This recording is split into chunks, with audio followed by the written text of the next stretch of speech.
ये तो बड़ी ज्यादा तो अच्छा सर, चलो आप फिर भी एक बार पहुंच जाओ, अगर कोई प्रॉब्लम आई तो मैं आपसे करती हूँ बात सर, आज आज सपोर्ट कर दो मुझे, बस एक बार स्टार्ट हो जाए। Thank you sir. Yes, got it. बेटा एक बार एक काम करोगे कशिश, आ, कशिश और Shreya, you are there? Yes ma'am. बेटा एक बार मेम्स यूट्यूब पे देखो, हमारा ये लाइव हो रहा है अभी।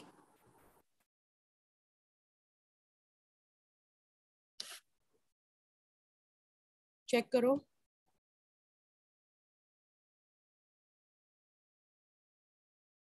मुझे इसका टाइटल मुझे चेंज करना पड़ेगा। Yes it is perfectly live, एक बार चेक कर लो बच्चे तुम लोग भी। मुझे एक बार जल्दी से कॉन्फ्रेंस का टाइटल बताना, मेम्स 8th, जल्दी बताओ बेटा। 8th इंटरनेशनल, बेटा बताओ।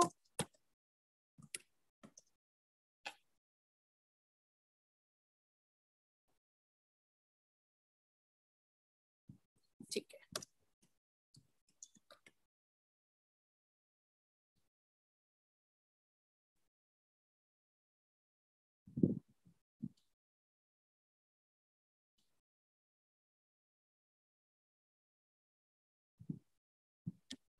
Shreya.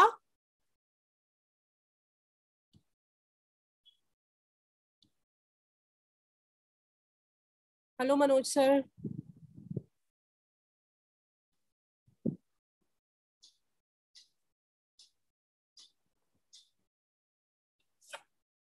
Good morning Manoj sir.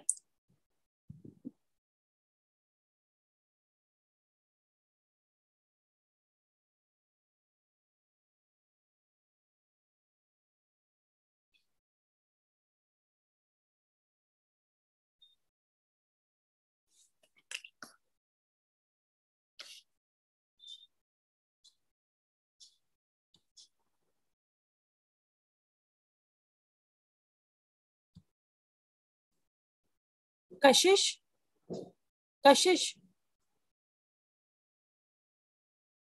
Kashish you are there?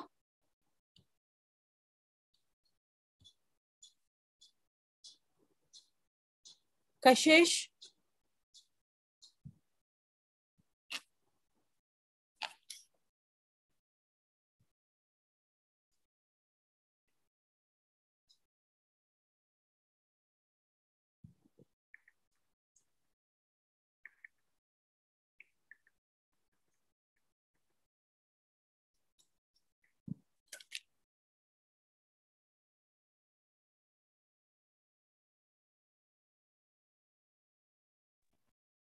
Am I audible now, ma'am?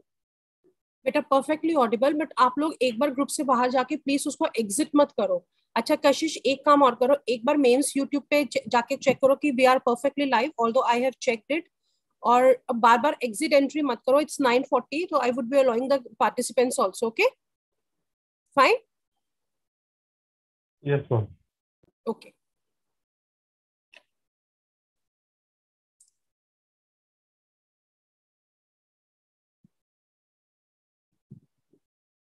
Yes, ma'am. We are being live streamed. why Samriddhi Jain is not joining? Only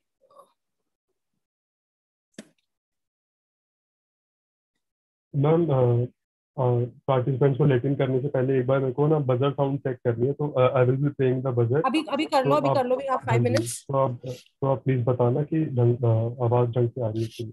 आप अभी check कर लो बच्चे, I am yes still there.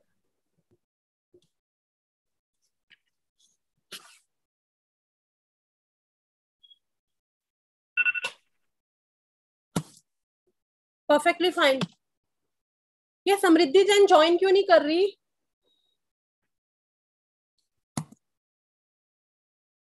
Ma'am, she will be joining in a minute ma'am. Okay Shreya दीदी अपने आप को unmute अच्छा, नहीं कर और पा रही, हमारे प्लीज मनोज सर रिक्वेस्ट के हो। साथ दूसरे होस्ट कौन है बेटा?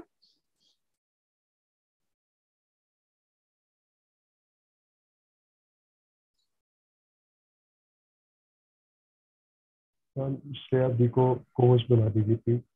बेटा श्रेया, एक मिनट एक मिनट।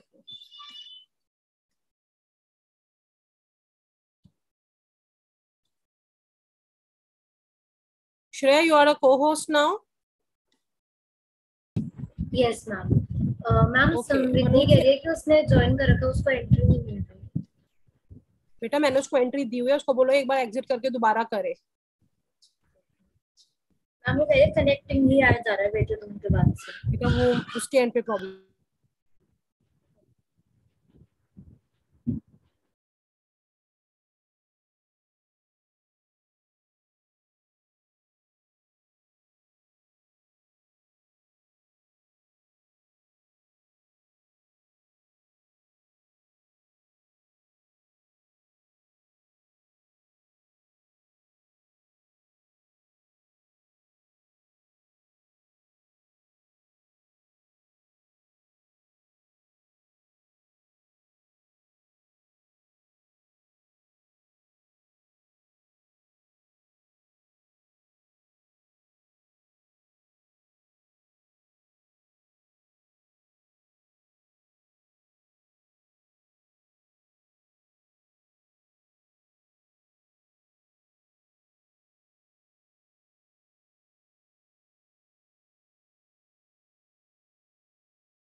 समृद्धि जैन।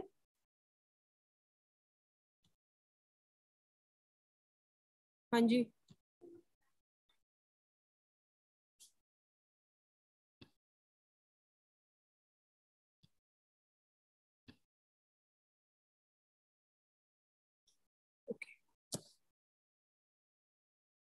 समृद्धि जैन। समृद्धि जैन। यस समृद्धि जैन। बेटा आप लोगों का सबका ना वॉल्यूम बड़ा कम है, try to increase your volume. Okay ma'am. Okay, I hope. अब इसके बाद कोई और को होस्ट। अच्छा, doctor Renu Sharma is a participant. Doctor Renu Sharma.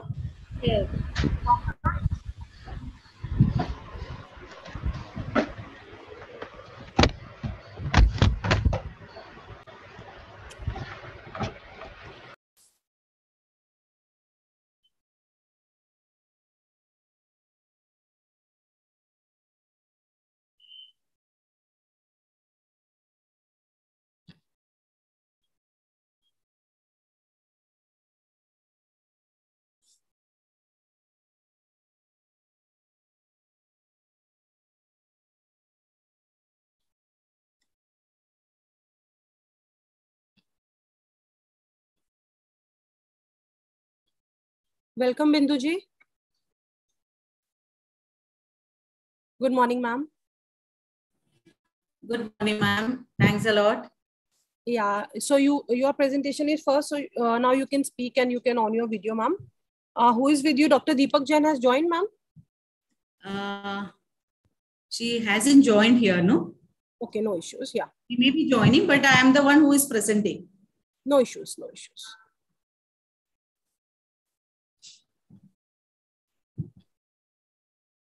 Ma'am, you have to close your PPT right now. Okay. Yeah. Good morning, Anu ma'am. Good morning, Meenakshi ma'am. How are you? Yeah. Good morning, Meenakshi ma'am. Good. अच्छा सनम ma'am is there. Yes. But Sanam ma'am ने entry तो नहीं करी है. Sana ma'am is here. Okay, okay with you. Okay, no issues. Okay. It will start at 10 o'clock, right? Yeah. Hello, Bindu ma'am. Hello, Ji. How are you all? Are fine. All the very best, MICON team. Thank you so much, ma'am. Good morning, Deepak sir.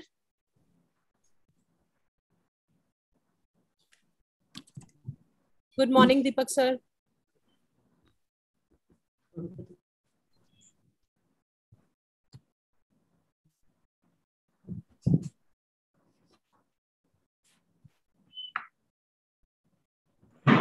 Morning. Hello. Good morning, Deepak sir. Good morning. Meenakshi ma'am, हाँ जी, हाँ जी ma'am बताइए. आप एक बात तो ना, Zoom पे attendance कैसे लेते हैं? मैम Zoom पे अपने आप रिकॉर्ड होती है. अटेंडेंस बिकॉज हाँ, लेकिन अगर आप if you are a co-session or co-chair तो आप उसको मैनुअली ले लो because we are not having that much participants. क्योंकि मैनुअली तो I can take, but the point is कि जैसे डाला हुआ था ना ग्रुप के ऊपर की अटेंडेंस हमें शेयर करनी है, तो I'll tell you. Good morning, Rachna ma'am. Good morning, ma'am. Am I audible properly? Good morning Rachna ma'am. Good morning, Anu ma'am. Good morning, everyone. Good morning, ma'am.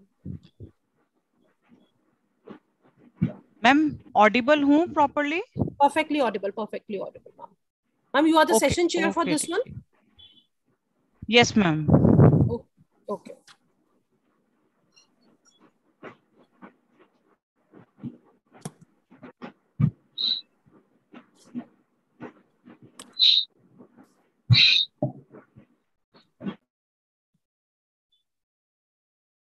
Good morning, Sana ma'am.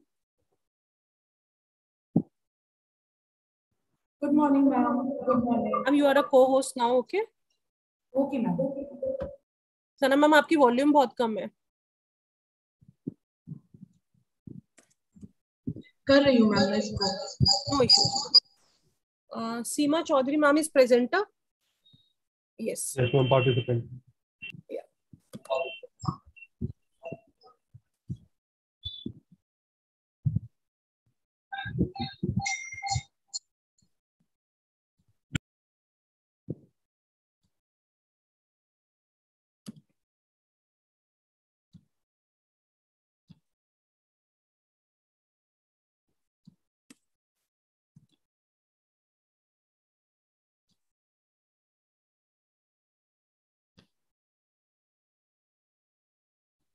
Ekta ma'am.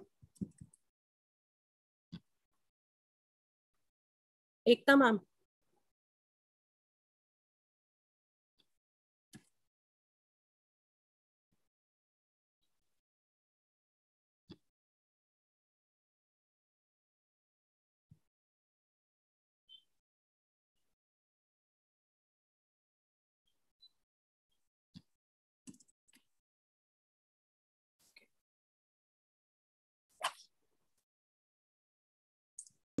Yes, ma'am. Good morning. Good morning. वैसे all सब अच्छा लग रहा है. हाँ जी ma'am बोलिए. Hello.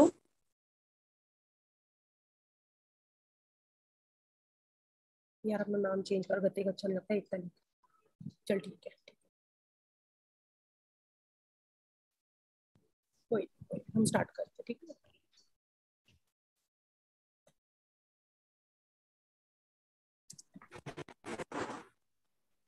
Good morning, Ekta ma'am. Good morning, Ekta ma'am. Good morning, Monica ma'am. Good morning, ma'am. Good morning. Best of luck to you people. Thank you, ma'am. Same to you. Good Ma'am, morning, everyone. can you check that we are perfectly online on YouTube now? We have done that.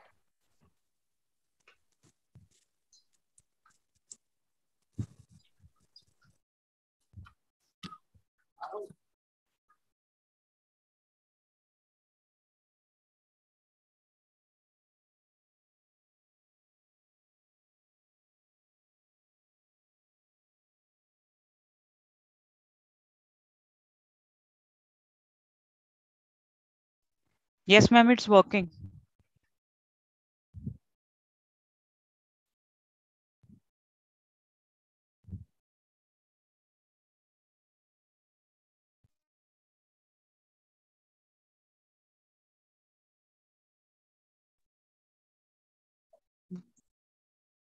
Good morning, everyone. Good morning, ma'am.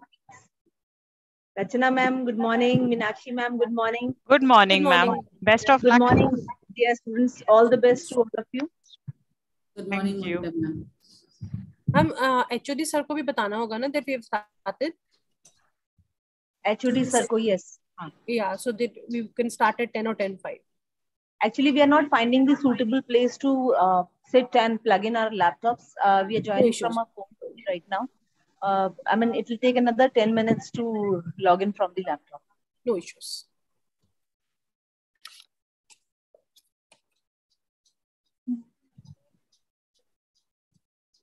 Meenakshi, ma'am. Anji, ma'am. Ma'am, can you please tell Khurana sir to be present? Can you ask him to be present here?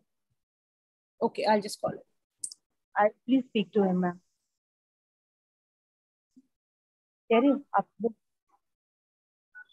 Ekta ma'am is doing. Ekta ma'am is. Good morning, everyone. We are going to begin shortly.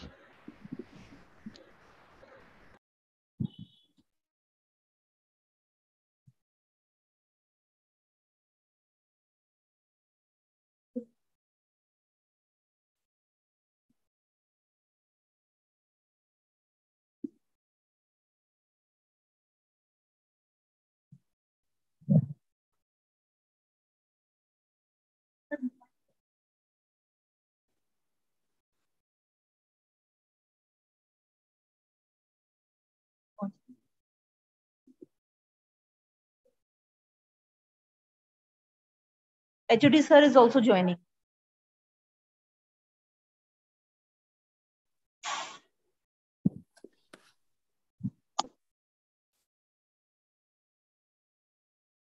Monica ma'am, we have only 2 presenters till now. So can we ask the technical team committee members to call them so that they can join on the time? Yeah, that would be great, ma'am. That would be great. Samriddhi and Kashish, anybody can please contact them. Yes. Khurana sir is joining, I think. You have to admit him. He has joined. Just I'm Yes, giving him the ma'am. host permissions. We are contacting them.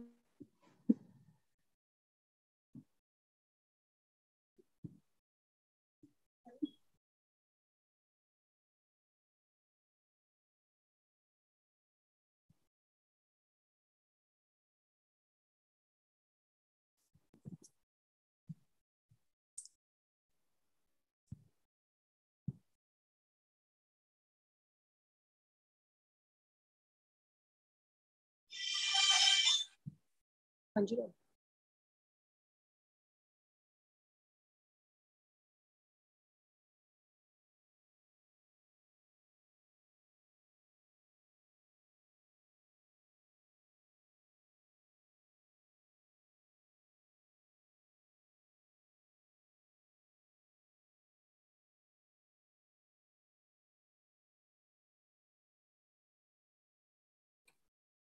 Good morning, sir.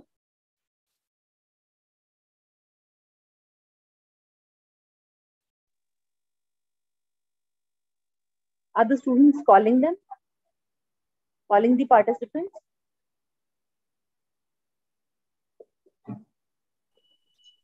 Samriddhi, anybody is calling them? Yes, ma'am, we are talking to you. Okay. We have the Yes, first ma'am, we presenter are with us. with them.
We have SP Chitra ji as the last presenter.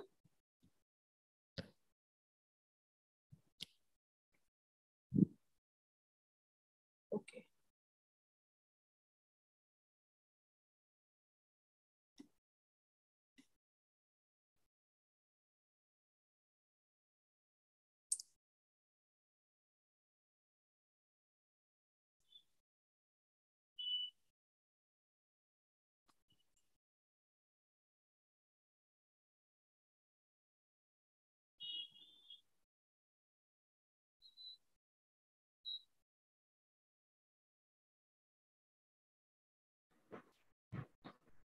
Madam, somebody is in the waiting room. Excuse Pooja. ma'am. No, sir, it is not visible. Let me check. It's over there.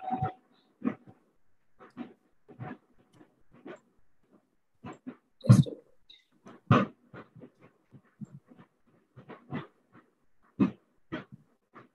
minute.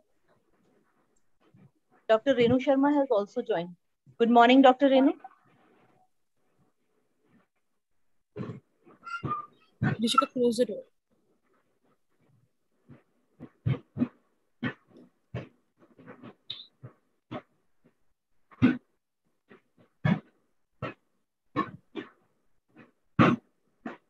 Dr. Renu?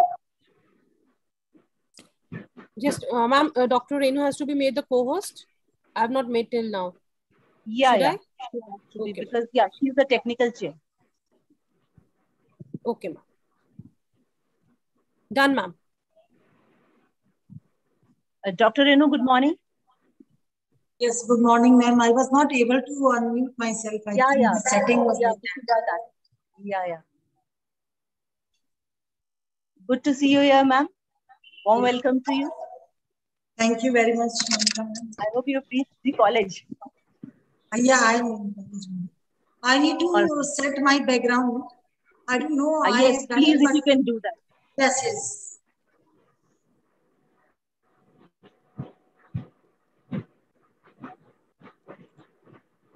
Just a minute, ma'am.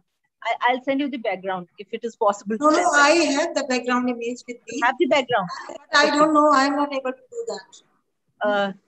Okay. Ma'am, in the settings, you have to go in the option of backgrounds, and then you will add that background and it will be visible. You have to log off the meeting, then you will add it, and when you will join, that background will be there. Fine, ma'am. I need to log out first. Yes, I've ma'am. selected the background. Yes, ma'am. So in the background and virtuality, you have to select that image. Thank you. Good morning, everyone. Thank you for joining in. We are going to start the conference now. Samriddhi, wait a minute. Please ask Ekta ma'am and Monica ma'am. Yes, ma'am. Yes, ma'am. Ma'am, shall we start? Yes, ma'am. Please. We can start. Khurana sir has joined, ma'am. Khurana sir?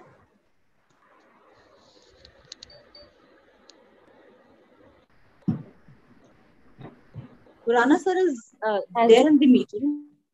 No, ma'am. Meenakshi ma'am, can we wait for 1 minute? We are calling Khurana sir.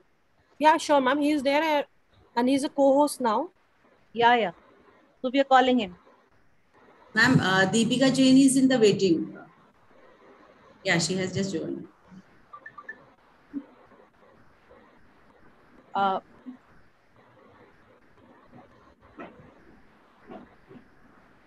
Can we... Sanam ma'am?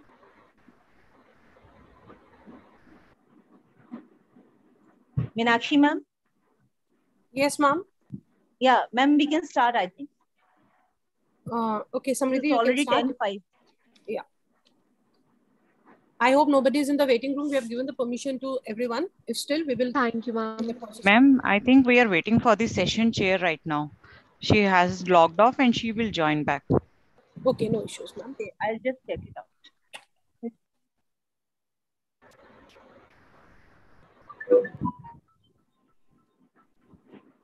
Yeah, Monica Dr. ma'am Renu is. Sharma.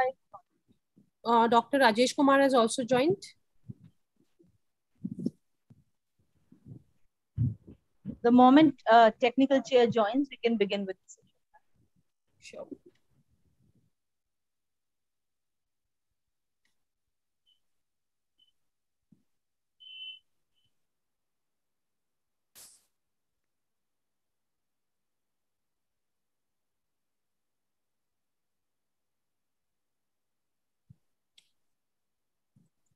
Monica ma'am, who is Seema ma'am?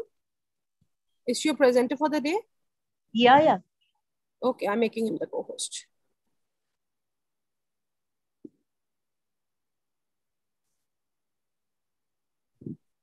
Renu ma'am is not here, ma'am. Yeah, I'm checking her name only. Yeah. Shalu ma'am has joined. I just got a text from Renu ma'am, and she is joining in. Okay.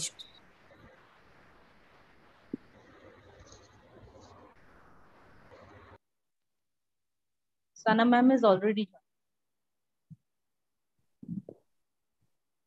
Chitra ji, we are perfectly audible. It might be a problem at your end. Kindly check, please.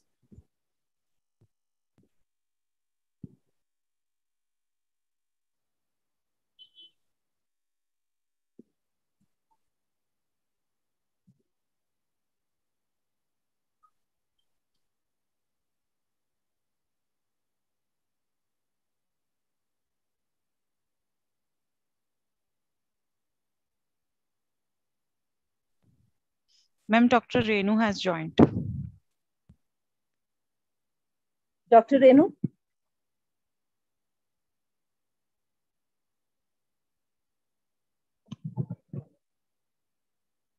Renu ma'am, can we begin with the session?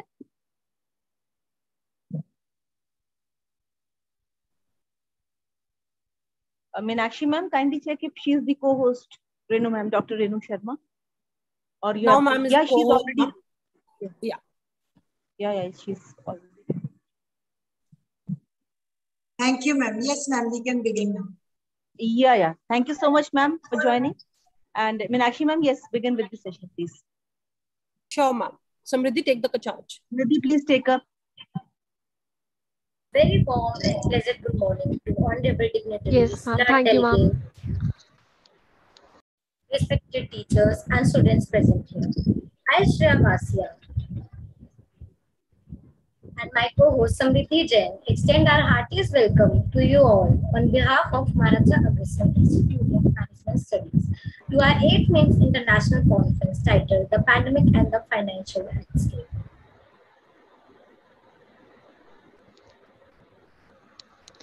It is very well quoted by Zora Neale Hurston. Research is formalized curiosity. It is poking and prying with a purpose.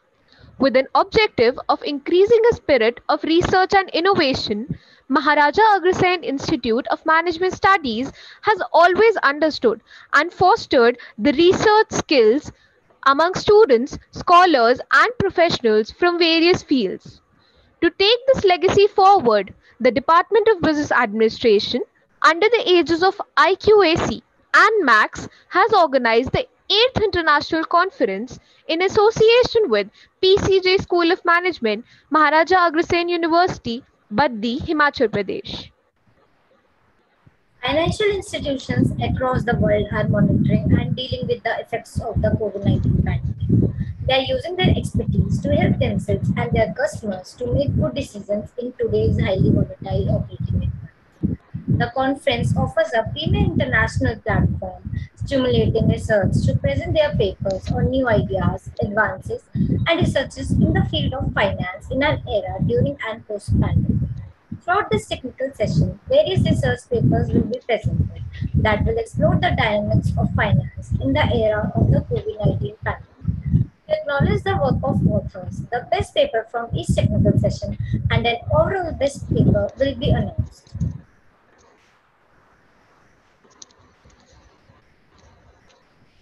Without further ado, let us introduce you to our session chair, Dr. Renu Sharma, who is working as an associate professor in IITM Guru Gobind Singh Indraprasth University, Delhi.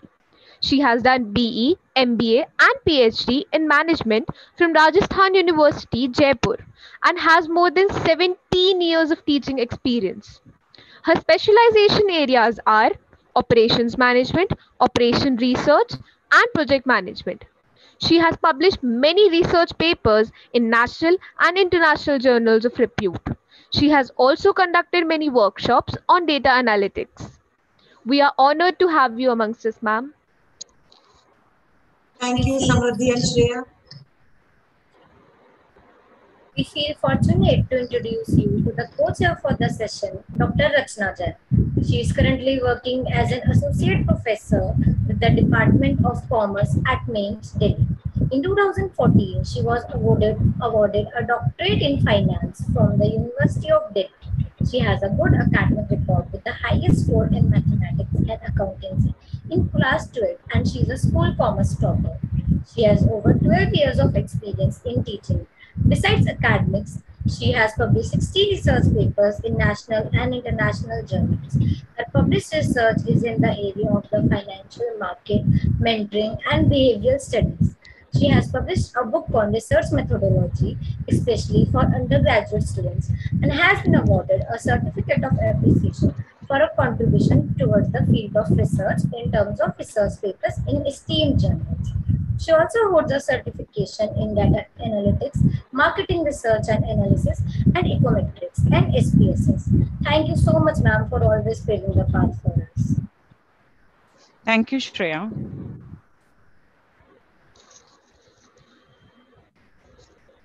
Introducing the technical session head and reporter, Ms. Anu Goel, Assistant Professor, Department of Business Administration, MAIMS. Ms. Goel is an academician having rich experience of more than 8 years in teaching. She holds the degree of MPhil, MCom, and MBA. She is a member of ICSI and has cleared all the levels of CFA USA. She has published papers in international and national journals. Thank you so much, ma'am, for your humble presence at the conference.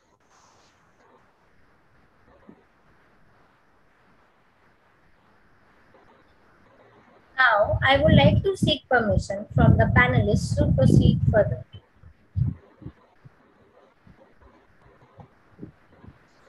Kindly proceed. Thank you. Yes, please.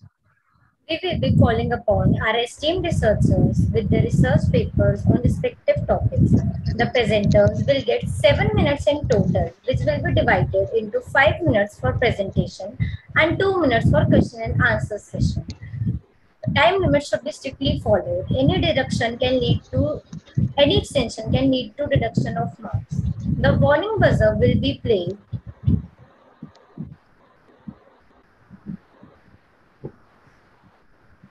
Samriddhi, I request you to kindly play the warning buzzer. This warning buzzer will be played by us after 3 minutes as an alert, and then at the end of 5 minutes of the presentation to mark the end of your allotted time. Animations and videos, if any, may be included within the same allotted time. Once the presentation is over, the esteemed panelists can ask their questions as well as comment on the papers. Please make sure your annotations are turned off and your mic and video is on while presenting.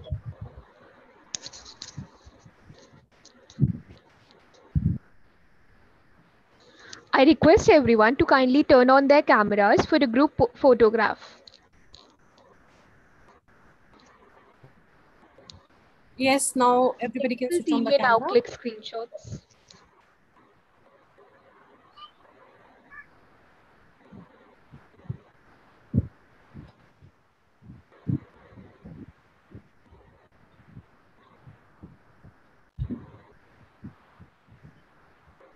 Ekta ma'am is not here. I'm here. Okay. She's here, ma'am.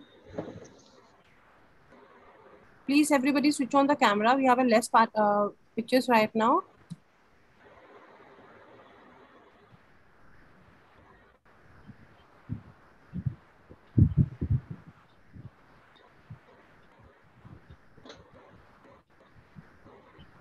Done.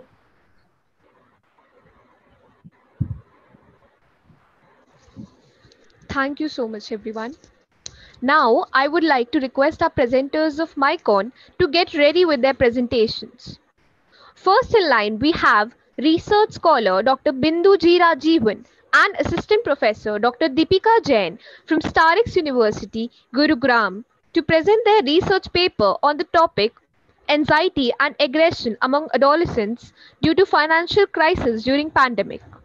You are requested to share your presentation with us and remember to log the annotations for everyone.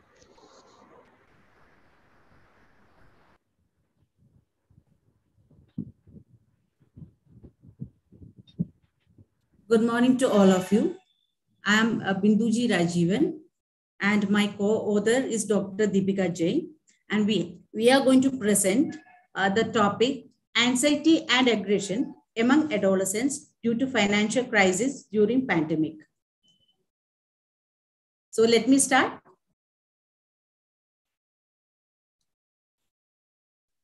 Yes, ma'am. Yes, ma'am, you may start. So when I introduce the topic, the unpredicted coronavirus disturbing the society and individuals. Many terrible changes as social distancing, social isolation, and travel restrictions are led to job loss, closed schools, people are having scarcity of food or buying products on panic stockpiling. Markets and shops have been shut down.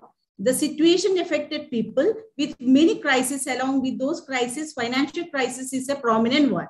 And elders, adolescents, children, everyone equally affected out of this. And many psychological problems are happening out of this pandemic. The educational area where we are discussing physical classes transformed into online classes, and few educational institutions continued their exorbitant fees without any kind of relaxation.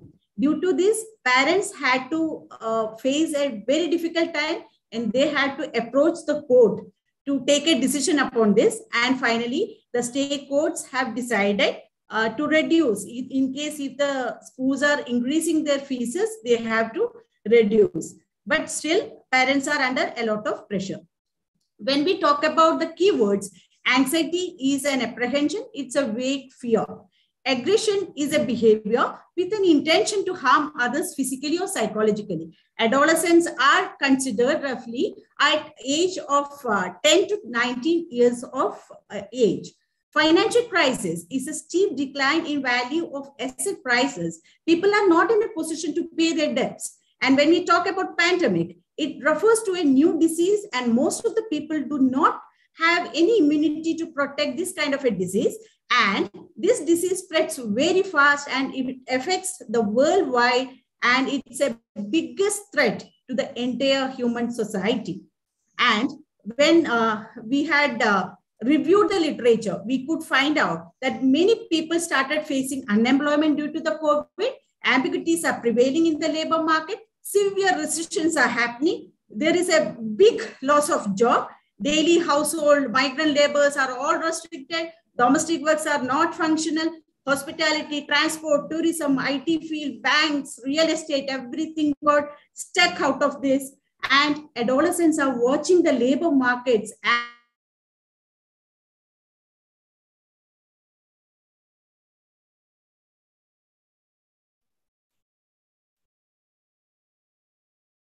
adolescents are watching this labor market, and they are observing that employees are losing their jobs, getting fired from their present job. And they are very much apprehensive regarding what kind of education they are doing now. Are they going to get a job out of this? And it is very much frustrating situation to overcome. And the studies are saying that 23% of young people or aged 18 to 24 years are unemployed as a result of the pandemic. Despite previously working, they don't have any job just of now. The gap between academic and industry must be bridged with a clear understanding of job can be obtained after completing a specific course. And the research gap we can find over here is the study is based on limited articles, because there is a lack of very well designed and broad studies in this area of anxiety and aggression among adolescents as a crisis of a financial crisis during pandemic. And this effort of this study will contribute further researchers to conduct studies on this particular topic to attain and gather more results and beneficial knowledge to contribute this area. The study was conducted in a very short period of 3 months. This present study can be helpful to adolescents, parents, and the whole society to understand and consider the seriousness of this situation. The area of this study are connecting behavioral economics and social psychology. The study reviewed articles to understand how anxiety and aggression are related to financial crisis or poverty. The object of this paper study the impact of the financial crisis on adolescent anxiety and aggression. And we could find out that family poverty predicts higher rates of adolescent and young adult anxiety. And parents experiencing poverty and the adolescent exposure to this kind of situation are situated with poor mental health among adolescents. To analyze the impact of the self-esteem on adolescent anxiety and aggression. And we could find out the second objective as the self-esteem is a protective factor against anxiety among adolescents. To examine the effect of moral values on adolescent anxiety and aggression, we could find that moral values can provide motivation in people's life, especially in adolescents' behavior. When we talk about the methodology of the research, the study reviewed scholarly articles to assess the anxiety and aggression among adolescents due to the financial crisis of the parents during the pandemic. How anxiety is related to aggression, how anxiety and aggression may end up in self-harm or harming others from the adolescents. Find out how self-esteem and moral values can reduce anxiety and aggression. The results of this study can be beneficial to the government authorities, private institutions, parents, schools, and colleges to have better awareness about the situation of adolescents and support them during this financial crisis. The implication of this study is ultimately saving our adolescents from this kind of a crucial pandemic. And here I am just presenting Dixon's dual process theory, how thought can arise in two different ways. One is implicit and another one is explicit. Implicit stands for unconscious process and the explicit stands for conscious process. In conclusion, we could see that COVID-19 pandemic has suggested adolescents in a very negative way, not only socially, but financially also. The result of this study is going to be useful for government in taking care of this sensitive issue. And parents are in financial crisis and the adolescents in living such a situation may become anxious and aggressive and it may lead to self-harm or harming others. When I suggest related to this study, I can say that the available data in this area of study is very limited. And we can see the pandemic crisis affects finance, education, and we can see that many interventions can happen and policies related to this, we can make it. And digital transaction has reduced the distance. Thank you very much.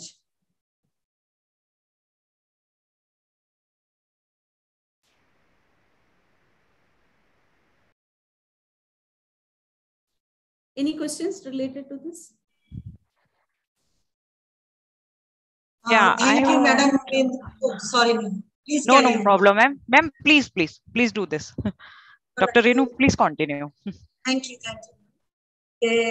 Thank you, Ms. Bindu, for presenting this paper. So my question to you is that what measures are taken up by the government, central government or state government, to address this issue? We know that this was an important issue, and more than 16 lakh students in Delhi itself, they are not having access to digital education. So what measures are taken up by the government? The government has been taking many kind of steps, ma'am, because when I have mentioned regarding that, when the kids were having a lot of issues in how to pay the fees of the school itself. The court has given an order by saying that whoever increasing the fees from the school side, they are not supposed to increase it. And like the state governments and all, they are providing assistance to the children by providing digital things like mobiles and other things. They are providing this kind of facilities, but still these kind of researchers, when it happens regarding this area of financial crisis, and when maybe like parents are facing it, children are being a very much part of it, and they are facing psychological issues out of this kind of a condition. And especially like we can see the digital media has reduced. Actually, we are able to just see face to face now. So these kind of transactions are very much helping children also in a positive way. When they are just in different parts of the world, they can just be in connected out of this kind of media. And this is a positive thing where we can improve upon. Thank you, ma'am. Thank you, ma'am. Thank you, ma'am, for such an insightful paper. And thank you to our judges too. Now, I would like to invite our next presenter, Assistant Professor Ms. Seema Chaudhary and Mr. Rupesh Sharma from Shahid Bhagat Singh Evening College, New Delhi, to present their research paper on the topic, Role of the State Level Factors in Achieving Financial Inclusion Goals, a study of Indian states. You are requested to lock your annotations and share your presentation with us. Kindly please limit to the, kindly don't exceed the time limit. Hello, good morning, everyone. I'm not able to share my screen. Ma'am, I suppose you have to disable your background virtual. This is the problem due to your virtual background. You just disable it once and then you can again start presenting. It will definitely be presented, ma'am. Seema, ma'am.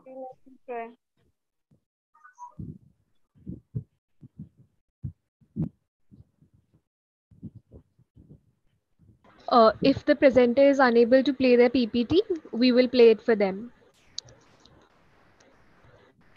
Okay, please, ma'am, you can play the PPT. I'll present the paper. Seema, ma'am, you are not visible as well. Only your background is visible. You just disable your background, you just remove it. This is not the PPT. I have shared it on group as well.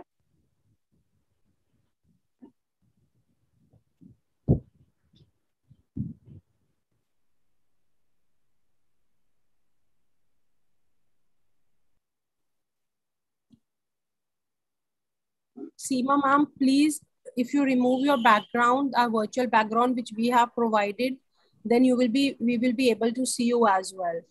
We are joined by Seema Chaudhary or by only Seema? There are two Seema. Seema Chaudhary, sir. Madam, well said. If you are Seema Chaudhary, you are joined as you are already a co-host, you can share the screen. You have the permission.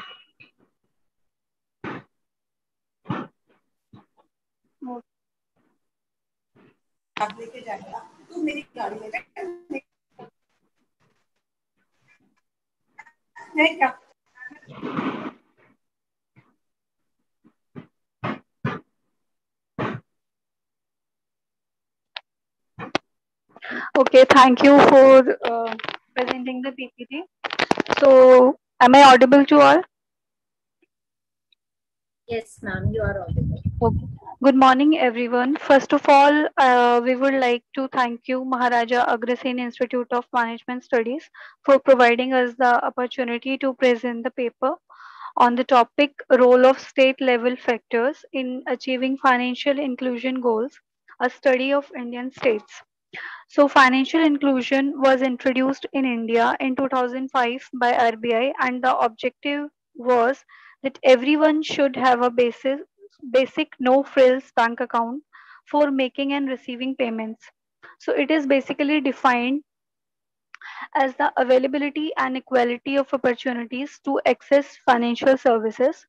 It refers to a process by which individuals and businesses can access appropriate, affordable, and timely financial products and services.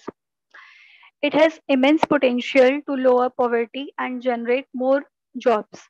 It has also risen the account ownership from 47.03% to 79.47 in 2018.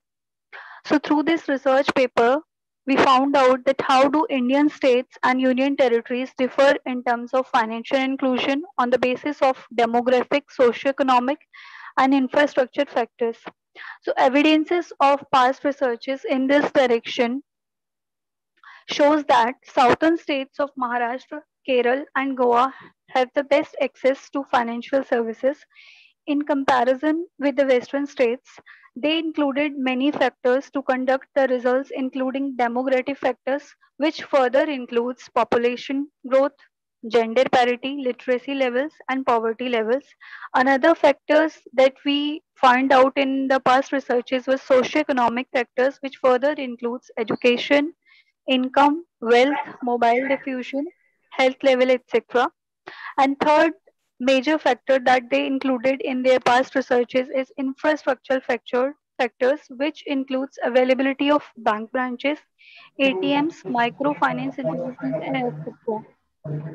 So major limitation of the previous empirical studies is they have the lack of direct measure of financial inclusion since most of the studies employ secondary data sources. So this study overcomes the limitation of making use of direct measures based on primary data collected from 48,207 respondents across the country. So we have used various data sets and regression models from Global Data Lab for HDI data series, Statista database for unemployment rates, and Census 2011 for data on population density and sex ratio. Apart from this, the dependent variable in our econometric model is the level of financial inclusion in the state and union territories. Independent variables in our model include education, ownership of phones, wealth, and development in the states.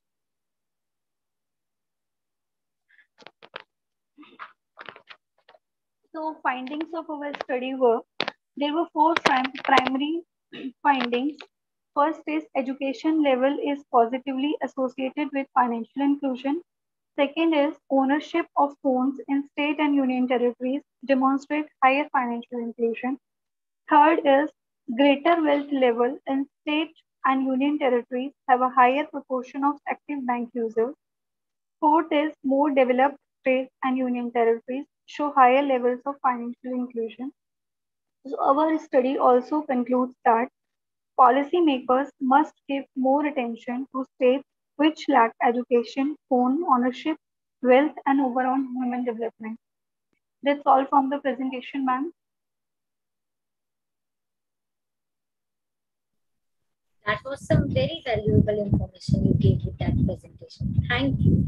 I request the panelists to pose their questions and give feedback to the presenters. Seema ma'am, I just wanted to ask one question from you. In your regression model, one of the variable is PPI, which is poverty probability score. May I know what is that?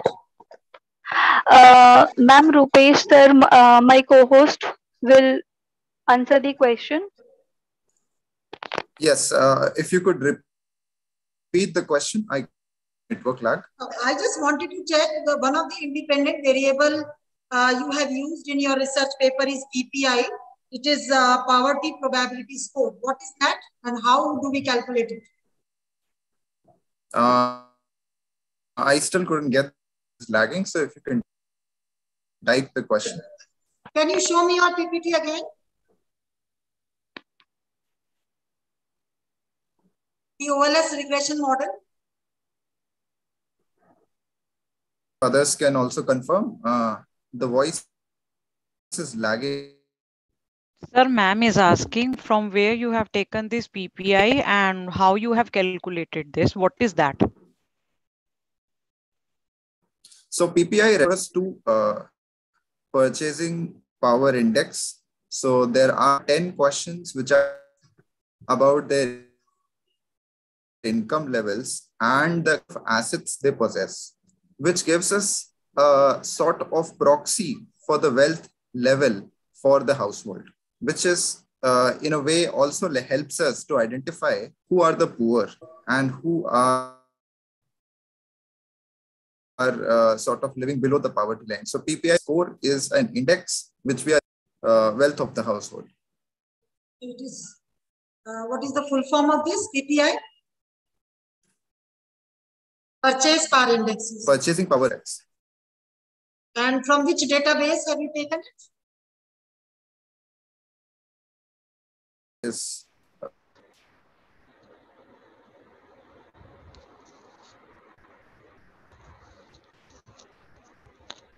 to close your video.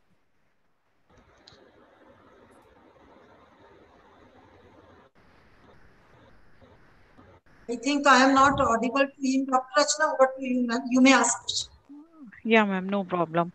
Dr. Renu is asking from where you have gathered the data of PPI, from which index you have taken this, estimated this. Am I audible?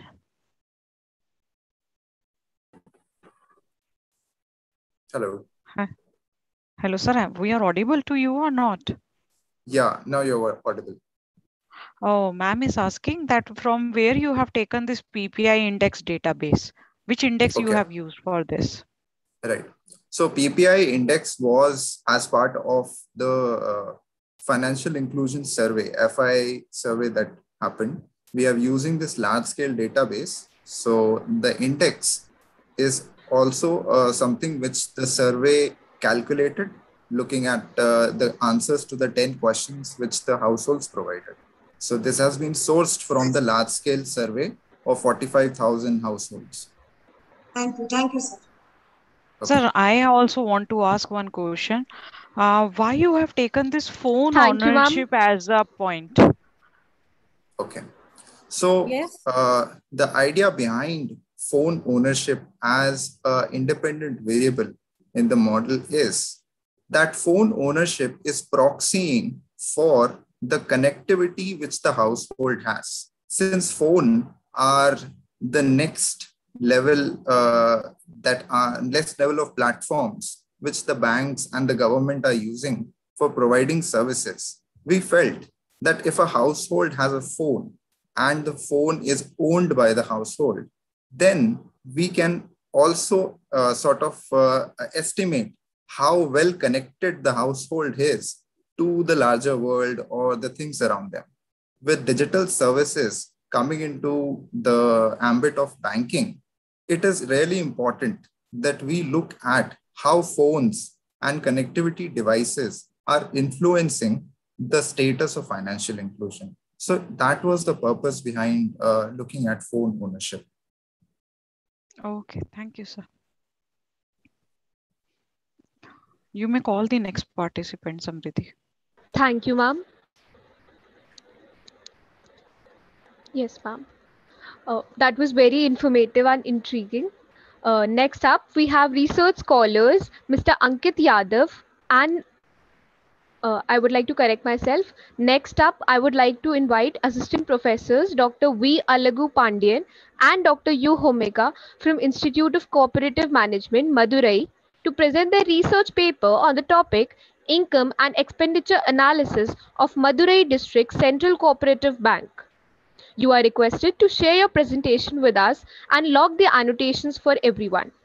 Please do not forget that your time limit is 5 minutes and exceeding it will lead to negative marking.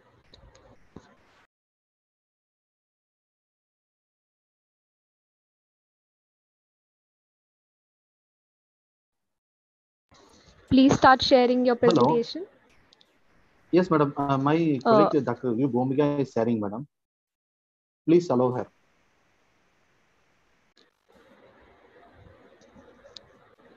Sir, it's done. Mr. U. Homega yes, is a co-host now. Meenakshi ma'am, please allow. done. It is done. It is done, ma'am. Just now it is unmuted. Actually, my presentation is not getting opening.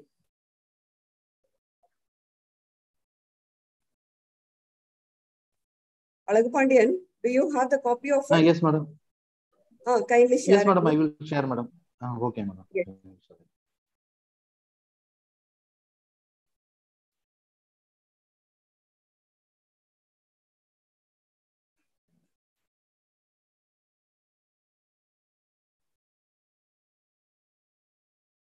It's not visible. 1 minute, madam. Please wait. Yeah.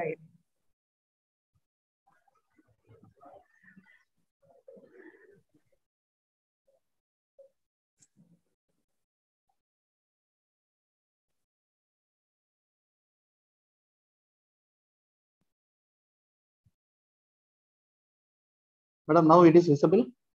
Yeah. It's fine. Okay, madam. Fine. Yeah.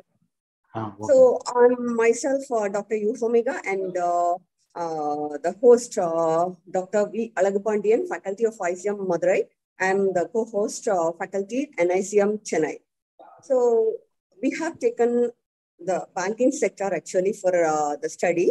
During this pandemic time, and especially during all the time, the Indian banking sector is operating in a very dynamic and competitive environment, as we all know. In recent years, that too, during this pandemic time, there is a tremendous increase in the credit flow to various sectors of the economy to improve the economy of the country, such as like infrastructure, industry, services, agriculture.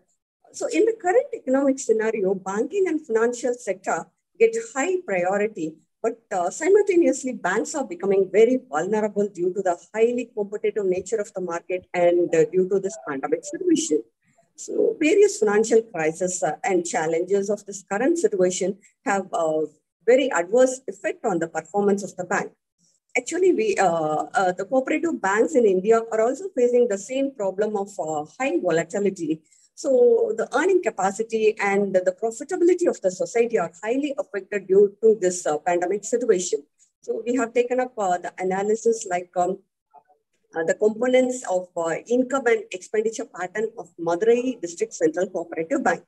Being a major contributor for this rural development, agricultural development, and the national economy, the District Central Cooperative Bank of Madurai.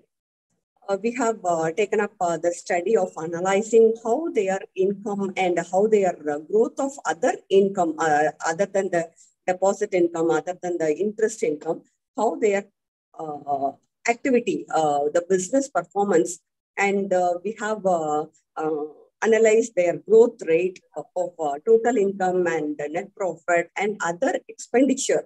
So that's why we call it as income and expenditure analysis of Madurai DCCB. So when we have taken up the research literature, we have identified that during this pandemic situation, many banking sector got very volatile and non-performing assets of the banks increased very much. So we just gave a thought, why don't we analyze the income and expenditure pattern of such a bank? And that too, the DCCB of Madurai, they have performed during this pandemic situation especially well. And we identified some of the recovery measures are very good. So we have taken up 10 years of research data so that we could identify the growth pattern, how they have increased their income or how they have increased their or decreased their expenditure or other operational expenses like and how the net profit has increased over the years, and the growth pattern of such things are analyzed. So in that, we have identified the main, what we can say, the problem identified was the, for the background of the study was DCCB is the major contributor for the financial inclusion and for the rural upliftment. So in that case, they are, when we analyze the income and expenditure, so that was the major objective of the study. And based on which we offered some suitable suggestions.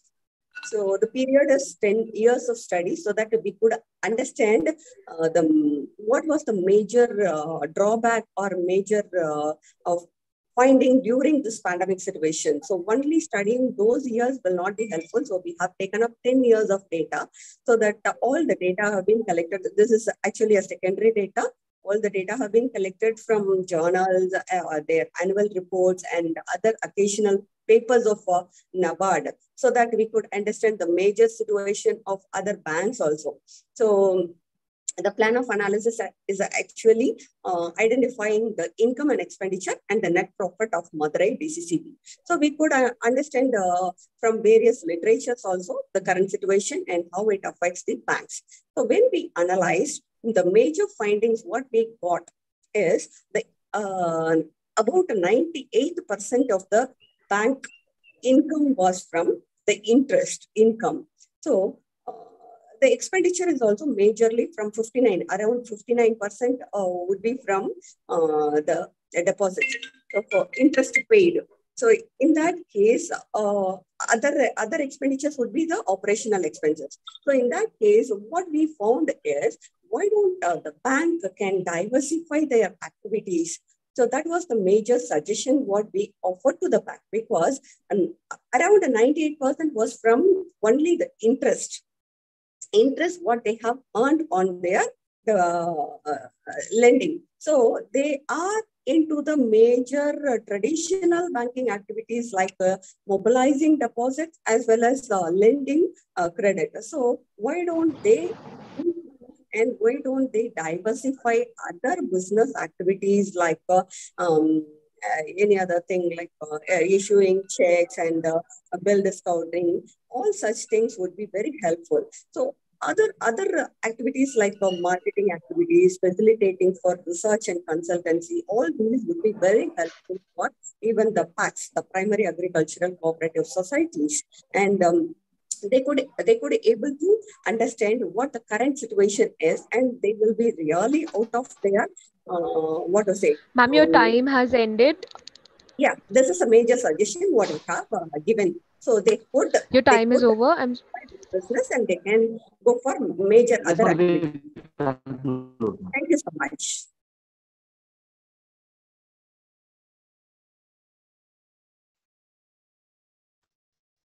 Thank you, ma'am. That was a very good presentation. Now I would like to ask the judges to give in their valuable feedback. So, hello, ma'am. I want to ask one thing from you.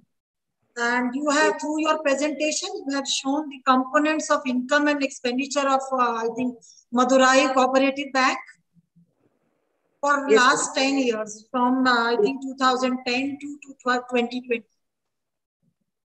And did you find any change in the trend on this income and expenditure during pandemic times?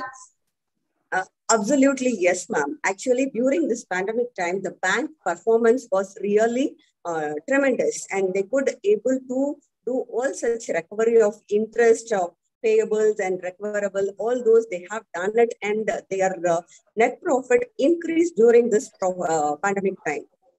That was really wonderful to hear about the bank. What was the reason for that? The recovery measures they have taken, and they have mobilized more deposits because they have started doing some motivational training kind of thing to mobilize and the savings of saving habit of the people, rural people. So we have suggested one more thing. They can go for some mobile banking kind of thing. So they could able to do more. Yeah. Thank you, ma'am. Thank you.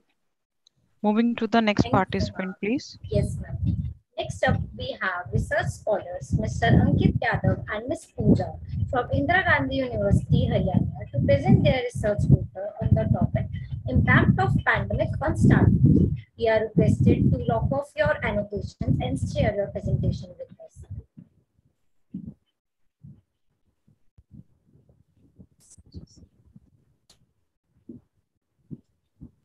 At the end of 3 minutes, the reminder will be there in the chat, and at the end of 5 minutes, I will tell you, okay? My screen is visible, ma'am. Yes, ma'am, your screen is visible, but your voice is loud. Okay, just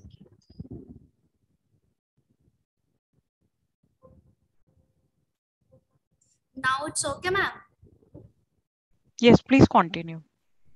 Okay. A very warm good morning to one and all present here. My presentation topic is impact of pandemic on startups. If we talk about the COVID-19, we all are very well aware that COVID-19 just witnessed the doorstep of India one year back. COVID-19 pandemic begins in our first half of the year. When it comes to the COVID pandemic, India has been the major impact on the economy. Most of the damages has been done to the employment sector, and we are very well aware of that.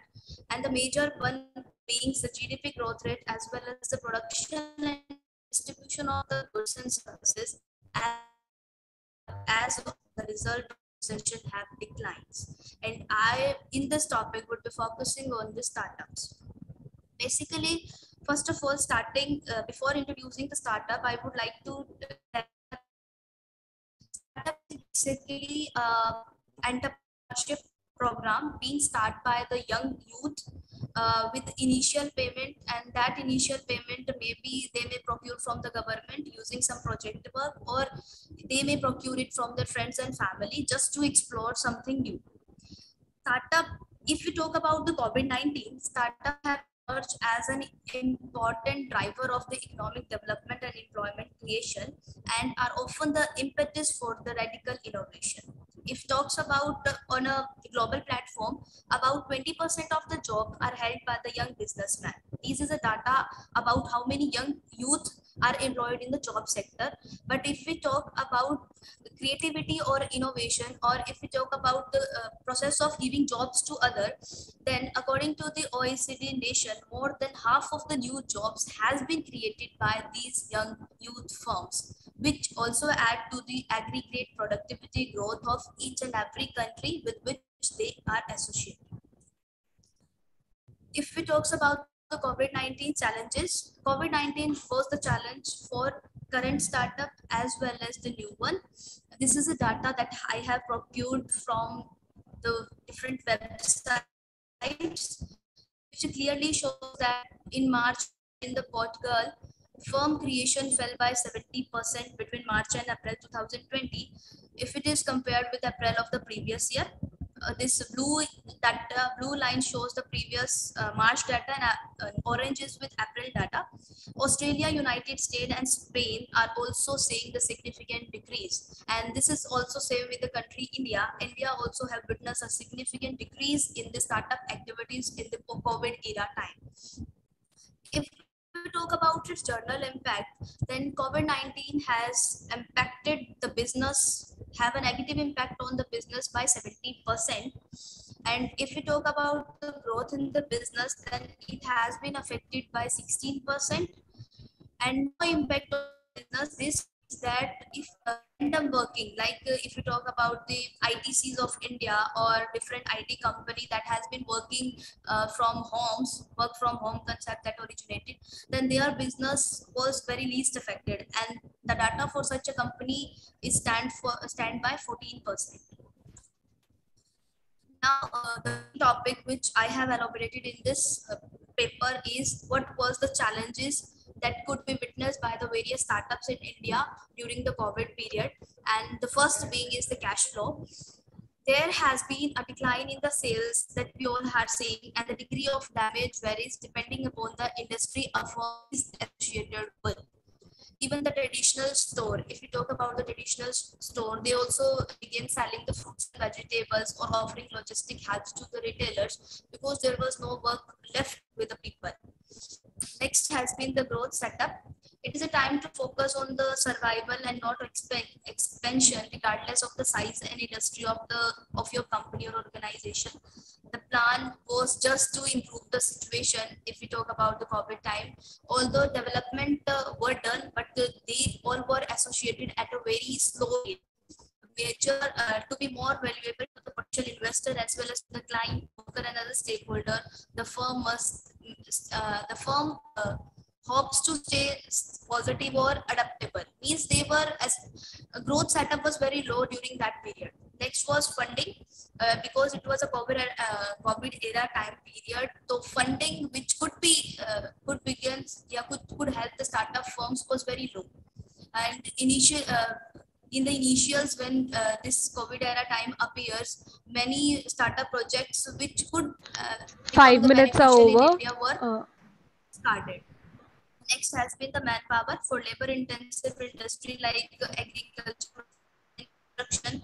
They have addressed the same issues. Next to, okay, ma'am.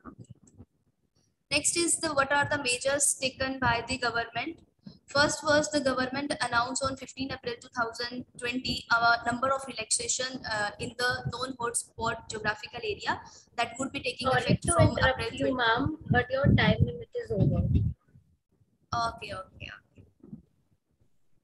Both the style and the substance of the presentation were compelling. Thank you, ma'am. The panelists may now provide their valuable feedback and ask questions. I want to know what research methodology has been used in this project.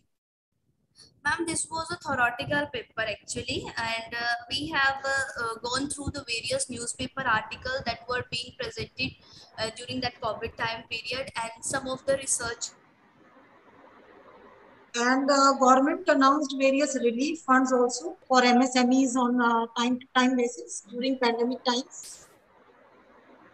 That various schemes has also been launched. Our major was for MSME micro firms. They have been given some financial help, also financial assistance. Plus, their tax exemption was also realized to a long extent.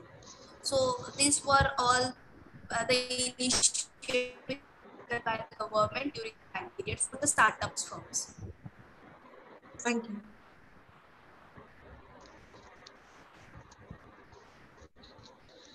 Thank you, ma'am.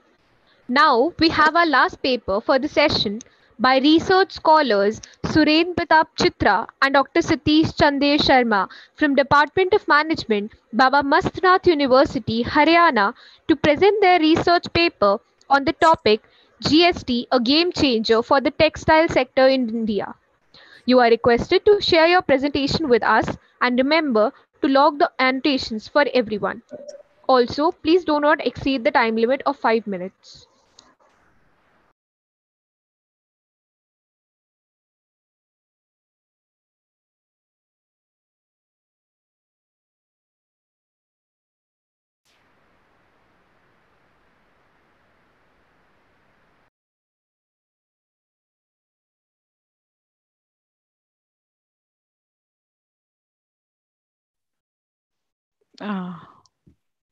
Mr. SP Chitra, you can start your presentation. Are we audible?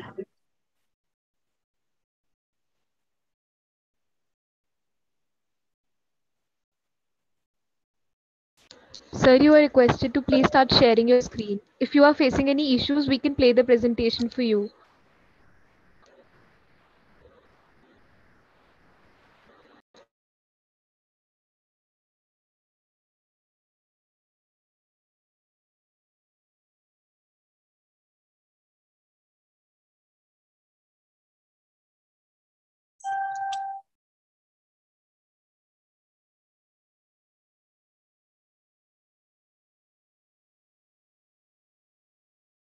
Sir, if you are facing any issues, we can play the presentation for you.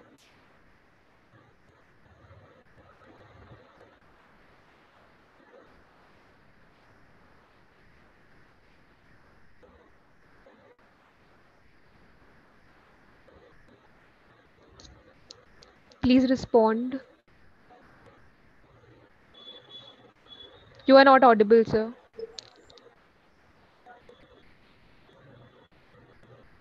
You can remove your earphones and then try speaking.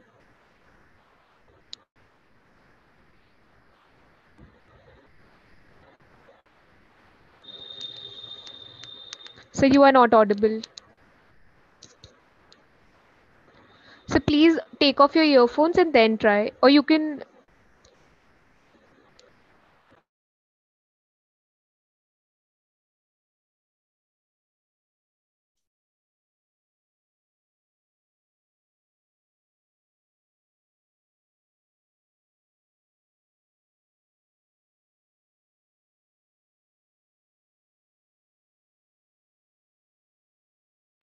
Sir, you are not connected to the audio. Kindly connect to the audio, sir.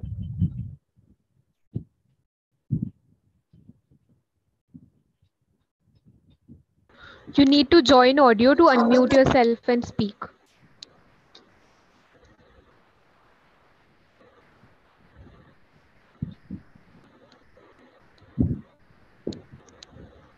You people have served presentation, Samriddhi? Yes, ma'am. I request the technical team to kindly play his presentation. Yes, Renu ma'am. ma'am, can we take it in an absentia? Because sir is there, but because of some technical glitches, we are not audible. Yes, ma'am. Yes, ma'am. If you allow, then we can do that. Please carry on. Yes. Okay, ma'am.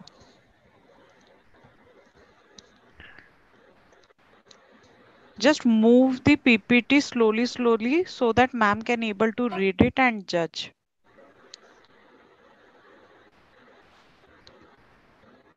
Okay, ma'am.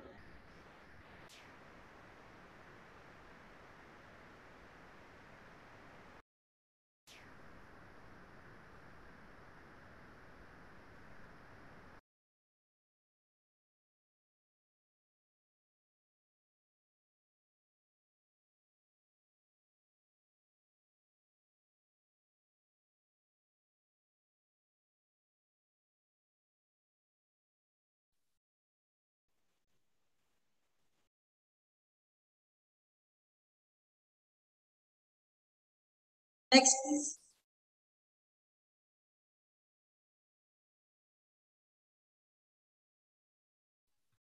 Beta, next slide.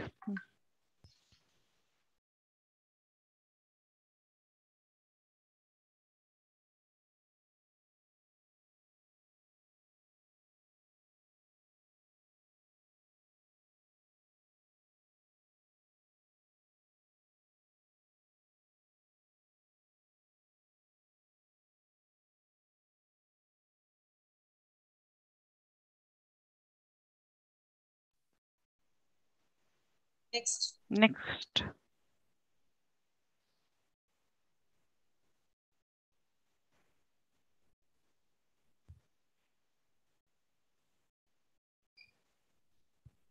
Next slide.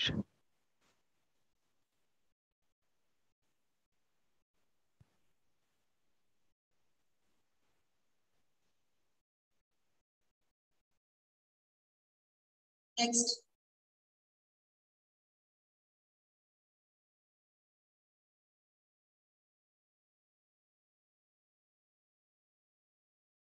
Next, please.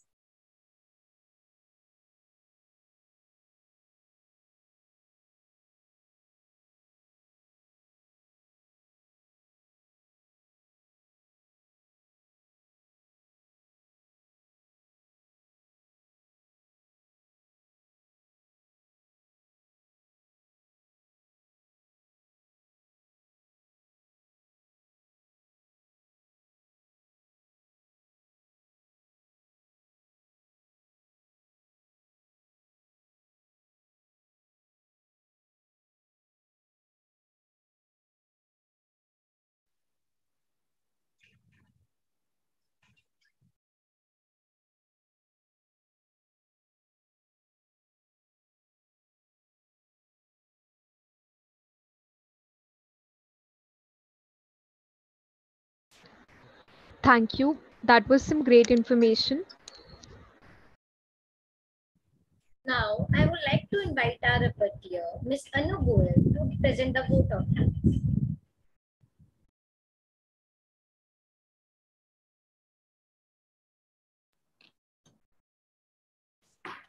Thank you, Shreya and Smriti.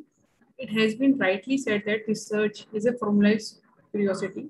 If future generations are to remember us with more gratitude than sorrow, we must achieve more than just the miracle. We must also have lived them a glimpse of the world as it was created, not just as it looked when we got through with it. I, Anu Goyal, Assistant Professor, Department of Business Administration, MAIMS, extend my proud privilege to propose the vote of thanks on this occasion. I wish to express my sincere gratitude to the Chair, Dr. Renu Sharma, Associate Professor, INTM, for having spared her valuable time and sharing with us her insightful thoughts. I would also like to extend my special thanks to Dr. Rachna, Associate Professor, Department of Commerce, MAIMS, also co-chair of the session. Thank you, ma'am, for being with us today. I also express my heartfelt gratitude to all the participants for their productive discussion. My sincere thanks to our director, Professor Ravi Kumar Gupta, who always inspire us to do our best and stand as a pillar of power. I also like to thank Professor Vijay Kumar Khurana, HOD MAIMS, for being with us and inspire us to do our best. I would also like to special thanks to Meenakshi Gupta for providing technical assistance. Last but not the least, I would like to congratulate my young team, Shreya, Smriti, and Kashish for handling the session effortlessly. Looking forward to have more insightful session in future. Thank you. I want to say something. Yes, ma'am, please. I have not concluded the session, sorry to interrupt you.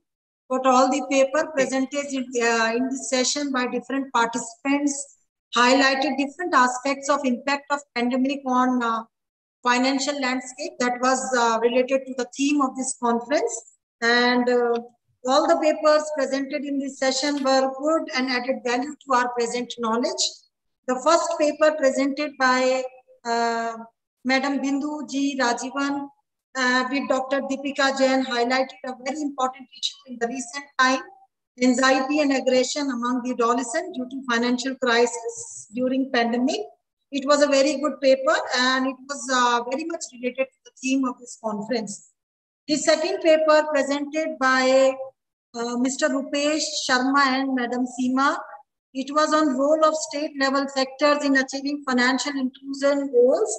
The methodology was very strong and they have used OLS regression. That was very good. So it was a very good paper, though it was not directly related to your theme. The other paper that was presented by Dr. V. Algu Pandian and Dr. U. Omega, it was on income and expenditure analysis of Madurai District Central Cooperative Bank. And they have given insight on the components of income and expenditure of Madurai Cooperative Bank.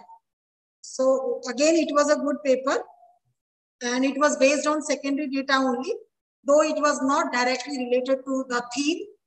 So this was the other paper presented by Ms. Pooja and Mr. Ankit. It was on impact of pandemic on startups and the challenges being faced by new era startups due to pandemic times. And they have highlighted many challenges like the cash flow and the growth setbacks, funding problems, manpower shortage.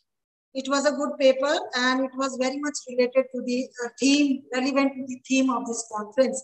The last paper, which could not be presented due to technical issue, was a good paper, though it was again not relevant, not related to the theme of this conference, but yes, it was an important issue. So all the papers were very good. And at last, I would like to give my thanks to Maharaja Agrasen Institute of Management Studies to give me this opportunity to chair the session. Thank you very much. It was an honor for me. Thank you. Thank you, ma'am, for those enriching words. And thank you to Anugoel, ma'am.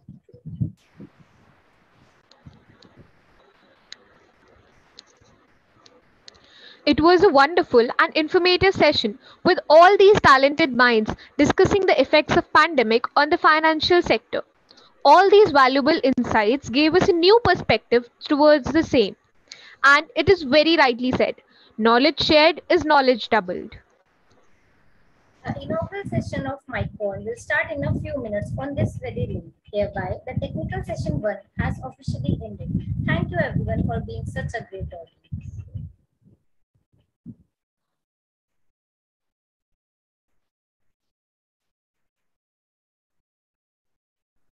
Thank you, ma'am. May I lead the session?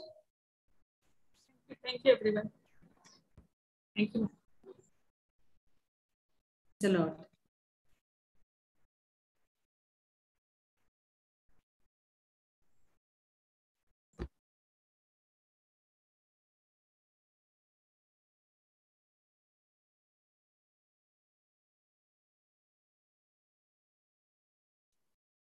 Good morning, everyone. So we will be starting the inaugural session in 2-3 minutes. Thank you for your patience.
The finance and the pandemic were never friends. They have been fighting with each other since the time when COVID-19 was brought forth. From prices of risk asset falling sharply to deteriorating market liquidity, an absolute mayhem for finance. The worst possible nightmare for finance was the desired dream of pandemic.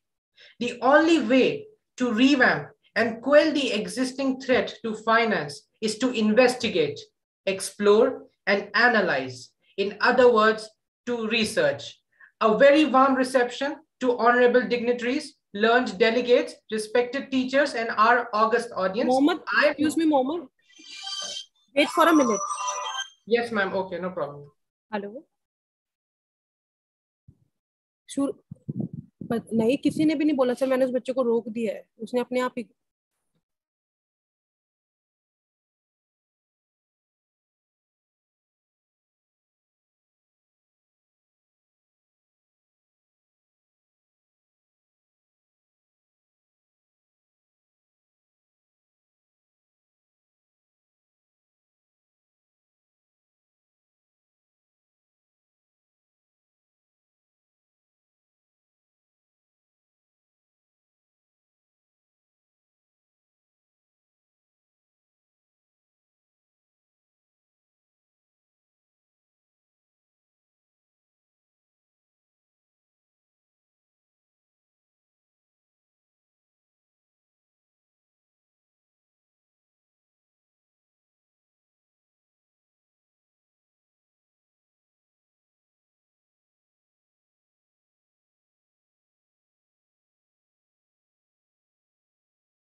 Ibrahim? Start. Yes, ma'am. Yes.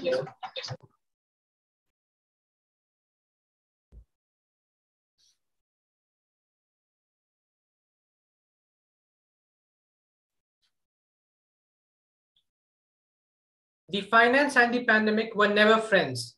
They have been fighting with each other since the time when the COVID-19 was brought forth.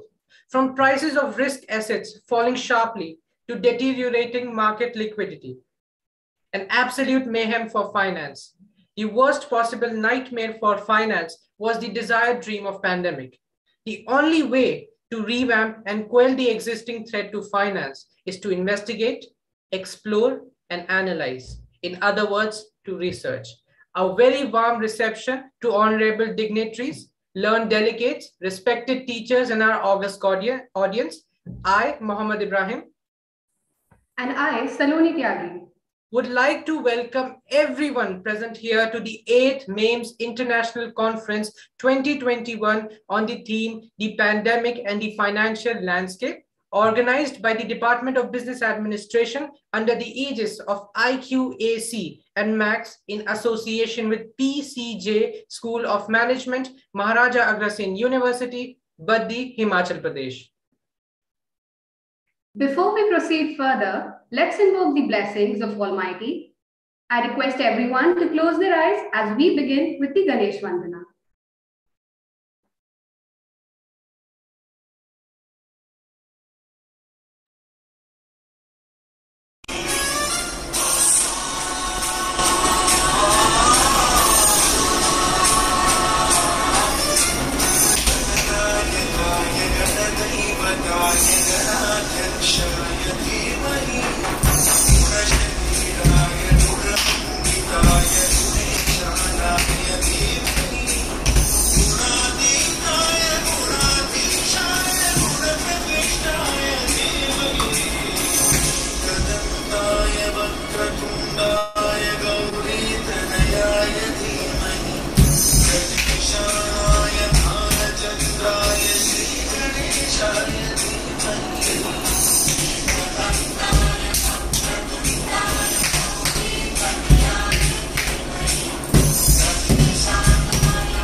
Thank you so much.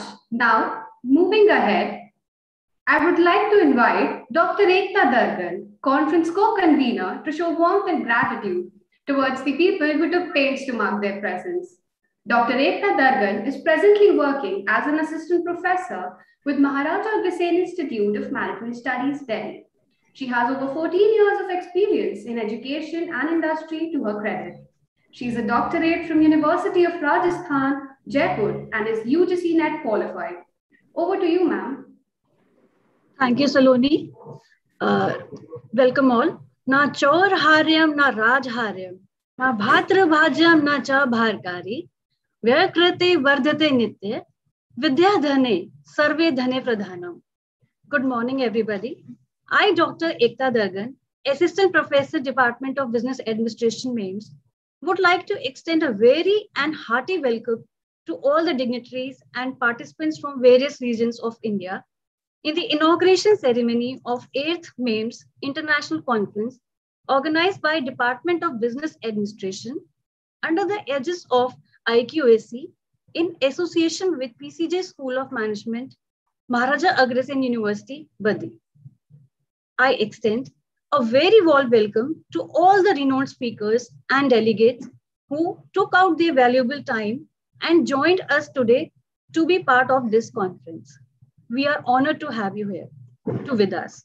On behalf of the whole organizing team of this program, I would like to extend a heartiest welcome to our guiding force, Dr. Nankishore Garg ji, Founder and Chief Advisor, MAIMS, and Chancellor, Maharaja Agrasen University, Badi, Shri Vineet Kumar Gupta ji, Chairman, MAIMS, Shri S.P. Agarwal ji, Executive Chairman, MAIMS, Vice Chairman, MAIMS, Shri Jagdish Mittal ji, Secretary, MAIMS, Shri Rajneesh Gupta ji, Joint Secretary, MAIMS, Shri Mohan Garg ji, Professor Dr. Neelam Sharma, Director, MAIMS, and other revered members of the Trust.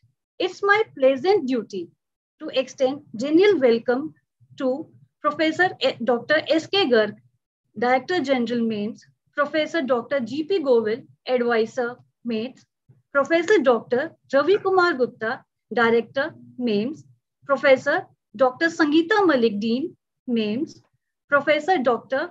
Rajni Malhotra Dhingra, Principal, Law Department, Professor Dr. V.K. Khurana, Head, Department of Business Administration and Coordinator, IQAC, Professor Dr. Vinita Gupta, Head, Department of Journalism and Mass Communication, Professor Dr. Manju Gupta, Head, Department of Commerce, Dr. Praveen Kumar Gupta, Head, Department of Law, Dr. Sanjay Mangla, Head, Department of Economics. A very hearty and special welcome to our keynote speaker, Professor Javier Gonzalez Nones from Spain. I also welcome our esteemed chief guest, CA Vipul Garg, erudite professional from banking industry. We all welcome you, sir. This conference is the precursor of the success of our institution, as it also facilitates us to meet and interact with some of the brilliant minds of the country. We are indeed fortunate to have one such luminary with us today as the guest of honor, Professor Dr. Vishal Kumar. I am extremely delighted to pronounce the chief guest for the valedictory session, who is none other than a veteran and seasoned academician, Professor Dr. Anil Vashisht. I also feel honored to welcome eminent technical session chairs, Professor Dr. Ravikant Swami, Professor Dr. Anil Kumar Goyal, Professor Dr. Tapan Kumar Nayak, Professor Dr. Nitin Gupta, and Dr. Renu Sharma. I welcome all my fellow colleagues and students who have joined and participated in this one-day, 8th day international conference. I am very optimistic that the conference will be very productive and worth your precious time. We welcome all of you. Once again, thank you. Thank you so much, ma'am, for such an enlightening and heartfelt welcome address. Now, may I call upon Dr. Monica Sharma, conference convener, for introductory remarks and to address the theme of the 8th MAIMS International Conference 2021 with her knowledge, experience, and excellency. Dr. Monica Sharma carries 19 years of experience in both academia and the corporate world. She holds a PhD degree in management from Jamia Millia Islamia, Delhi. She has to her credit 10 research papers published in Journal of Repute and 8 research papers in national and international conferences. Her keen research area include behavioral finance and time series analysis. Ma'am, it's a request to please present the theme address.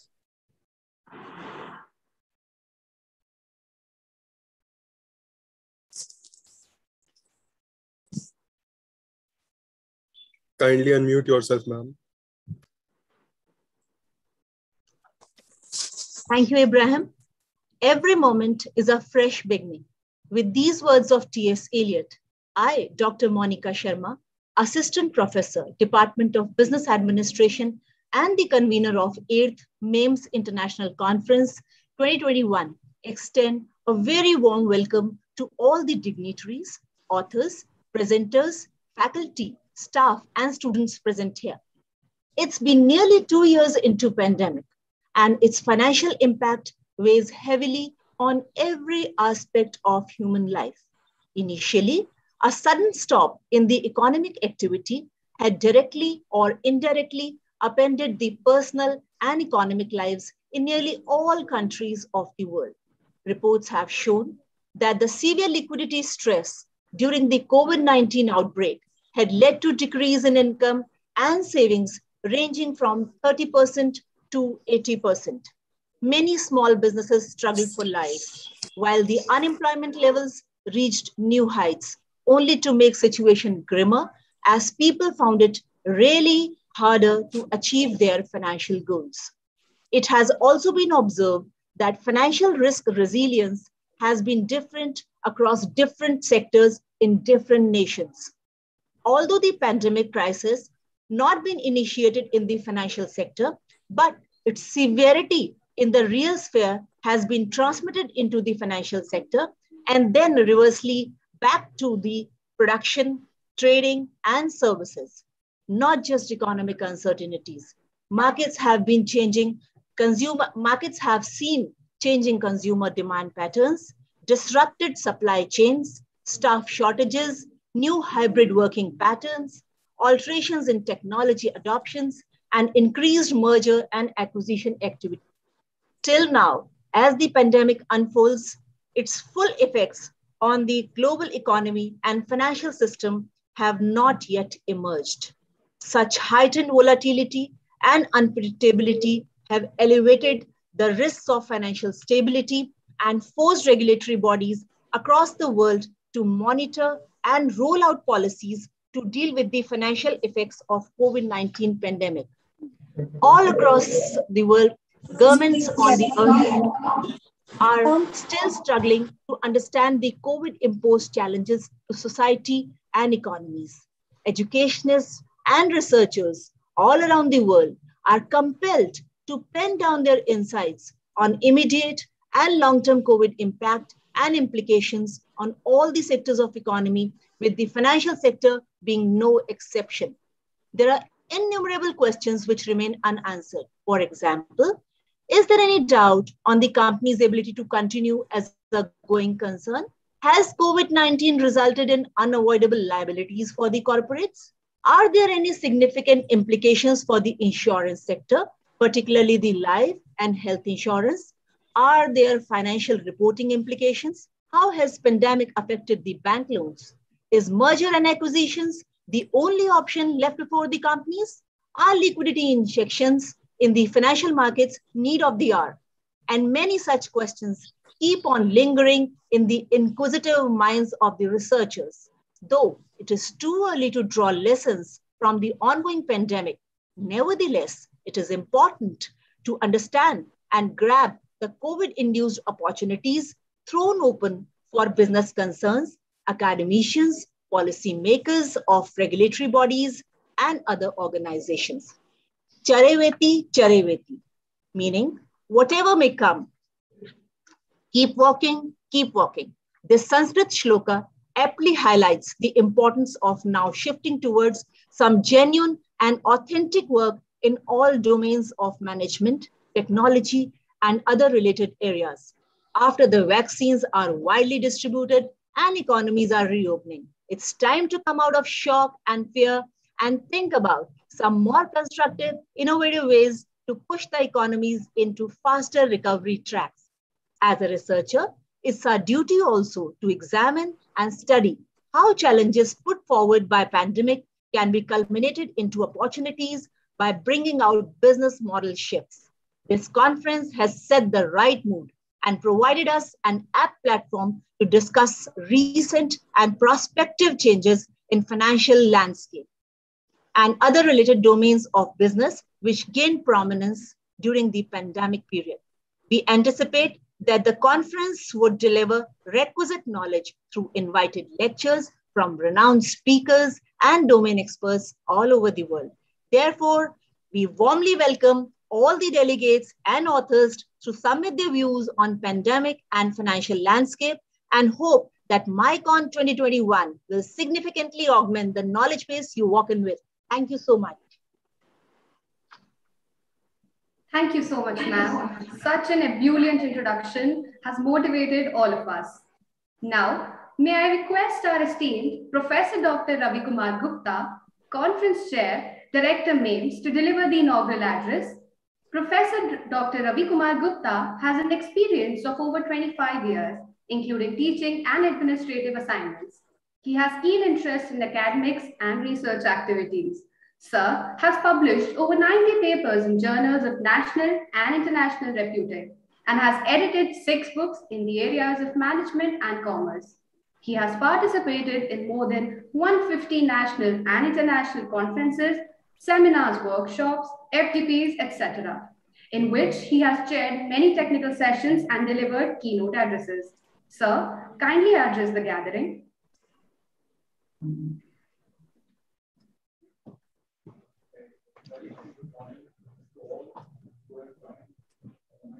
Sir, kindly unmute yourself.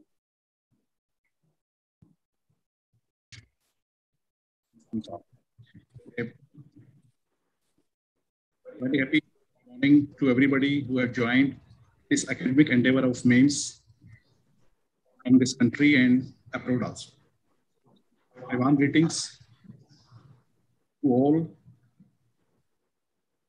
to the Paramita Parameshwar, our Chief Mentor, Kishore Garg, Founder Chair, and Chief Advisor mates, all of the spirits of Maharaja Agressan Technical Education Society. Our Chief Guest of the day, Shri Vipul Garg, Director and Team Head Acquisition, Standard Chartered Bank. Professor Javier from International University, Spain. Both have joined our inaugural session. Director General Professor S.K. Garg. Professor V.K. Khurana, Head Department of Business Administration. My other senior faculty of the Institute. And conference convener, Dr. Monica Sharma, and co-convener, Dr. Ekta Dargan, and all my faculty colleagues from other institutions who have joined in this academic endeavor. I take this opportunity to welcome you all and convey my warm greetings to be a part of this event today now. It's a day of celebration for our institute. Like our India has a lot of festivals every day, lot of Jayantis, celebrations, and so every day we have some festival in India, and on the same lines, we have carried out a lot of events in the past also. And today we have this international conference in the area of finance. We have a long list of academicians, persons from industry, and also from various parts who would be promoting their knowledge throughout the day in this inaugural session, in the various technical sessions, valedictory, and others also. From this institute, I just would like to convey in brief, this institute was established in the year 2003, and we are having our campus in New Delhi, Rohini, Sector 22, within the area of 9 acres. Presently, we are offering 6 courses: BBA, BCom, BA Economics Honors, BA Journalism, LLB, BBA LLB, BBA LLB, and we have an annual intake of right now from this academic session 2021-22, 960, and we have a total intake of more than 2,600 students in our campus. Apart from, we have an engineering college in the same campus, and also one university, Maharaja Agressan University in Baddi, Himachal Pradesh. In totality, we say with a great proud that we have a total intake of more than 10,000 students and more than 1,000 families in the shape of faculty and non-teaching staff. They are associated with this promotion of education, this social cause, through this our society, Maharaja Agrawal Technical Education Society. We are always concerned with the providing quality education, the holistic development of our students who join here in our institute in various programs. At the same time, we are very much concerned that our students are not only technically equipped, not only knowledgeable, not only better employable, but at the very same time, we wish, considering our guidance from our chief mentor also, that our students become the good citizens also, who are always concerned with their family, with the locality, with the society, and with the whole world. All these things, I convey my warm greetings again and again. Take this opportunity to welcome all of you, being the host of this. Thanks, one and all, to be here. Thank you very much. Thank you so much, sir. We feel truly blessed to have such an enchanting personality like you. Now, let's welcome Professor Dr. S.K. Garg, Conference Advisor, Director General MAIMS, for the introductory remarks. Professor S.K. Garg, prior to his current position as Director General MAIMS, has had a long and illustrious career of over 4 decades in University of Delhi. Sir has served in various prestigious positions, including that of the Principal of Deen Dayal Upadhyay College, University of Delhi, for more than 20 years. In his 42 years of rich career, he has been member of various committees of Delhi University, University Grant Commission, and Ministry of Human Resource Development, including the Knowledge Commission's working group, which designed the choice-based credit system in 2014. He has been a recipient of the Ambassador for Peace Award conferred by the International Federation for World Peace. Over to you, sir. Thank you very much, Saloni. Respected Dr. Nandkishore Garg, Founder, Chairman, and Chancellor, Maharaja Agrawal Technical Education Society, Chancellor, Maharaja Agrawal University. The keynote speaker, Professor Javier Bonjal, Chief Guest, Shri Vipul Garg, my colleagues in the faculty, and dear friends. MAIMS has been organizing a large number of seminars during the last year and a half. Ever since the pandemic started, we found that the teaching, besides the teaching being online, these seminars and conferences can also be organized online, which we found are much easier to organize vis-a-vis organizing them in the physical form. For today's conference, the title is very appropriate, The Pandemic and Financial Landscape. The pandemic has affected the financial status of the entire world. All countries have suffered because of it, as the manufacturing activities stopped for quite some time, and it had cascading effect on the trade and supply chains also. So because of that, there was a huge loss in terms of production and utilization of manpower. Well, the impacts are, and the impacts are very, very serious. And to combat these impacts, the government of India has taken various initiatives. The government brought in a package of 20 lakh crores during the first pandemic. And even now, lots of facilities are being provided to the industry. The only savior is that our government has done it and done it wisely that they have not compromised on the petroleum prices. The petroleum prices, there is no subsidy, or there has been no tendency to give subsidy. Whoever is consuming, the cost is being recovered from them. And this is probably the best source of revenue as of now, apart from GST, whose collection has been increasing month after month. So these are some of the facets of financial implications. And at this point of time, the biggest challenge is to keep the inflation under control.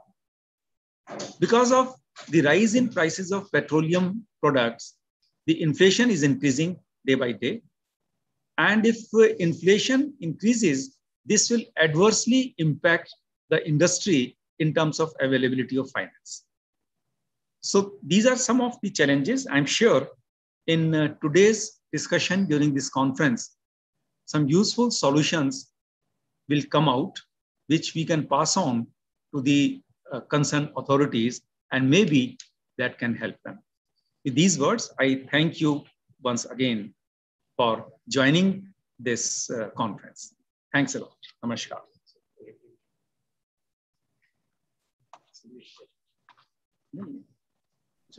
Yes, yes, correct.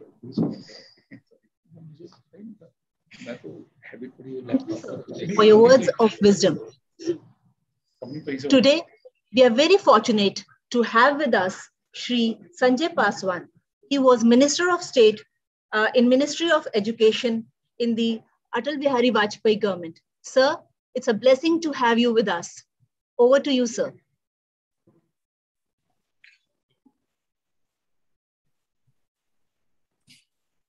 Hello.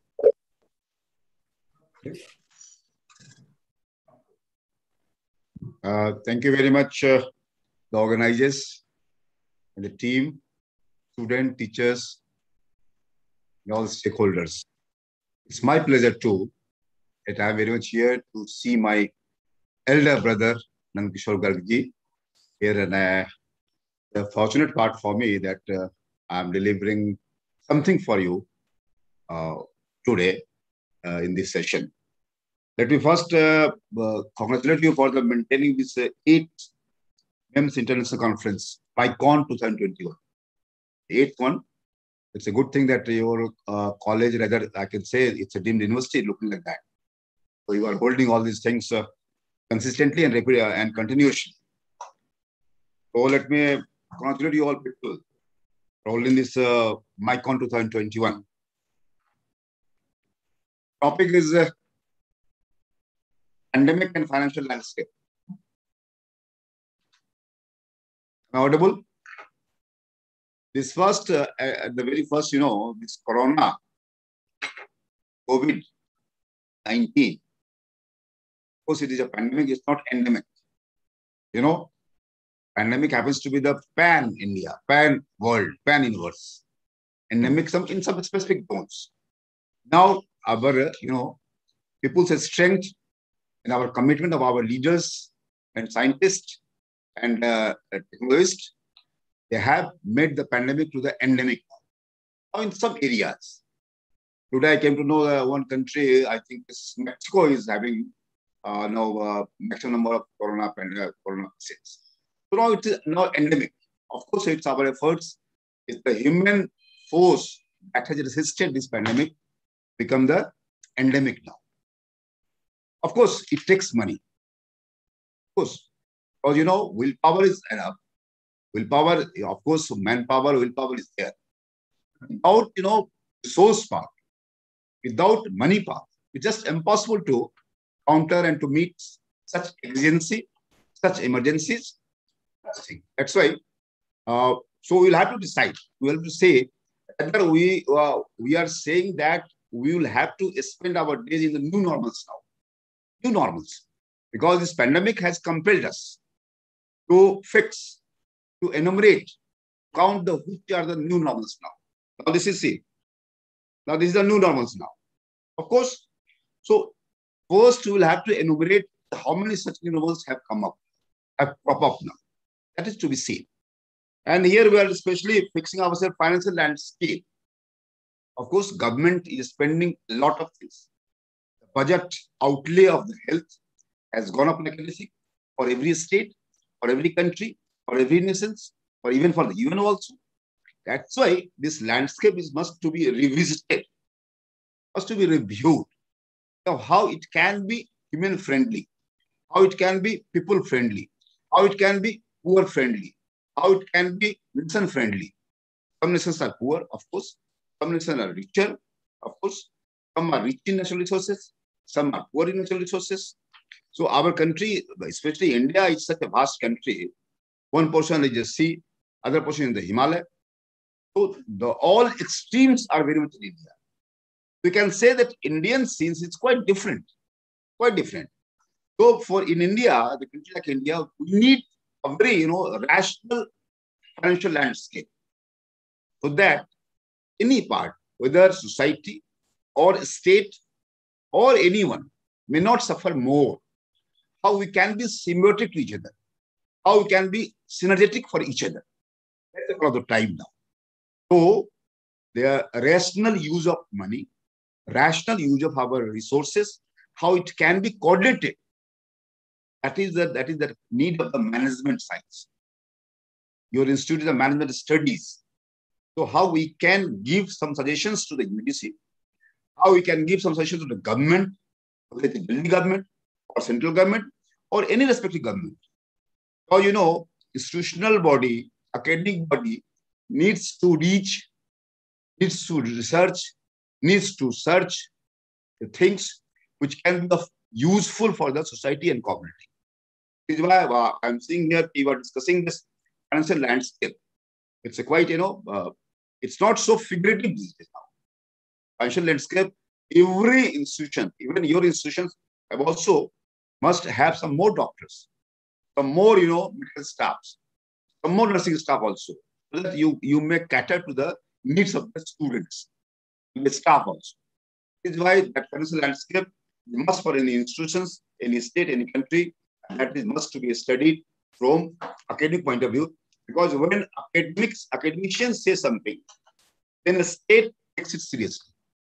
That is why this type of sessions helps a lot to the government. And I also advising the team of your organizers. They must be in touch with the NITI Aayog also. NITI Aayog is also maintaining and organizing so many symposiums, seminars, and workshops also on this issue. Certainly, you can help them, and they can help you also. So, Professor S.K. Garg, I'm thanking you very much, and I'm thanking my elder brother, Kishore Bhai ji. I got this opportunity to share some feelings and insights about this. And in time to come also, I'll be coming time and again so that I may share my feelings with you all people. Thank you very much. Thank you so much, sir, for your valuable remarks. And I assure you that we will definitely work on your path.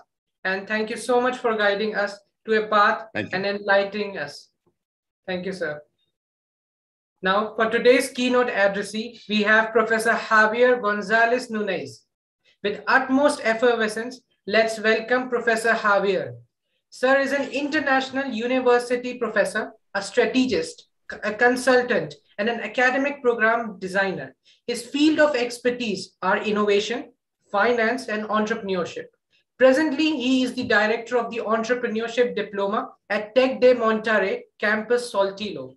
In his activities as CEO and co-founder of Tonic Teaching, he managed to internalize his firm in more than 25 countries developing projects related to innovation and teaching. He has a rich experience in operational and managerial roles, mainly in the finance and pharmaceutical industry in different geographies like India, Morocco, Luxembourg, and Belgium. Among his many noteworthy achievements, receiving 2 awards from the Tec de Monterrey for his conference on entrepreneurship during COVID-19 and for mentoring entrepreneurs in Mexico with sales strategy training is phenomenal. Sir, it's an honor to have you. Over to you, sir. Thank you so much for the pronunciation of my name, not usual, and for the introduction. I will just share my screen. If you can just confirm me that you can see it, it would be perfect. Yeah. Yes, sir, it's clearly visible. Thank you. Perfect. Thank you once again for the extensive introduction of myself. So I think I will skip one of the slides. Just to give you a little bit of the context when they ask me, and I will introduce myself very briefly after this, but just when they ask me to give a conference about financial landscape and the new financial landscape after the COVID-19. Oh wait, we say after, but we are not after the COVID-19 yet, but let's be positive here. I was like, okay, what will I talk about? Microeconomic perspective, microfinance perspective, state or government perspective. And then I said, India is probably the country with most entrepreneurs in the world. And probably that the students, which are the beneficiaries of the talks at the end of the day, with all the respect for my dear colleagues here, professors and other representatives, but obviously what we do here, especially for the students. And most of the time, most likely students here will become entrepreneurs or intrapreneurs. So that's why I decided to focus a little bit on what are the key success factors for a company, for entrepreneurs during the crisis with this new financial uncertainty. So that's a little bit the approach I decided to take here. Very briefly, so you said everything. Indeed, I stayed at HEC Paris. I did a training at Harvard that has an R here. They would kill me for that. And also at INSEAD, that are the well-known ones. And I'm happy to convey you to my TED Talk on the 27th of October. So if you want to join, it will be about entrepreneurship and the story of Tonic Teaching. Tonic Teaching is my company. We created another one that is Hope, that I will speak a little bit about at the end. But yeah, enough about myself. More about Tonic, just to give you the context, okay? So we will try to do like a case today. I will speak about what are the challenges and the success factors during entrepreneurship with this financial uncertainty or financial volatility. And I will take the case of the company that I know the most, which is Tonic Teaching in this case. So I could speak about Amazon, Facebook, or the large companies like this, but I avoid doing this even in my teaching. I prefer to take cases that we can directly work on. Okay, so we managed to do some international expansion, horizontal expansion. If you don't know what it is, happy to take question at the end. 32 countries, 4 continents, 1,000 courses. Keep in mind also the cost reduction and profit maximization. Okay, we will speak about it during the talk. And also that the COVID or the coronavirus was an accelerator of all this. And I already mentioned the TEDx. I was taking some notes when my colleagues were speaking, just to add a little bit of background. What can we say about the financial impact and the new financial landscape? I think we can identify different things. A higher volatility. Just if you don't know, volatility is a fancy name for risk in finance. Okay, so when your banker tells you, I have a very good investment for you, it's highly volatile, it means that it's very risky. Okay, so just be careful with that. Financing became difficult. Access to financing became difficult. Okay, a change in the customer behavior, as one of my colleagues said in the introduction. Fully agree on this. Okay, so the consumers are consuming in another way. We will speak about it during the talk. Risk aversion, so people want to take less risks. Okay, large uncertainty. Okay, one of the uncertainties is when will it be the end of the COVID-19, of the pandemic? We have no clue. Okay, and less budgets for the company. So if you do business to business, if you do B2B, definitely there is less budget. And then an interesting question that was introduced here, that was the M&A. Okay, when I worked in India, I was the director of an M&A department. Okay, I created an M&A department in a consulting firm in India. Love India, by the way. I'm the most non-Indian. I'm the most Indian non-Indian person. Okay, so the idea here is that can we still focus or can we still bet on organic growth? Okay, organic growth is when you develop the business instead of buying another business. Okay, so we will discuss a little bit about this. We identified some key success factors. Obviously, you can disagree with me, and we could add other ones. Would be interesting if I get some questions at the end. The first one would be the founding team. Okay, one of our key success factors was the team that we had at the beginning. We were 2 people. Now with Hope, we are more than 20 people. Okay, so we are increasing even during the crisis. Okay, what you should be looking in not your beloved one, but your other half for entrepreneurship, it's obviously complementarity. Okay, I'm a finance guy, I'm a business guy. My my friend and colleague and co-founder is an IT engineer. He's the techie part of the company. Okay, why? Just if you have the same skills, what's value added that you're creating by joining forces? Absolutely nothing. Okay, you need to work with people that you collaborate together no matter what. Hard times will arrive, especially during the crisis. So it's important that you have a good understanding of each other and that you collaborate. You need to know your lacks. Okay, I know at what I'm very bad at and what I'm not very good, but I'm okay at. Okay, so that's the idea. It's important because then you understand who will be doing what in the company. Okay, so for instance, I'm very bad, or I don't like to do all the admin tasks, and so some of the admin tasks, one of my colleagues will take care of them. Okay, you need to decide on decision process. Okay, let me give you an example here. What do we do with the expenses? Okay, so until what amount can we take the expenses on the company's credit card? That's an example of a decision process. And you need to create more value than working together. Okay, if 1 + 1 doesn't make more than 2, just work alone. Okay, you avoid all the meetings, all the conversations, all the discussions, etc., etc. I only have a few minutes, so I will need to make it very short. I could speak like for 2,000 hours about this. Yeah, I'm a professor, you know. Okay, so another thing is the business continuity plan. Okay, a business continuity plan is like a war plan.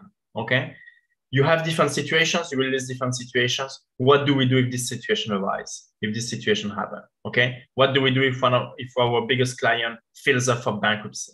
What do we do if there is a new lockdown, etc.? Okay, all the companies should have this. Large companies have it for sure. Small companies and medium companies should do it as well. I'm pretty sure that now with the COVID, everybody has an emergency plan in case of lockdown or in case of pandemic, okay? But you need to list more situations. Why? Your reactivity and your flexibility will be faster and greater in case of those situations happen. The strategy, it's a big word. We will try to make it more simple. You obviously need to have an objective, okay? No matter if it's a crisis times or in normal times, okay? And a plan to reach it, okay? So the objective is like the medium or the long-term goal. The plan is how you reach to this slide here, okay? And more than ever, what you need is adaptability, okay? When I give my classes of entrepreneurship or social entrepreneurship to my students, MBA or bachelor students, I always ask them this. Why Nokia failed? You remember Nokia or Kodak? Why did they fail? Lack of adaptability, okay? And before that, I asked them another question is, what's the advantage of not great, but large companies versus small and medium companies? And they all say the same, the brand, the money, the HR, etc. It's completely false. Certainly that brings an advantage, but you can fight this with adaptability, okay? If you are more adaptable than another company, you will survive, okay? Just for you to know, and this is for your general culture, the average lifespan of a company today is 61 years. A few years ago, it was more than 100 years, so it's decreasing. Why? Because the world is changing faster. The technology and the adoption of technology is increasing, okay? And therefore, you need to be more adaptable. So keep in mind, adaptability is the key to be successful. Just want to mention all the key success factors, and we can discuss them a little bit more in details. I do believe, and you can disagree with me, it's always a good advice to disagree with your professors, so it creates nice conversations. Times of uncertainty, times of volatility, risky times of crisis, bring more creativity. Why? You will ask yourself questions that you never asked yourself before, okay? For instance, how can I introduce my PIN code when I'm paying with my credit card without touching the device because there is a COVID-19 or there is a virus? It's a silly question, but I never asked myself this question before the COVID. I'm asking myself this question today. This is just a quick example, but you might imagine other ones. There is also a need to update and adapt yourself faster, okay? An example that everybody will understand. Who was an expert in Zoom 2 years ago? No one. Who is an expert in Zoom today? All the people on this call, okay? So there is a need to adapt and to adopt technology faster in crisis times. So you need to be more adaptable as well. So creativity is key. I teach creativity. It's really one of my main topics I really love. Change management. If you need to be adaptable, you need to change, but you need to have a process. Very briefly, we could do a full course on this. What's the need of change? Okay, so you need to have data. What's the need of change? What would be the impact of the change? You approve or you deny it. If you deny it, you stop the process here. If you approve it, you implement the change. You gather data on the impact of this change, and you see if there is a need to change again or to come back to the previous process that you have. Let me give you a very quick example here. During the COVID-19, one of the problems is getting paid. Okay, companies are suffering, budgets are lowering, so definitely getting paid becomes a challenge. Okay, so maybe it would be interesting to ask for an upfront payment. Okay, so that would be the request for change. We're not getting paid fast enough. We need to ask for an upfront payment. What would be the impact? How many customers will we lose? How many new customers will not go with us because of this down payment, etc., etc. Okay, and also obviously the positive impacts. What will be the reduction of risk? What will be the reduction of unpaid bills, etc. If you think that the impact will be positive, you approve it, you implement the change, and then you see, are you reducing the risk? Are you getting paid faster, etc., etc. Yeah, just to give you a very quick example, but it's not because it's a small or medium company that you shouldn't have any policies or you shouldn't have any processes. On the contrary, you should have them like the large companies. On the communication, I think you have seen this, guys. If you have a LinkedIn account, I live on LinkedIn, okay? Definitely communication has changed during the crisis, okay? So more empathy, clarity and transparency, more service-oriented, okay? So you give more services and more support to the companies you are working with just to show solidarity during the crisis. It's a good time to make new friends and good friends, okay? An example is what we are doing here, okay? With this situation, we can connect. I'm in Barcelona, so it's 12,000 kilometers away. I don't know in miles, but the idea is that you can connect with more people, so you need to show them support, empathy, and solidarity during crisis times. Okay, that's definitely a key success factor. You need to understand what are the goals, okay? Just to mention one thing here, you need to identify KPIs, okay? So key performance indicators. What are the indicators and the data that are showing you that you will reach your goal or not, okay? So you can adapt. Again, adaptability is key. If you remember just one thing about this talk, and in 10 years, you're like, yeah, this Spanish guy said something, I just remember adaptability, it's perfect, okay? Keep adaptability in mind, it would be amazing, okay? You have, obviously, automated tools to monitor them. We could discuss a little bit more on how to make the KPIs. Sadly, we have no time, but just you need to have indicators to understand if you are going on the correct direction or not. Okay, and based on this, the importance of doing this, the fail fast, fail cheap. Okay, if you want to go from Mumbai to Pune, where I used to live in Pune, it would be amazing to have a chart saying that you're in the wrong direction before you reach the destination. Okay. Just like this, you are not spending time on the oil and on wasting your time, the time of your life. So knowing that you're in the wrong direction soon will help you to redirect the car, in this case, your company. Okay. Environment analysis, and I'm almost done. Those are the tools that you all know, and I'm pretty sure that all of us use them in the wrong way. This is a living document, okay? So business model canvas, you're all familiar with that. And I really wanted to link the financial part with the business management. This is business management. The idea here is, again, to adapt, okay? Most of the students, they do the business model canvas day one, and then, okay, it's done. It's on the business plan. We are done here. Absolutely not, okay?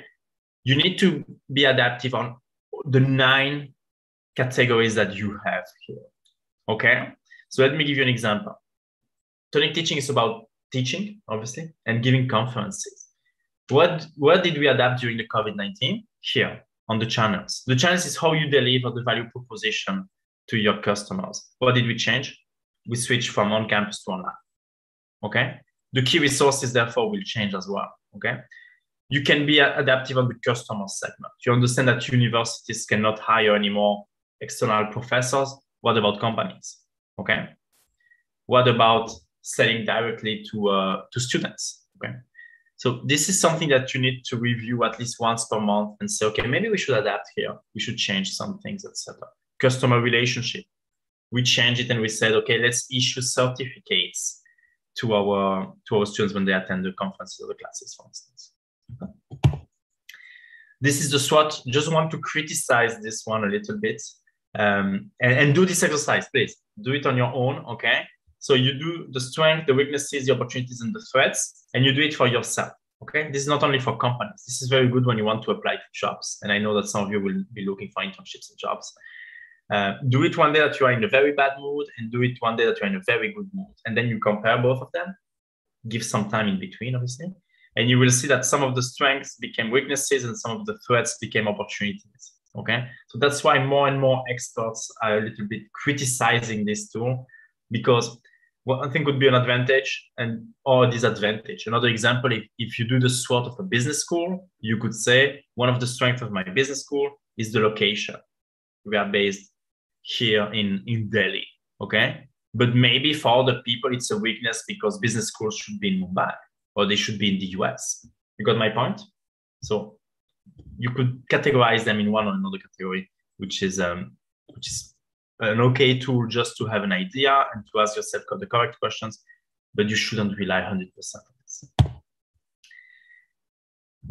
We said it, okay? One of the main components, or one of the main factors and the change in the financial landscape is the risk.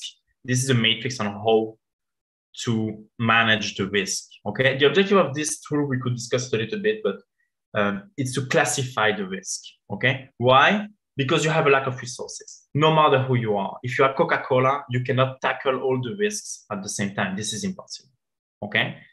Therefore, you need to do a prioritization of the risk, okay? And obviously, you will start with a very high risks first. Once you did this, okay, you need to collect data, obviously, to do a correct assessment of the risk. You need to continuously measure it, okay? So another very important learning from this is that those are tools almost for daily use, okay? They're living documents. You should use them as much as possible. And since uncertainty is there, volatility is there, and we are in very disruptive and changing times, you should use those tools as regularly as possible, okay? So the objective is to prioritize and to take decisions, okay? I'm a finance guy. I know how finance people are, okay? We think that we are at the end of the road and we are the final outcome. Absolutely not, okay? Finance create tools and reports for decision-making. This is the main objective of the finance department, okay? Once you identify the risk, 4 options to manage them. You can mitigate the risk, you can accept it, you can transfer it, and you can avoid it. Okay, I think this is self-explanatory. Just to finish on a positive note, okay? I created my company during the crisis, okay? 1 month before. I'm supposed to be a finance guy and predict the future. I'm very bad at that, like everyone, okay? So 1 month before we created the company, and 1 month after, there was the lockdown, okay? So it was amazing. It was very cool. We were almost crying, and then we said, okay, come on, let's do things here. Other opportunities during the crisis that I will show you, and you will see that crisis times are actually very, very good times for entrepreneurs, okay? That's my definition of an entrepreneur, by the way, okay? I will start my classes of entrepreneurship with this. What is an entrepreneur? For me, an entrepreneur is someone that sees opportunities where other people see hurdles and barriers and problems, okay? 4 historical innovations that happened during the COVID-19. Some of them are technological, others are financial. I think both are interesting. The race to the moon, okay? The Cold War between Russia and the US. Without this political crisis, no large investment into the space programs, no man on the moon, or maybe not in 1969, okay? Uber, also a kid of the crisis, 2009.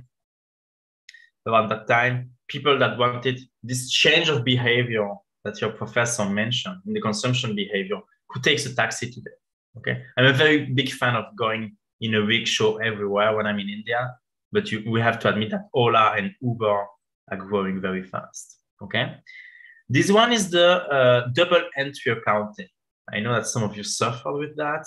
This was created during the Black Plague in Italy, so another pandemic in the 15th century.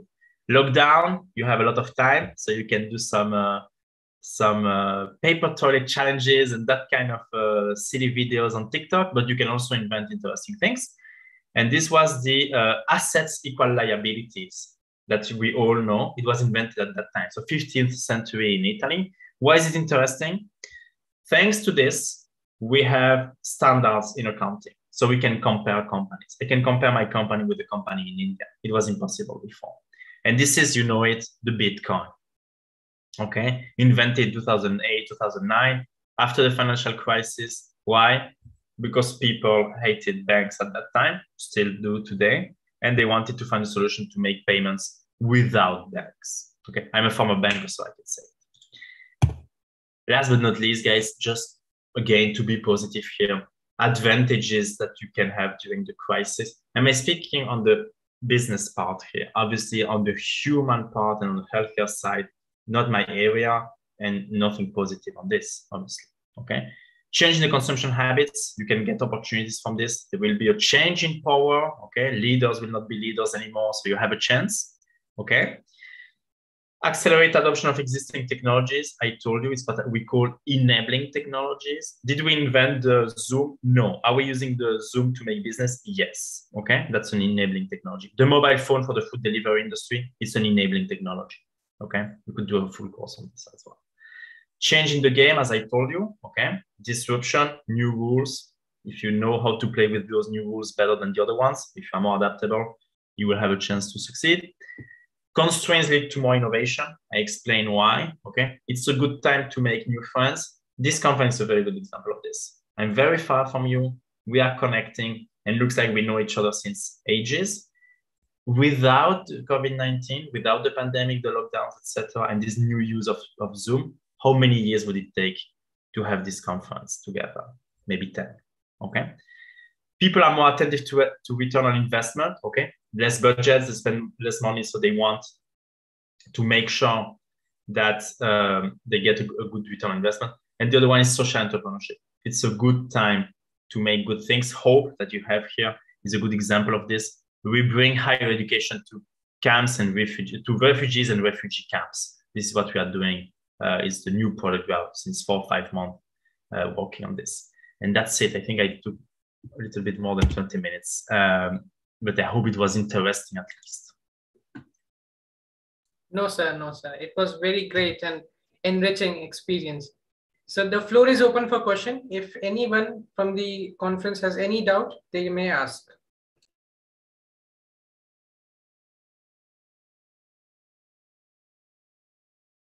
The chat box is open for the question if you have any question.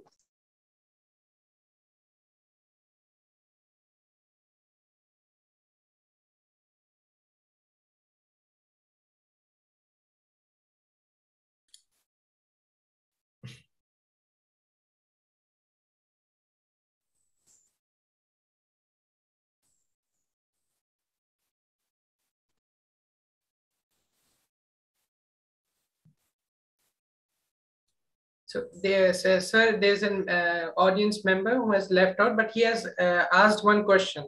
So he's saying that in times of such difficulty, how can one make the first mover advantage? When you see some new innovation coming up, how can I take that opportunity first when there are thousands of competitors and thousands of opportunists there? Yeah. First, that's an amazing question. It would take very much time to answer it. I will try to be concise. There is no need to be obsessed with the first mover advantage. Okay, I can share with you a list where you see the first movers, the fast followers, or even the late entrants. And most of the time, the first mover never wins. Okay, why? You need to have very, very large resources, very deep pockets to be a first mover. Okay, being a first mover is amazing, but it's not. What is difficult is to keep this first mover advantage. Okay, so for this you need to get resources, get competitive advantages that will not be available for your competitors anymore. Okay, Let me give you an example. Anyone knows Haloid? I guess no one. Anyone knows Xerox? Haloid is the former name of Xerox. They were the leaders, the first mover and the leaders on the market for 20 years. Why? Patents. Okay, they patented the printing machine, so no competition possible. If you can do something like this, be the first mover. If not, it's better to be a fast follower or even a late entrant. Okay, so no obligation to be the inventor of something to be very, very successful. Okay, and most of the time, again, if you look at several examples, the first movers never win. Okay, it's the case in the airplane industry. Was Google the first mover? Absolutely not. It was Netscape. Do you know Netscape? No. Do you know Google? Yes. Okay, just to take a quick example that you probably use this morning. Okay, so no obsession with the first mover advantage. Be obsessed with the first mover advantage if you know and you are sure that you can keep this first mover advantage with a patent, for instance, or by capturing resources that will no longer be available for your competitors. Okay, if not, you are just the person giving the good ideas to others. And please stop me because I can continue on this topic for 5 hours. Yes, so I hope that this might have answered this question. So yeah, now, did I answer the question? That would be a good question. Yeah.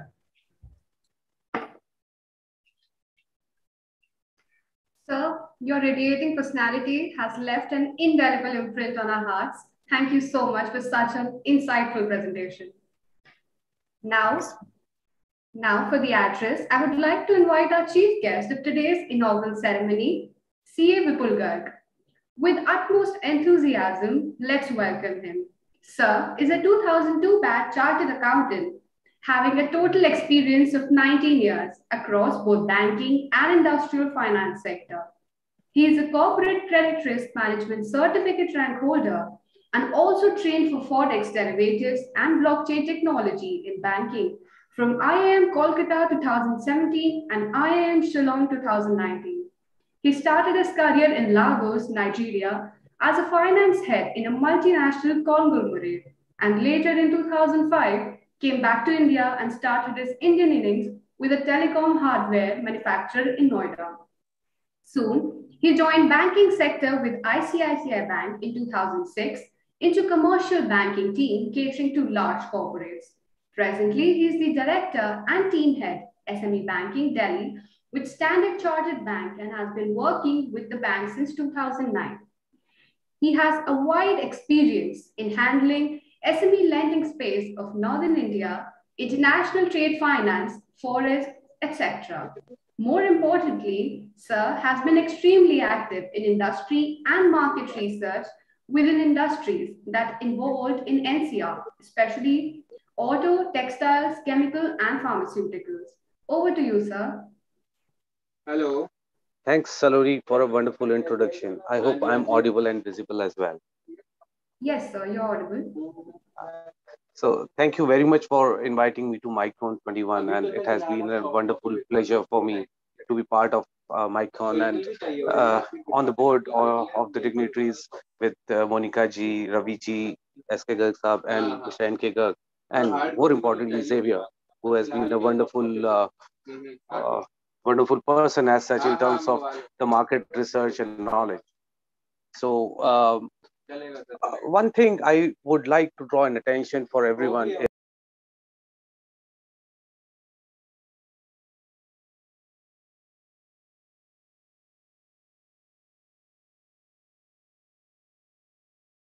हो जाएगा हो जाएगा.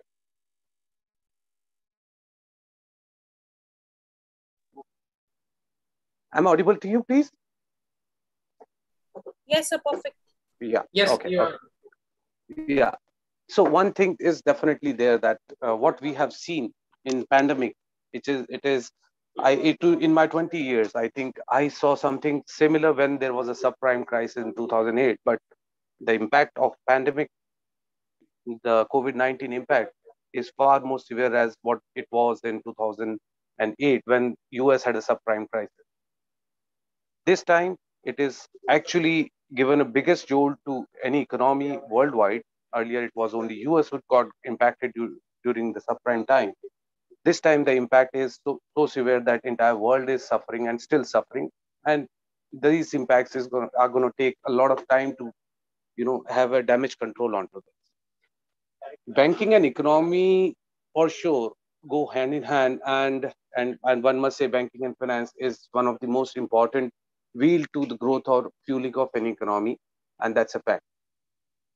Anything which comes onto the banking foray, it has to have an impact on industry and vice versa. If economy is not doing good, at the same time, I don't see banking also going good. So government has been a little has given really very good initiatives in terms of giving loans at those times, which were the most critical times for the industry when the first pandemic hit.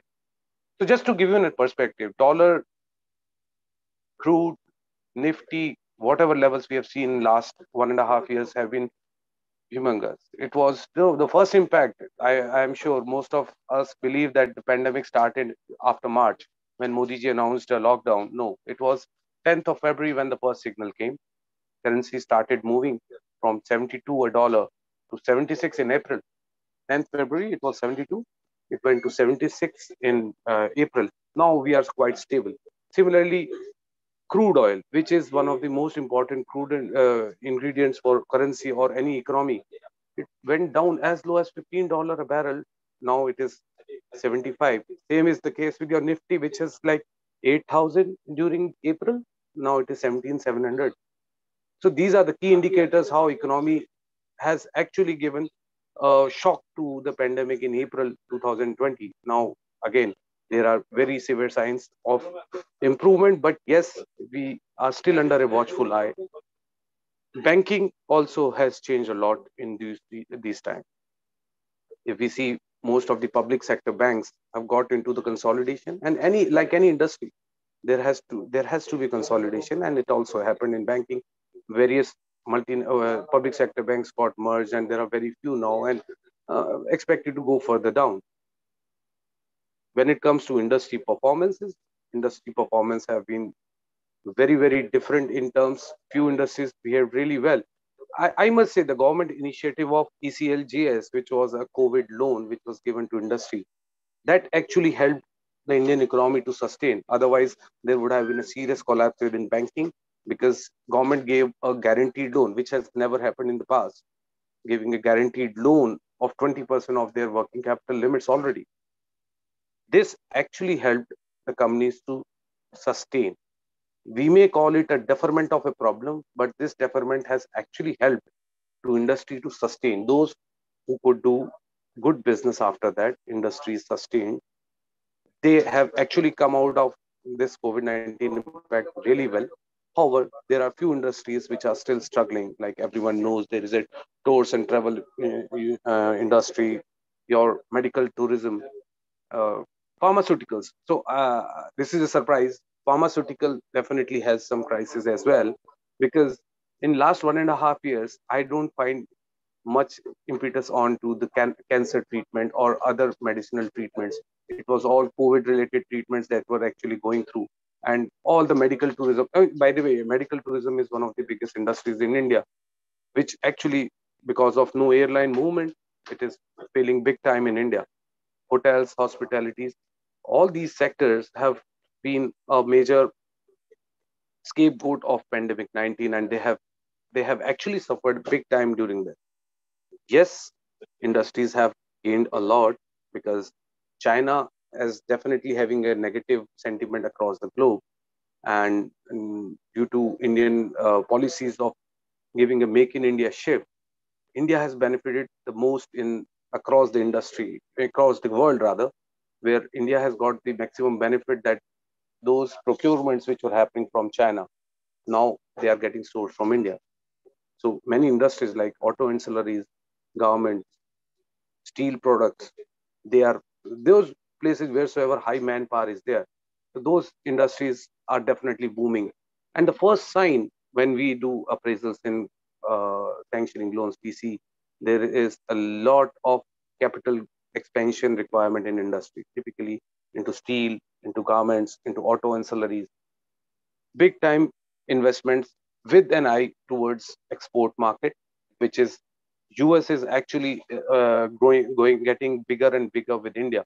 and exports are happening. I mean, in terms of overall credibility of India as a country, because of whatever has happened during pandemic, it has changed a lot.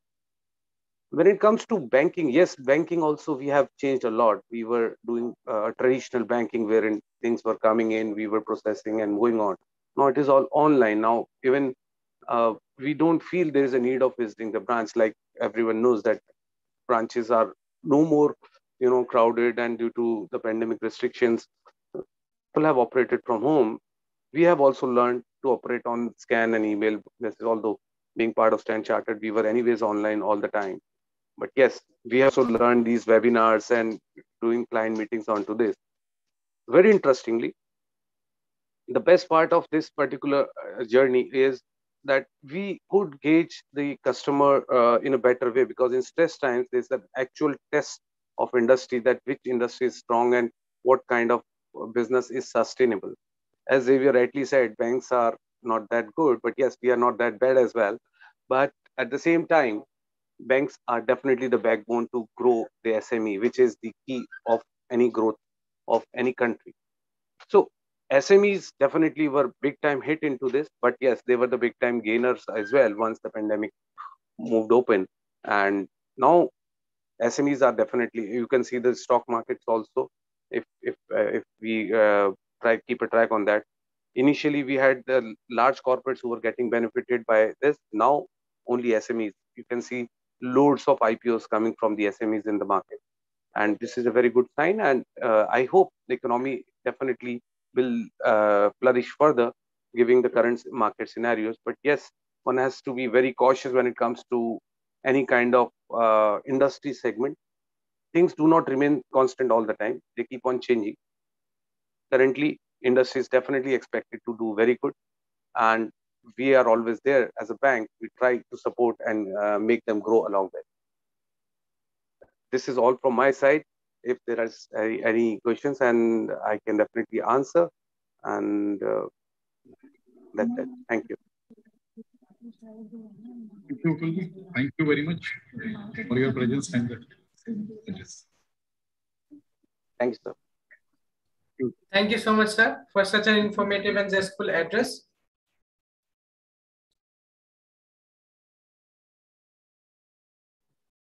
It is our honor to have Dr. Nandkishore Garg, Chief Patron, Founder and Chief Advisor, MAIMS, Chancellor, Maharaja Agrisane University, Baddi, Himachal Pradesh. He is an academician and a well-known socialist amongst us. Driven by the desire to make a significant contribution to the education sector, Dr. N.K. Garg brought like-minded philanthropists under one umbrella to start various educational institutions, including Maharaja Agrisane University in Himachal Pradesh. It was under his flagship that the Kautilya International Foundation was established in 2016.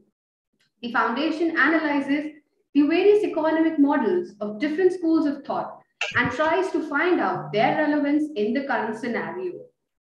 Sir has a long association in politics, wherein he was elected as a member of Legislative Assembly and represented Delhi Vidhan Sabha 3 times. I now invite Dr. Nandkishore Garg to deliver his presidential remarks and share his valuable insights with us. Over to you, sir.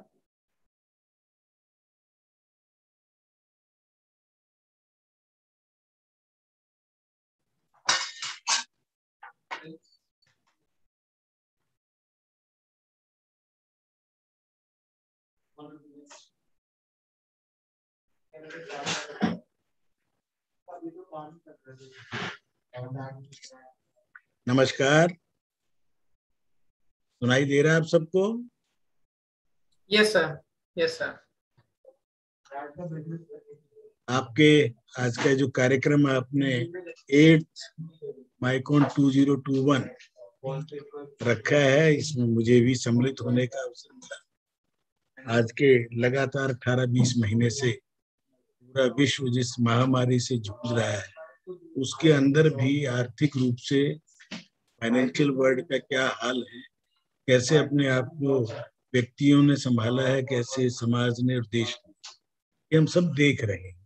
और हमारा सौभाग्य है कि हमारे देश ने विश्व का सबसे बड़ा डेमोक्रेटिक कंट्री है, आबादी के हिसाब से दूसरे नंबर पर है।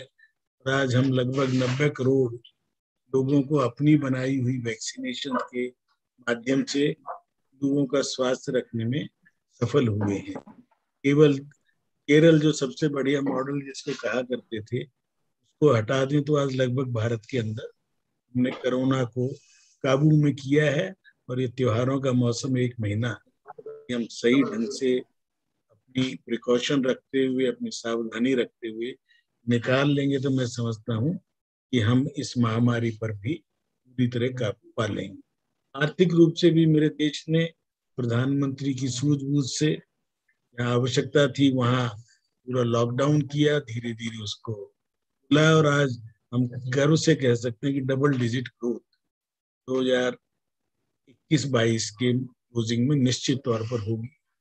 भारत का जो आर्थिक परिदृश्य है बहुत बड़ा है। 2 करोड़ से ज्यादा नए अकाउंट खुलना शेयर मार्केट में, जिसका शेयर मार्केट में जो आज हालात हैं, जो बूम है, उसका मुख्य कारण भारत का रिटेल शेयर होल्डर्स जो बढ़े हैं उसके कारण से है। भारत अपने पोटेंशियल को अनलॉक करने की आज कोशिश कर रहा है, और मैं समझता हूँ आने वाले 5 साल में हम विश्व की अग्रणी जो अर्थव्यवस्थाएं हैं उनके ऊपर के 4-5 लोगों में निश्चित तौर पर सम्मिलित होंगे। भारत के तेजी से इस ग्रोथ में भारत का जो प्रोफेशनल्स हैं, भारत के जो चार्टर्ड अकाउंटेंट हैं, भारत के मेहनती लघु उद्योग से लेकर बड़े उद्योगों के लोग हैं, उन सब का बहुत बड़ा योगदान है। भारत के वैज्ञानिकों ने जिस प्रकार से इस देश को संभाला, तो देश के बाई एंड लार्ज सभी राज्यों में, जहाँ अलग अलग राज्य सरकारों में अलग अलग पार्टियों का शासन होने के बावजूद, सबने अपने आप को एक बहुत ही लोकतांत्रिक पद्धति देश को एक रखते हुए मुकाबला हम सबने किया है, उसमें सफल हुए हैं और अधिक आपस में एकता से काम करेंगे। मैं समझता हूँ कि दिवाली के बाद हम इस कोरोना महामारी को काबू में करने में सफल होंगे। तो भारत का आर्थिक विकास तेजी से होगा, जिसके कारण से 5 ट्रिलियन की इकोनॉमी जो हमारा सपन है उसको हम साकार करने में सफल होंगे। इस प्रकार के कार्यक्रमों से आपका मनोबल बढ़े, आपके अंदर जिज्ञासा बढ़े, आपके अंदर कर्मठता बढ़ेगी। यहाँ वी कैन अचीव, तो निश्चित तौर पर सफलता हमें मिलेगी। आपको सबको बहुत बहुत बधाई। पूरा मन लगाकर ऐसे सेमिनार में हिस्सा लें, उससे सीखें और हम स्टार्टअप्स और जितनी और चीजें आज हैं उन सब में भी अपनी भागीदारी सुनिश्चित करें। बहुत बहुत बधाई, आप सब का अभिनंदन। आप देश और विदेश, अभी जब मुझे पता चला कि स्पेन से भी जुड़े हुए हैं हमारे दोनों छात्र जो एंकरिंग कर रहे हैं, इब्राहिम और मोनिका, उनको भी बहुत बहुत Thank you so much, sir, for the presidential address. Sir, your guidance and support has always been there for us, no matter what circumstances we have been in. Now it's the time for group photograph and book release. Yes, ma'am. The request to everyone to please open their camera for a wholesome group photograph. Late हो दिन मेरा कुछ easy भी रहेगी। I request everyone to kindly switch on your camera for the group photograph and the press release.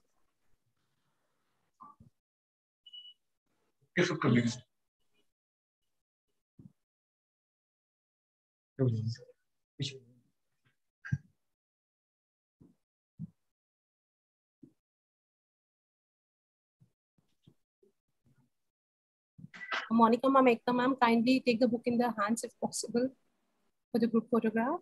Yeah.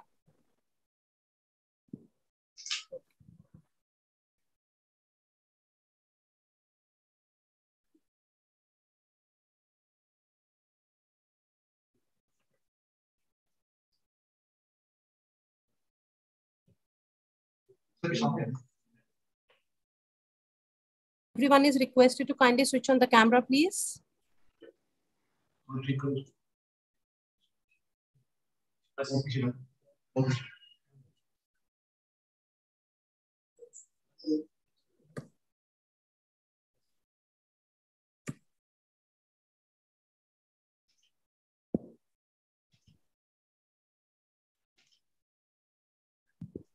Thank you so much, everyone.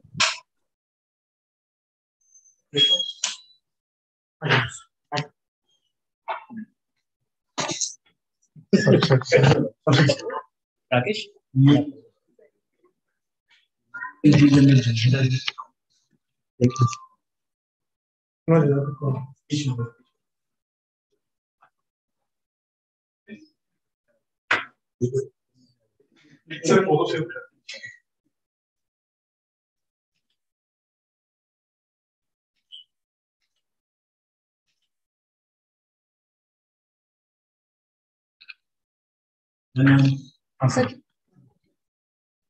Conference की doctor Ekta दर्गन।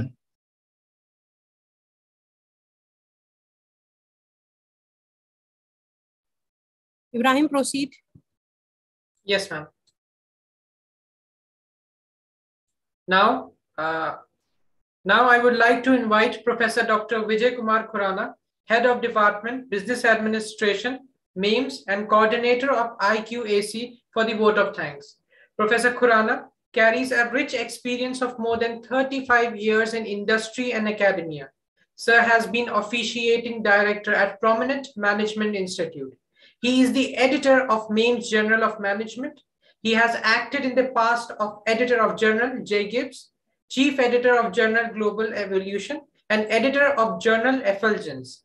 He has published various research papers and has authored a well-known book titled Management of Technology and Innovation. His area of expertise include finance, taxation, and quantitative methods, among others. Over to you, sir. Very good afternoon to all of you. Am I audible? Yes, sir, you're perfectly audible. So I will share my screen. Just give me 1 minute.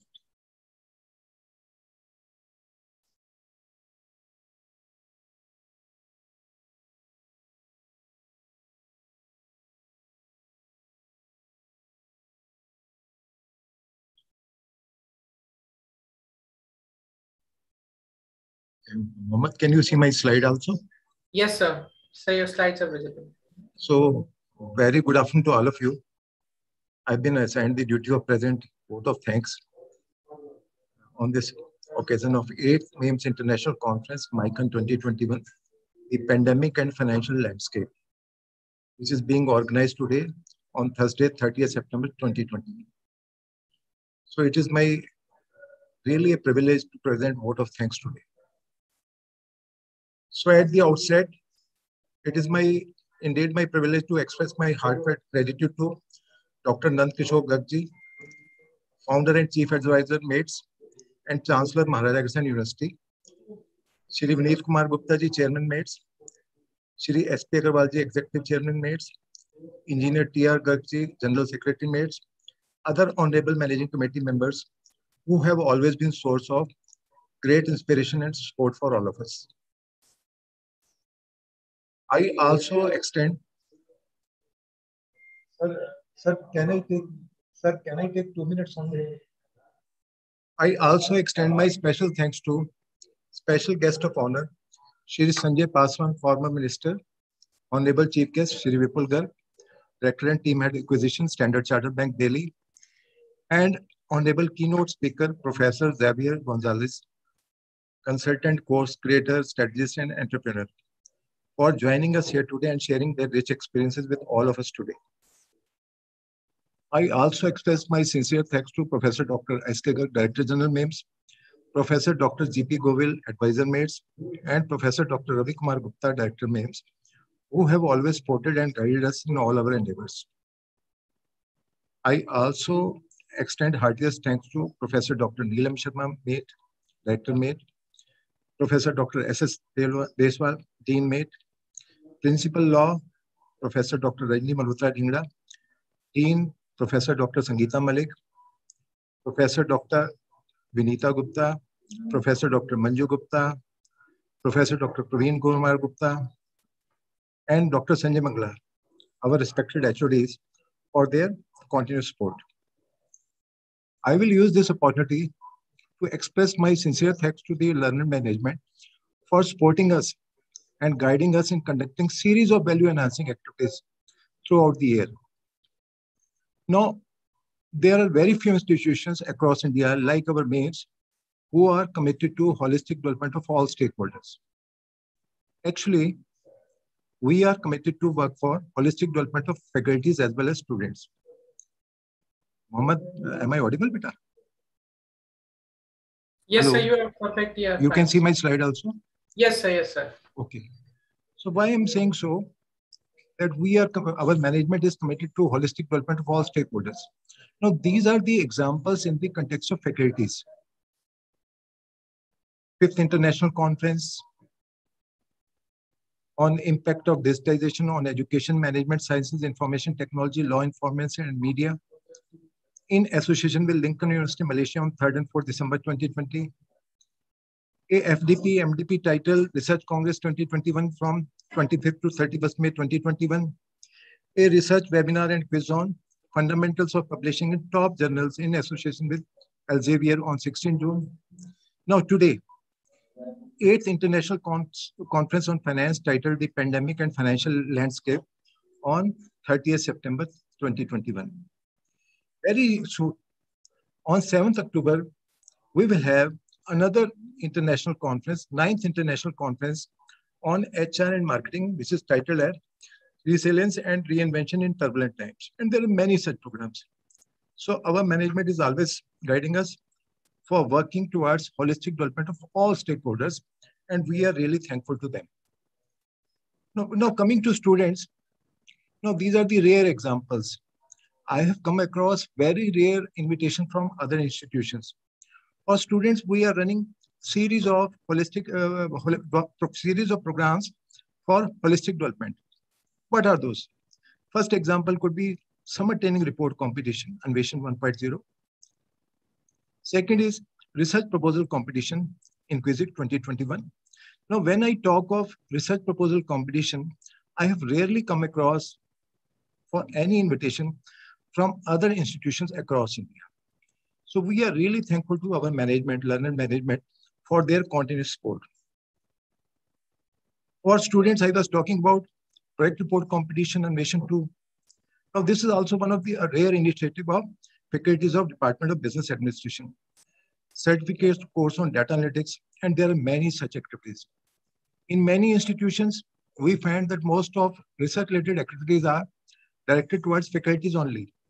But here, we are equally concerned about participation of the students in higher learning. And we are thankful to the management for all this support.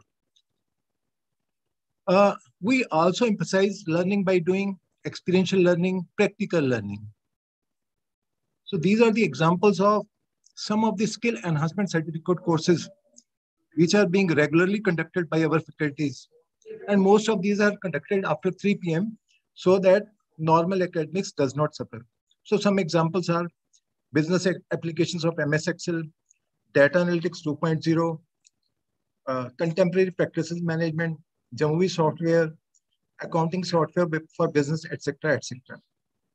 And in these programs, in last 1 year, nearly 500 students have registered, and my estimate is that more than 300 or to 400 students have cleared these certificate courses also. So 2 series of different programs have been already completed. And all this inspiration is coming to us from the learner management only, and we are really thankful to them. So we are committed to work towards outcome-based education. So what we find, these initiatives which have come to us, which have been idea for which has come to us from the learner management, they have shown outstanding results leading to series of award functions.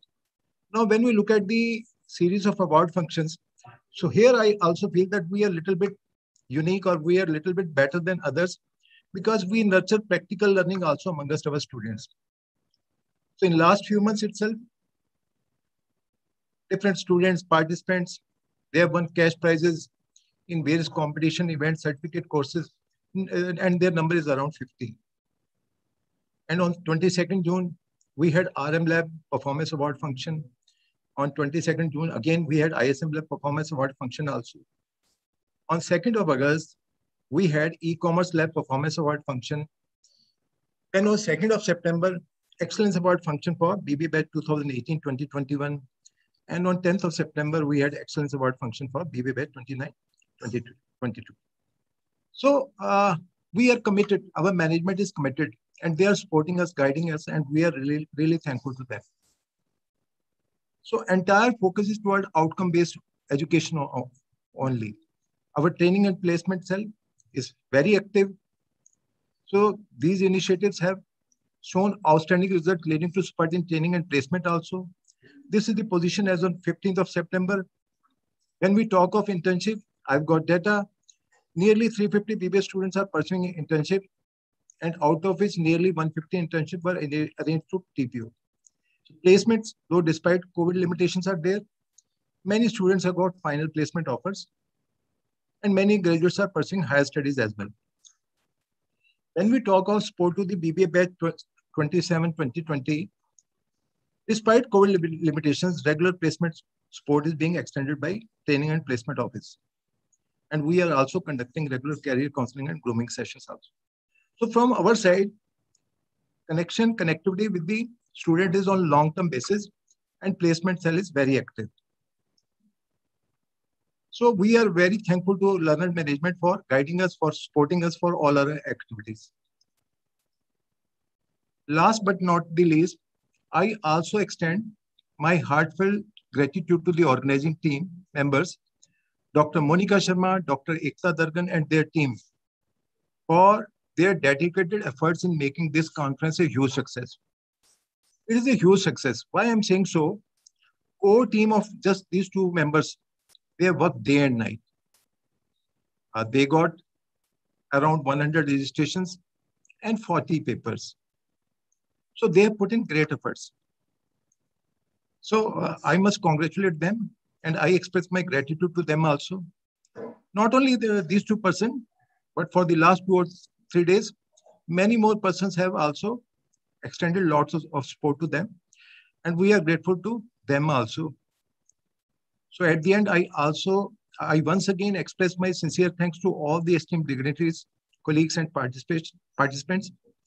Thank you all. Thank you very much. With the best wishes to one and all. Thank you very much.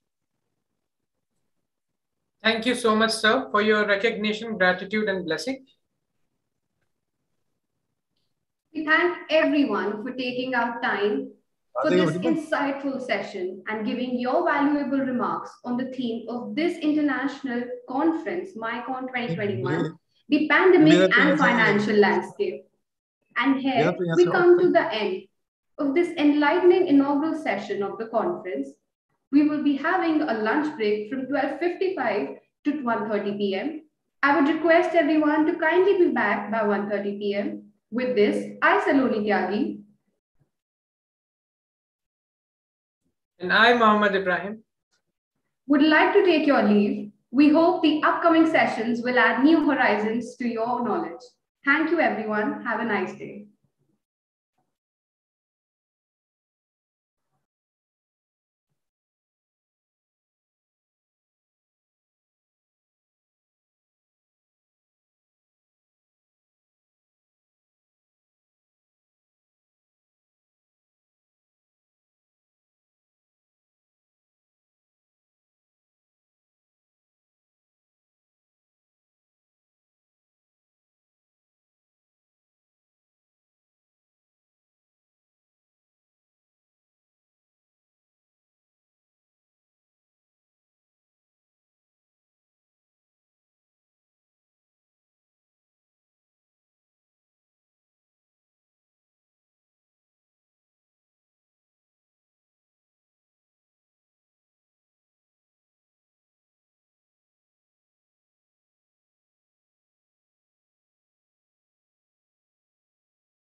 Ibrahim, now you can start.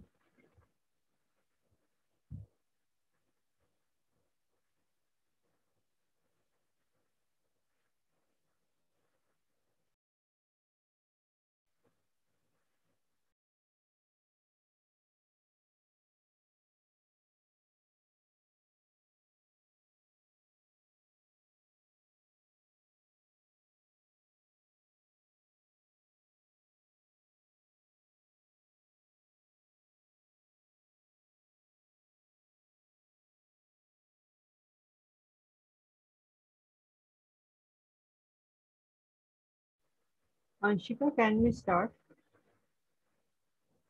Yes, ma'am, sure. Yeah.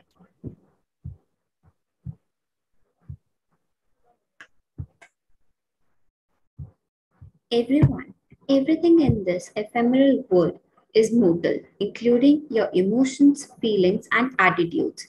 What is immortal is your knowledge that you radiate and share with the world. Good afternoon, ladies and gentlemen. Due to some unforeseen circumstances, many of our honorable researchers are unable to attend the conference. On behalf of them, I, Sarthak, and I, Anshika, present the papers in front of Dr. Sushila Gupta, Assistant Professor, Department of Business Administration, MAIMS. To begin with, we have our first research proposal. Impact of COVID-19 on Indian economy by Mr. Dignesh S. Panchara and by Dr. Umesh R. Dangarwala. Abstract. As indicated by the Ministry of Statistics and Program Implementation, the Indian economy contracted by 7.3% in the April-June quarter of this financial year. This is the most recognizably awful listening anytime saw since the HELP had started aggregating GDP details quarterly in 1996. This proposes some additional net cost livelihoods to the center amounting to rupees 0.35 lakh crores when stood out from the spending sizes. The truly expected deficiency may regardless be in the non-charge livelihoods and the known commitment capital receipts. Various sectors like hospitality, traveling, real estate, and aviation are badly affected due to this pandemic. In this article, scientists have given the various areas that are influenced because of COVID-19. They have additionally referenced the way of recuperation.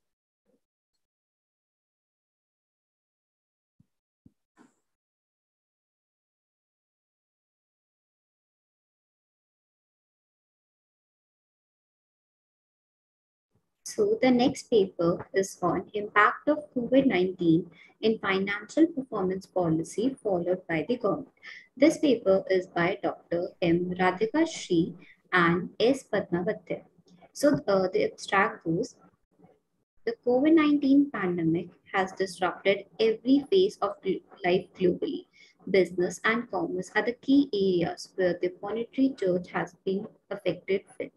The study aims to analyze the various key changes in entities' activities to evaluate the level of business performance in response to the COVID-19 pandemic.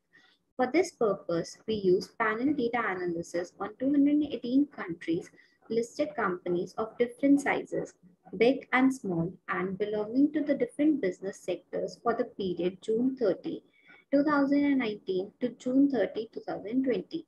We find the net profits of the overall market decreased by 37.43% over the analyzed period. However, small companies engaged in agriculture, commerce, construction, IT R&D, and transport and storage witnesses better financial performance. In addition, our results show that equity financing, proper liquidity management, and an increased company size consolidate the economic performance of entities regarding the return on equity and the return on assets. Our findings are useful for policymakers such as managers and investors and can help them to take best decisions for their managing and investing activities. Moreover, governments need to know how companies respond to the pandemic to identify the sectors of activity that are more vulnerable to the crisis efforts and the main financial management decisions that must be adopted by the companies during the time of crisis. Over to Sarthak.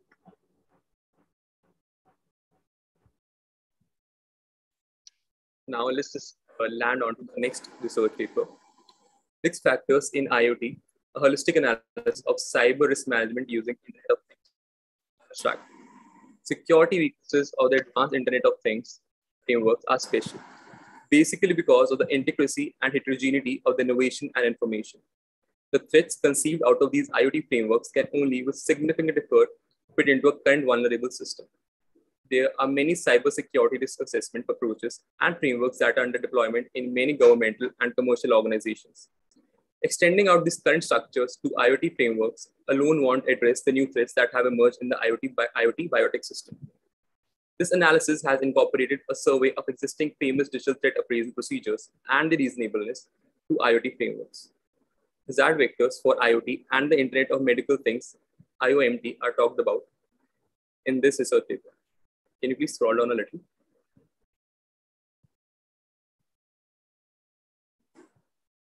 An interesting threat positioning strategy to rank and evaluate IoT hazard is presented in this investigation.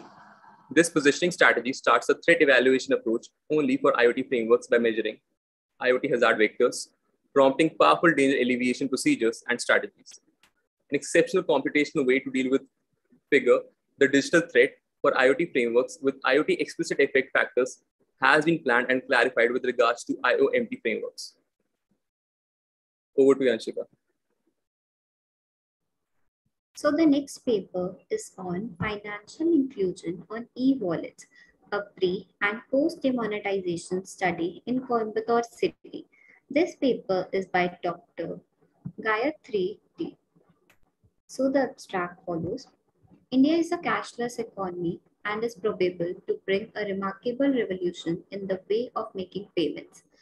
It was predicted to rise an inclination towards online payment.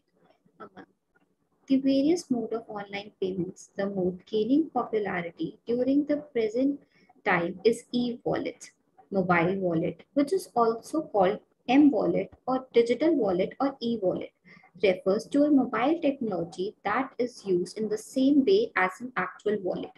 Small-scale business enterprise in the developing world are increasingly deploying the use of mobile payments to enhance the quality of their service and increase growth. The pace of transformation in the micro business sector has speeded up with more micro businesses realizing the potential of using the mobile payments in their service delivery.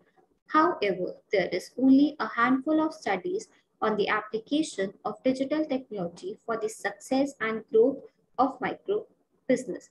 The paper aims to investigate merchant perception towards M-wallet service and the practical hitches confronted in the business scenario of pre- and post-demonetization.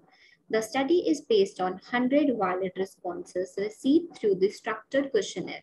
Data collected was analyzed by using statistical tools like pair t-test and multi-regression analysis. The result reveals that merchants must keep secure internet connection in their place. Demonetization drive of the Government of India has contributed immensely towards the awareness, usage, and acceptance of online payment. Over to Sarthak.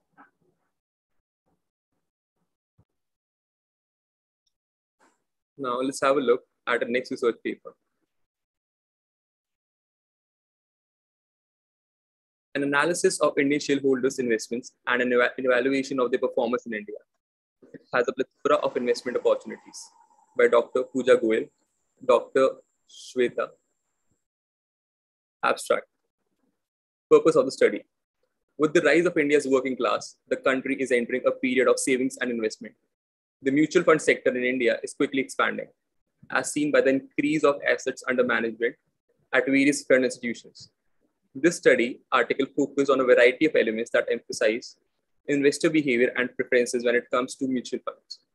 Investors' responses to numerous demographic and behavioral characteristics have been explored. Research objectives and methodology. The main objective of this study is to investigate the impact of various demographic characteristics on mutual fund investors' attitudes, as well as to determine the elements that influence investors' decisions about which investment paths to pursue and in what order. Based on a survey approach, the study is empirical and analytical. It is a study that is based on primary data. An organized questionnaire is used to collect data.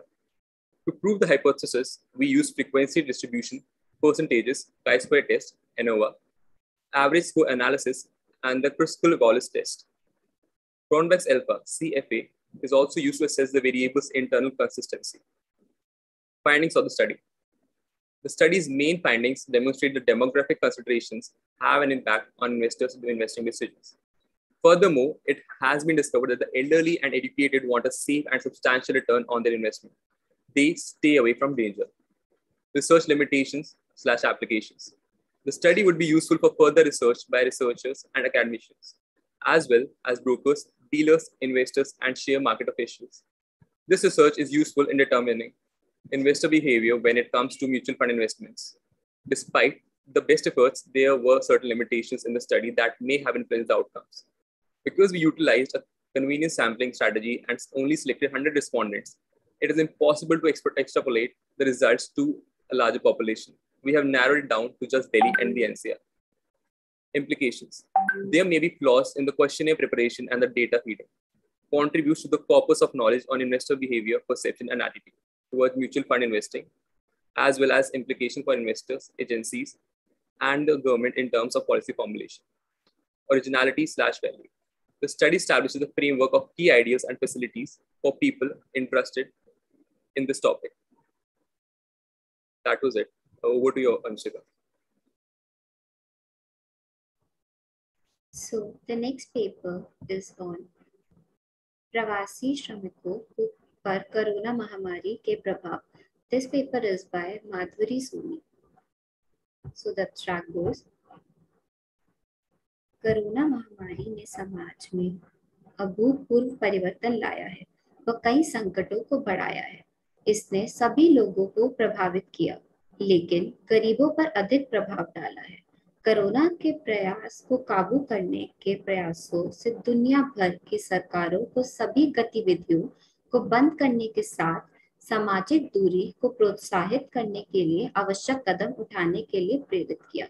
हमारे देश में 24 मार्च 2020 को 21 दिवस की तालाबंदी को घोषित की गई. कोरोना के प्रसार को रोकने हेतु सख्त लॉकडाउन व अन्य उपायों को लागू करने से अनौपचारिक क्षेत्र के लाखों लोगों, विशेष रूप से प्रवासी श्रमिकों को गंभीर झटका लगा. हमारे देश में अनौपचारिक क्षेत्र में 450 मिलियन से अधिक लोगों का विशाल कार्यबल है. हमारे देश में अनौपचारिक क्षेत्र अत्यधिक असुरक्षित है, जिसमें कई सामाजिक सुरक्षा का प्रावधान है ही नहीं. कोरोना महामारी संकट का अनौपचारिक क्षेत्र के श्रमिकों पर गहरा प्रभाव पड़ने से की उम्मीद है, क्योंकि वे सबसे कमजोर हैं और वर्तमान कोरोना महामारी के संपर्क में है. अधिकांश अनौपचारिक क्षेत्र के श्रमिकों के लिए अत्यधिक गरीबों व खाना पहले से ही एक मुद्दा है. कोरोना महामारी व इसके प्रसार को नियंत्रित करने के बाद के उपायों को कई देशों में प्रवासी श्रमिकों के लिए गंभीर सामाजिक व आर्थिक चुनौतियों का सामना किया है. आजीविका के नुकसान ने उनमें गरीबी में वापस गिरने का डर पैदा कर दिया है. एक शोध से पता चला है कि महामारी ने असमानताओं को बढ़ा दिया है, जिससे प्रवासी श्रमिकों की स्थिति और भी खराब हो गई. श्रमिक असुरक्षित हैं व उन्हें गरीब होने और अनौपचारिक श्रमिकों के रूप में अपनी स्थिति से कई समस्याओं का सामना करना पड़ रहा है. श्रमिक को अपनी आजीविका खोने, मानवाधिकार को उल्लंघन का सामना व कोरोना महामारी का सामना एक साथ करना पड़ रहा है. श्रमिक प्रधान परिवार कोरोना महामारी से काफी प्रभावित हैं. वह आर्थिक विकल्पों की कमी के कारण घरेलू जरूरतों को पूरा ही नहीं कर पा रहे. महामारी प्रचलित लिखित असमानताओं को भी बढ़ाती है. कोरोना महामारी ने अस्वस्थ अर्थव्यवस्था, सामाजिक सुरक्षा के क्षेत्र में श्रमिक को प्रभावित किया है. ओवर टू यू सार्थक.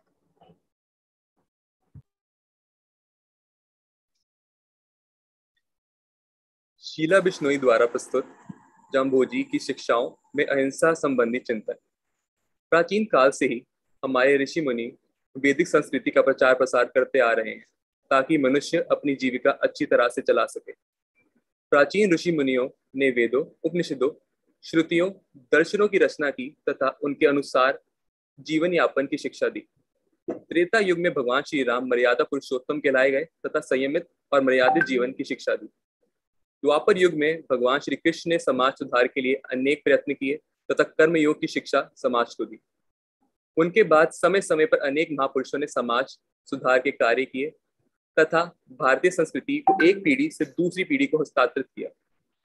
उसी क्रम में कलयुग में समाज के सांस्कृतिक ढांचे को बनाए रखने, लोगों को जीवन यापन करने की श्रेष्ठ पद्धति सिखाने के लिए गुरु जम्बेश्वर जी का जन्म हुआ, जिन्हें जम्भोजी के उपनाम से जाना जाता है।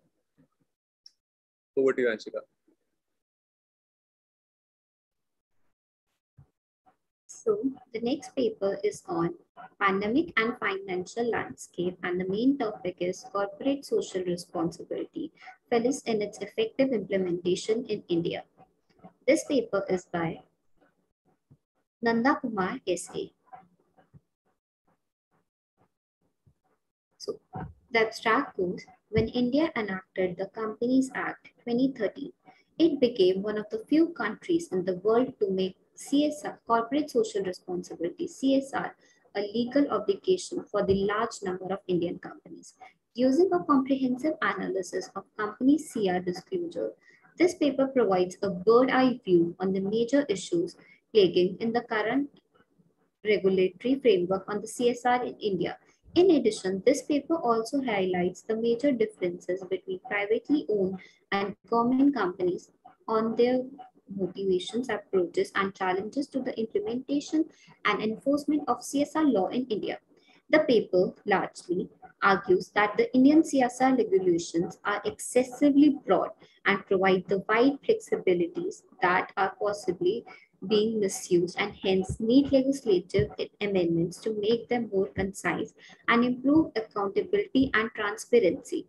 The author in this context makes a critical and doctrine study over the context to investigate its applications by the business entities.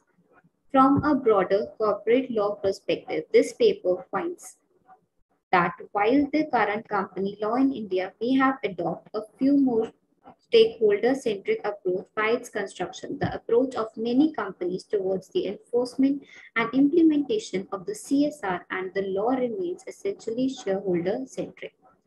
In the light of the above observation,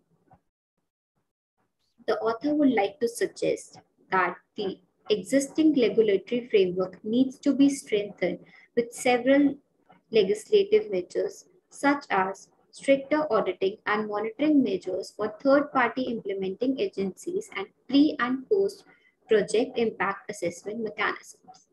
Over to you, Sarthak. Now moving on to our next and the last research paper. Impact of short-term international capital flows on interactivity of stock market and real estate market in Indian first-year cities. A research paper by Ms. Meenakshi Gupta. Introduction. International capital flows have significant potential benefits for economies around the world. Countries with sound macroeconomic policies and well-functioning institutions are in the best position to reap the benefits of capital flows and minimize the risks. Countries that permit free capital flows must choose between the stability provided by fixed exchange rates and the flexibility afforded by an independent monetary policy. International capital flows have increased dramatically since the 1980s. During the 1990s, gross capital flows between industrial countries rose by 300%, while trade flows increased by 63%. Much of the increase in capital flows is due to trade in equity and debt markets, with the result that the international pattern of asset ownership. The integration of debt and equity markets should have been accompanied by a short period of large capital flows as investors reallocated their portfolios towards foreign debt and equity. After this adjustment period is over, there seems little reason to suspect the international portfolio flows will be either large or volatile. The prolonged increase in the size and volatility of capital flows observed that the adjustment to greater financial integration is taking a very long time, or that integration has little to do with the recent behavior of capital flows. Capital flows have particularly become prominent after the advent of globalization that has led to widespread implementation of liberalization program and financial reforms in various countries across the globe in 1990s. This resulted in the integration of global financial markets. As a result, capital started flowing freely across national border, seeking out the highest return. During 1991 to 1996, there was a spectacular rise in net capital flows from industrial countries to developing countries and transition economies. Looking at the composition of capital flows, net foreign direct investment represents the largest share of private capital flows in the emerging markets. Net portfolio investment is also an important source of finance in the emerging markets. Capital flows expose the potential vulnerability of the economy to sudden withdrawals of foreign investors from financial market, which will affect liquidity and contribute to financial market volatility. One opinion that could be explored in the face of capital inflow surge is absorption by the external sector through capital outflows. Over to you, Anshika. So at the end, I would like to thank everyone. Thank you everyone for listening so patiently. I, Anshika. Nice, Arthur. Signing off. Thank you. Have a great day.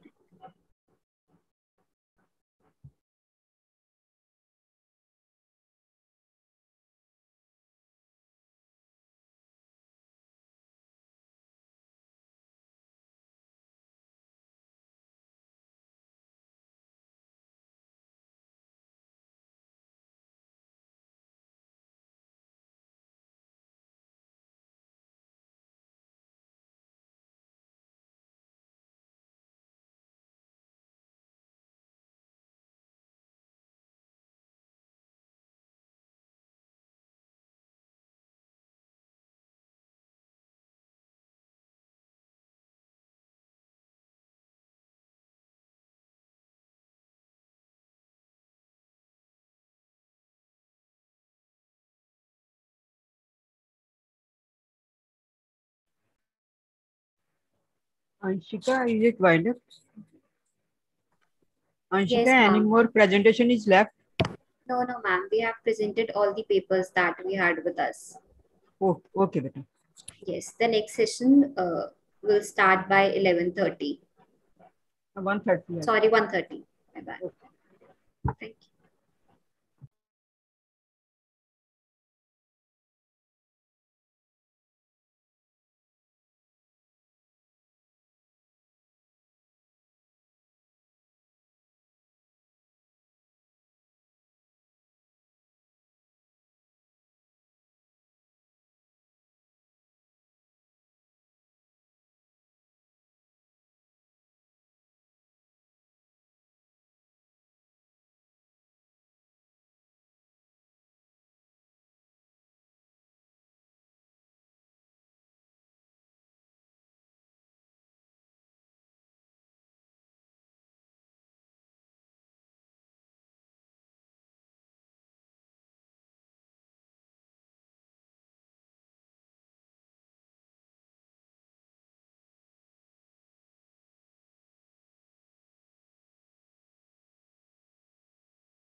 Sushila ma'am, you are requested to make Deepti Kapoor and Shubhangi Trivedi co-host, please, as they are the anchors of the respective session.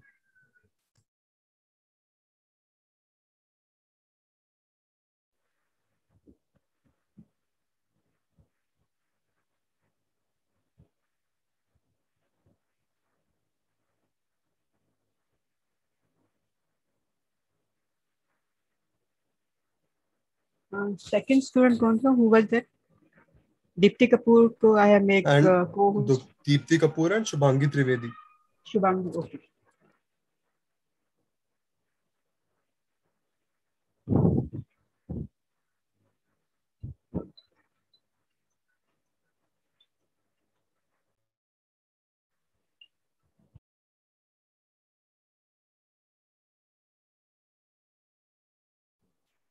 Ma'am, please make Shruti Sharma as the co-host as well.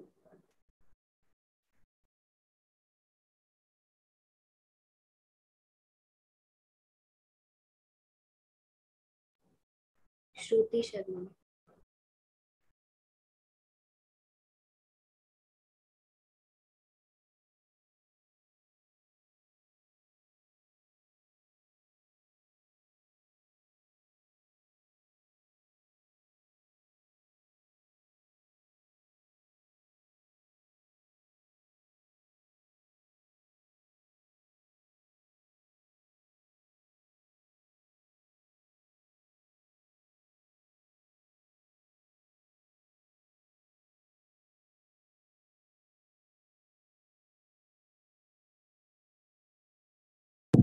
Sushila ma'am.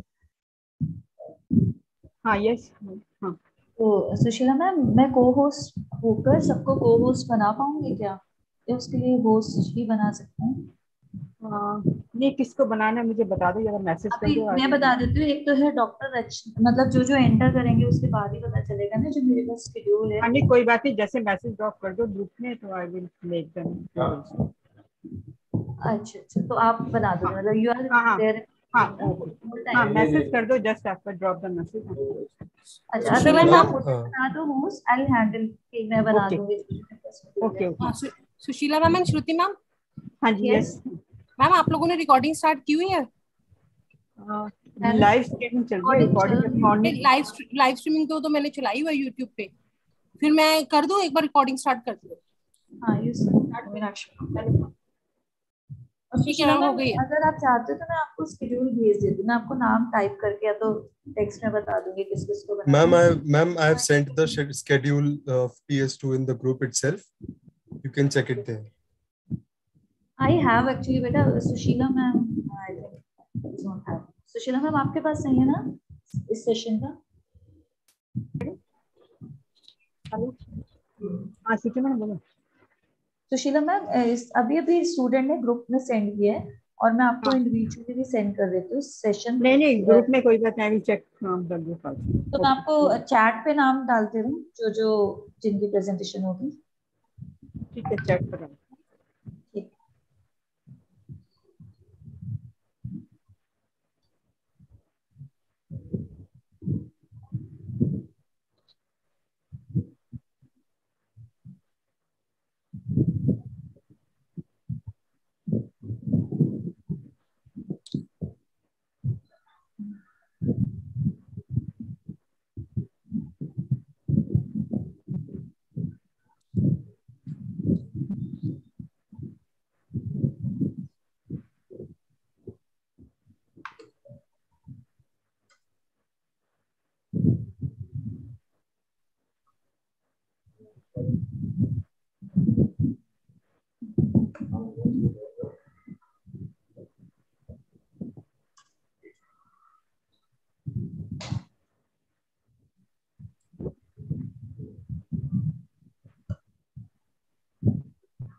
में आता हूँ।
Shilan, I typed the name of all the presenters of this session. Someone had not done. Swati, she has not done, I think. Yes, she has not done. Swati, she has not done.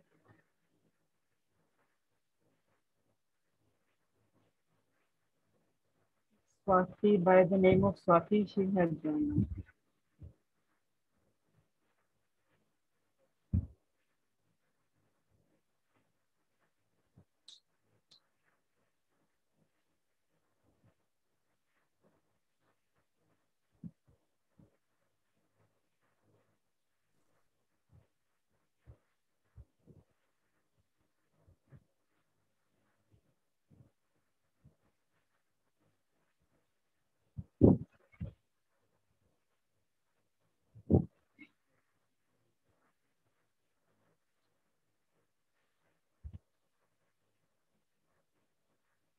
A very good afternoon to one and all present here.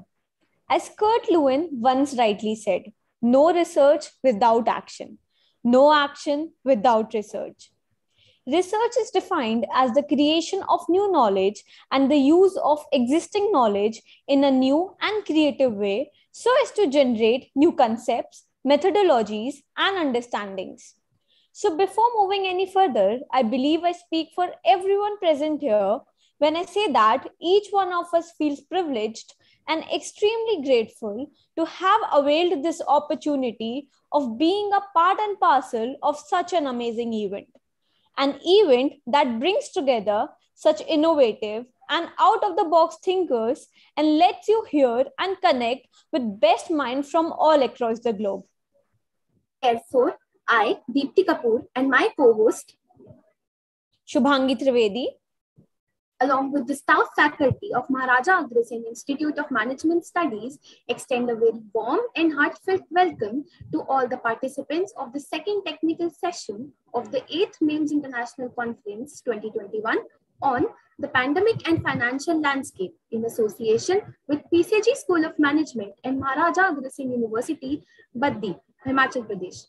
This esteemed conference offers to bring together leading academicians, industry practitioners, doctoral candidates, researchers, and regulatory bodies to deliberate on conceptual, empirical work and policy implications related to COVID-19 and finance.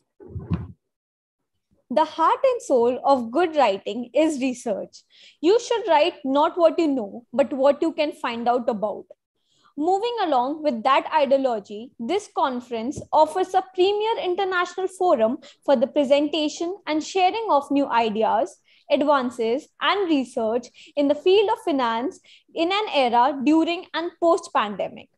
It also provides a unique platform to all the delegates to establish a bond for future research or business collaborations. So, without any further ado, let's welcome our esteemed session chair, Professor Dr. Ravikant Swami, Director, Delhi Metropolitan Education, Noida, JMCICON University, New Delhi. Professor Swami, MBA, Jain Ras University, Jodhpur, and PhD from University of Rajasthan, Jaipur, got his thesis published by Lambert, Germany. His vast experience includes teaching at Banasthali Vidyapith, Hindu Institute of Management, Sonipat, Army University, and training at IIM Calcutta and IIM Bangalore. And he is a great asset to the Delhi Metropolitan Education. Additionally, he has keen interest in academics and research activities. He has guided 2 doctoral theses and has published 2 books on demonetization. Demystified Prestige Publications and Strategies for Business Excellence, Mannequin Press, Delhi. It is a matter of extreme privilege to have you here with us today, sir. Thank you. Next up, we'd like to introduce our Honorable Session Co-Chair, Professor Dr. Manju Gupta, HOD, Department of Commerce, MAIMS. Professor Dr. Manju Gupta is presently working as Professor and Head of Department of Commerce at Maharaja Agrasen Institute of Management Studies. She has done MCOM, MPhil, and PhD. She has more than 2 decades of experience in the area of finance and accounting. She has authored 3 books which are prescribed as textbooks, reference books by JMCICON, Delhi University, University of Calcutta, Galgotia University, Manav Rachna, and many other universities. She has published over 20 papers. Thank you for gracing this event with your presence, ma'am. We are grateful to have you here. Lastly, we'd like to welcome the technical head for this session and our esteemed rapporteur, Dr. Preeti Bansal, Assistant Professor, Department of Business Administration, MAIMS. Dr. Preeti Bansal is an alumnus of 3 most prestigious institutions of the esteemed University of Delhi. She did her graduation in Commerce from Lady Shri Ram College, post-graduation from Shri Ram College of Commerce, and doctorate from Department of Commerce, Delhi School of Economics, University of Delhi. Her area of interest is finance. She has a total of more than 12 years of teaching and research experience. Her keen research areas include capital structure and stock markets. She has over 15 papers published in national and international journals and conference proceedings to her credit. Thank you, ma'am, for being here today. It is surely an honor for us. At the time of crisis, it is important that we share our insights and experience, helping each other to contain and mitigate the impact of COVID-19 on the financial system and the broader economy. Although the pandemic has generated significant volatility, instability, and unpredictability in the financial sector, it has also thrown open leads in to shift towards some genuine and authentic work in finance, which is one of the worst hit domains of management. So keeping this in mind, throughout this technical session, various research papers will be presented. To acknowledge the work of authors, the best paper from each technical session and an overall best paper will be announced.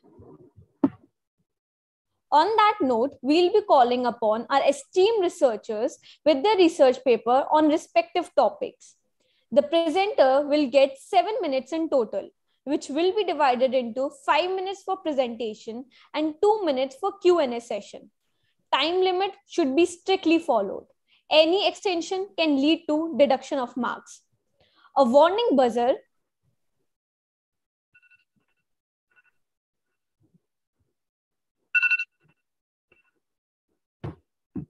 will be played after 3 minutes as an alert and then at the end of 5 minutes of the presentation to mark the end of your allotted time. Animations and videos, if any, may be included within the same allotted time. Once the presentation is over, the esteemed panelists can ask their questions as well as comment on the papers. Please make sure your annotations are turned off and your mic and video is on while presenting. So before we proceed any further, I request everyone to kindly turn on their cameras for a group photograph. The technical team may now take screenshots.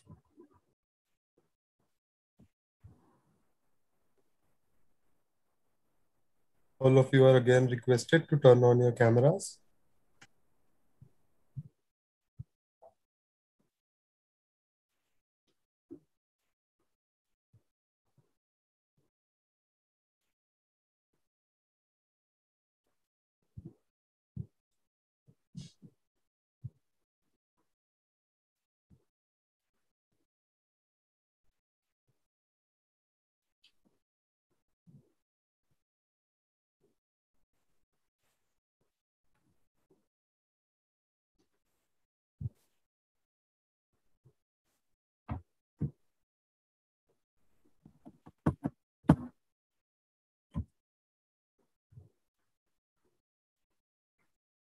Thank you so much. You may proceed.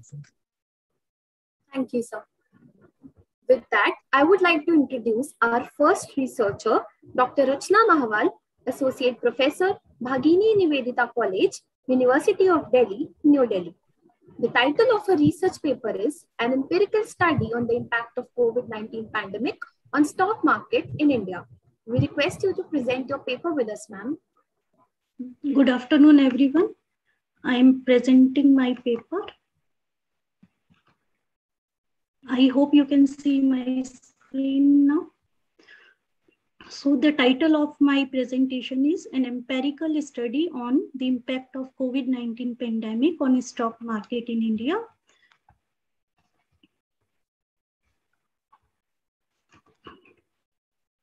So we all know that coronavirus disease started from Wuhan city, China in December 2019, and it spreaded very fast in 114 countries of the world. And therefore, World Health Organization on March 11, 2020 declared COVID-19 as pandemic. On the same day, US DJI index closed 9.9% lower, and this was the worst drop since 1987 stock market crash. The very next day, BSE Sensex and NSE Nifty also went down by more than 8%. Though the stock market started recovering from June 2020, but among these ups and downs, the stock market witnessed many impact on return and volatility as well as on the volume. Therefore, the present study aims at empirically examining the impact of COVID-19 pandemic on returns, volume, and volatility of stock market in India. A good number of research have come up during last 1.5 years on the same topic. For example, Onali and Lee had conducted a research for US market, An and Gan for Vietnamese market, Topku and Gulal for emerging economies, Kaiki and Anin for African countries, Sun et al. For Chinese market, and many other research on the issue. But most of the research concentrated only on return aspect of a stock market, neglecting volume and volatility. To fill this void, the current study aims at examining the impact of COVID-19 pandemic on a stock market in totality, taking returns, volume, and volatility, all the three into consideration. The hypothesis, testable hypothesis for this study are: there is no significant impact of COVID-19 pandemic on trading volume of stock market. There is no statistically significant impact of COVID-19 pandemic on the returns of stock market. There is no significant impact of COVID-19 pandemic on the volatility of the stock market. Nifty data for January 1st, 2015 to 30th June 2021 is taken for empirically examining the results to find out the impact of pandemic on stock market behavior. A dummy variable is created, and this dummy variable will take value 1 for COVID-19 period and 0 otherwise. 2 different time windows have been taken for dummy variable to check the immediate effect of pandemic, a shorter time window, and to know the continuing effect of the pandemic on stock market, a longer time period window, which you can see on the screen. And methodology adopted is time series analysis, a combination of autoregressive moving average, ARMA structure of Box and Jenkins, and generalized autoregressive conditional heteroscedastic model of Collar-Slave and exponential Garch model of Nelson have been taken into consideration. In their model specification, dummy variable is inserted to know the impact of pandemic on stock market behavior. Now, if we concentrate on the results relating to volume, and if we concentrate our energy on dummy variable coefficient, we can see that dummy variable in both the time windows is positive and it is significant. This implies that stock market volume has increased after the outbreak of COVID-19 pandemic. Now, if we look at the results of joint ARMA-GARCH and ARMA-E-GARCH framework during window 1, that is to check the immediate impact of pandemic on a stock market, we can see that there is downward pressure on return and there is an upward pressure on volatility. The volatility is found to have increased, however, returns are found to have decreased during the immediate period. But if we see the longer time window to check the continuing effect of the pandemic on stock market behavior, we can see that dummy variable relating to return is positive, and the dummy variable relating to volatility is also positive, but dummy variable relating to volatility is significant, relating to return it is insignificant. So we can say that volatility has increased after the outbreak of COVID-19 pandemic and it is continuing its behavior, and the returns, though they show a downtrend in the immediate period after COVID-19 pandemic, they have started rising, though insignificantly. Now, if we have to conclude the results of this study, we can say that there is significant impact of pandemic on volume and volatility of the stock market, but the results relating to return are mixed. In the immediate period, we can see a downward trend on the returns. Returns have decreased. However, in the continuing period, we have seen an upward pressure on returns. Thank you.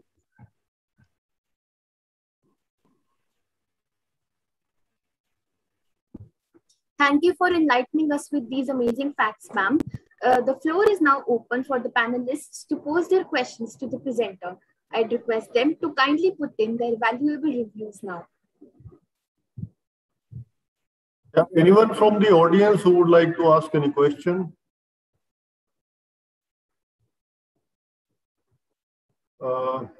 Audience, I think you have logged all of them, no? Okay. So, which markets you have taken, Rachana? I have taken Indian market, and to represent Indian stock market, I have taken NSE's broad-based index Nifty as representative of stock market in India. And in your hypothesis, there are 3 points: volume, volatility, and third one is returns.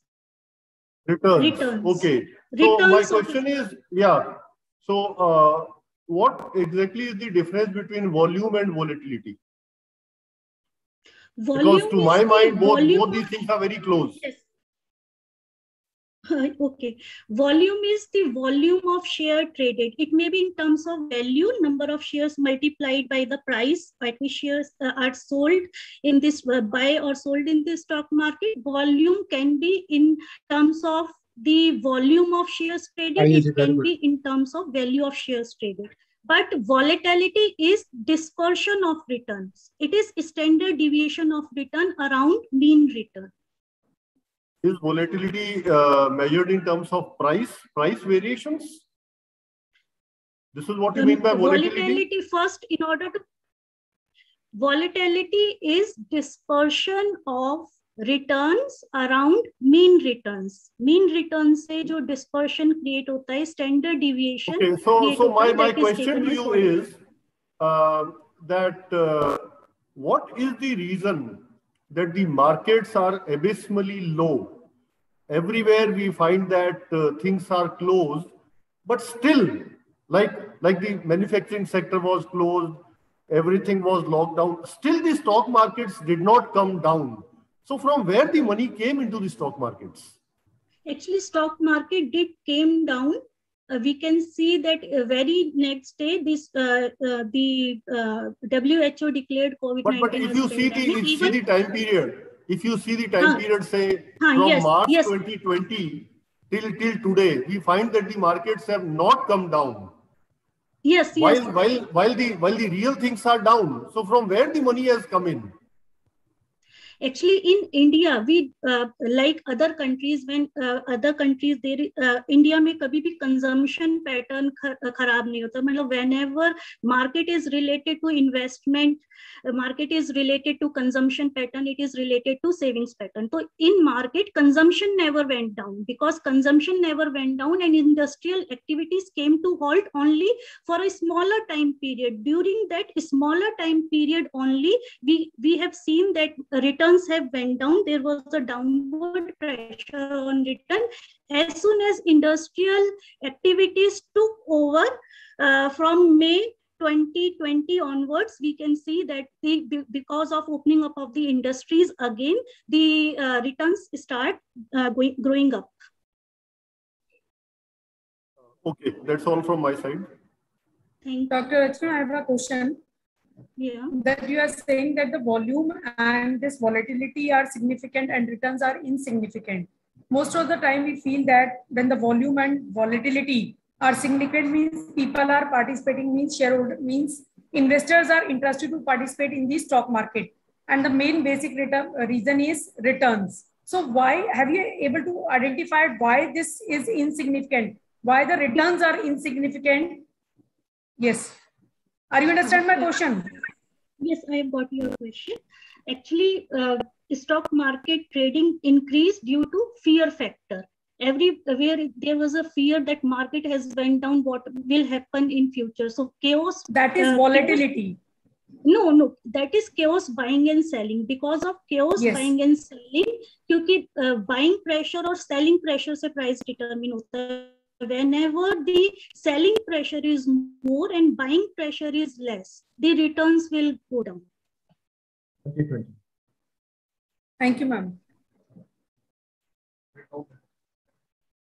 Thank you, Before, sir. before there is next presentation, my special welcome to Professor Ravikant sir and Professor Dr. also. So it is my really a pleasure to meet Professor Ravikant sir after so many days. Of course, we haven't met again. And special welcome to Professor Manju also. And I welcome all the participants also. Thank you very much. Over to you. Thank you very much. Thank you. Thank you, sir and ma'am, for the valuable remarks. Next, we'd like to invite Mr. Arijit Saxena, Mr. Janishar Mohammad Wahab, Financial Analyst, Dalupa Private Limited, Ghaziabad, Uttar Pradesh, to present their valuable research on the topic Corporate Valuation Technique Analysis through Financial Modeling, and Empirical Evidence from Burger Paint.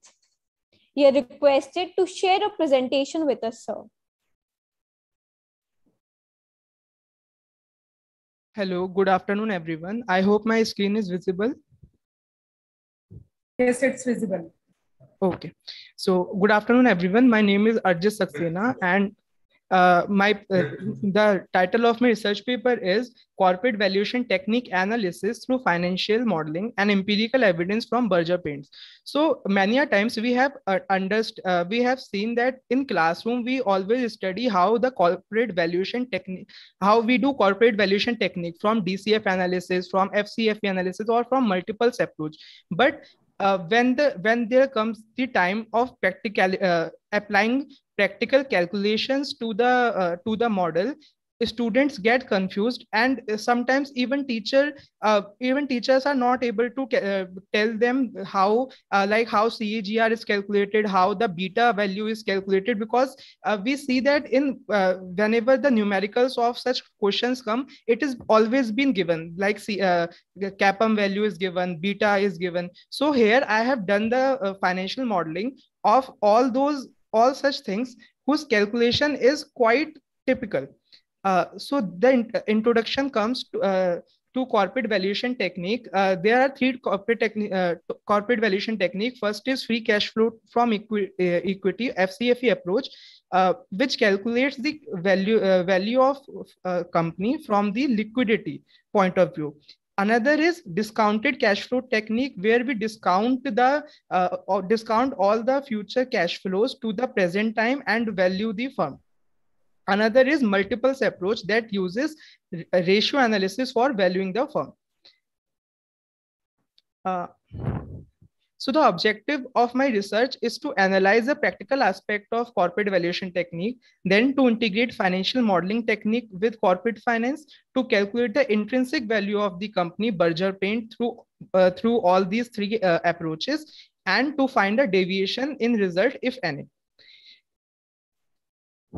So here my main calculation work starts. So for the FCFA approach, the formula of FCFA is net income minus net capital expenditure minus change in working capital plus net debts issued. So I have taken the data from annual reports of the company, all these data, and calculated FCFE for past 5 years. Then by averaging all these numbers, I have got the value 429.4 crore. This is the average FCFE of Burger Paint of past 5 years. Then I have calculated the CAGR value by this formula, and it comes to be 9.919%. So then with the past data of 5 years and the average value and CAGR, I have calculated the values of next 5 years, which is 2021, 2022, 23, 24, and 25. This is the FCFE of next 5 years, and I have discounted it at the present date with the help of discounting rate. Now, discounting rate has been calculated from WACC method. So total present value of short run FCFE, that this is the FCFE of only next 5 years. So it is termed as short run FCFE. It comes to be 2399.15 crore. Then next I have calculated terminal value of this terminal value, that is long run FCFE. So terminal value has been discounted with the formula and the present value of terminal value comes to be 52,550 crores. Then the value of firm will be equal to short run FCFE and the present value of like short run FCFE and long run FCFE, both of their present values. So it comes to be 54,949 crores. And the current value of firm, current market value of firm is this, so I can conclude that the fair value of firm is less than the current market value. So intrinsic value is less than the market value of the firm under FCFE approach. Next one is the DCF analysis, where we calculate the present value of firm using all the future cash flows of the company, cash inflows of the company. So this has been calculated in previous slide, the value of FCFE, and it has been discounted. It has been discounted at the discounted rate.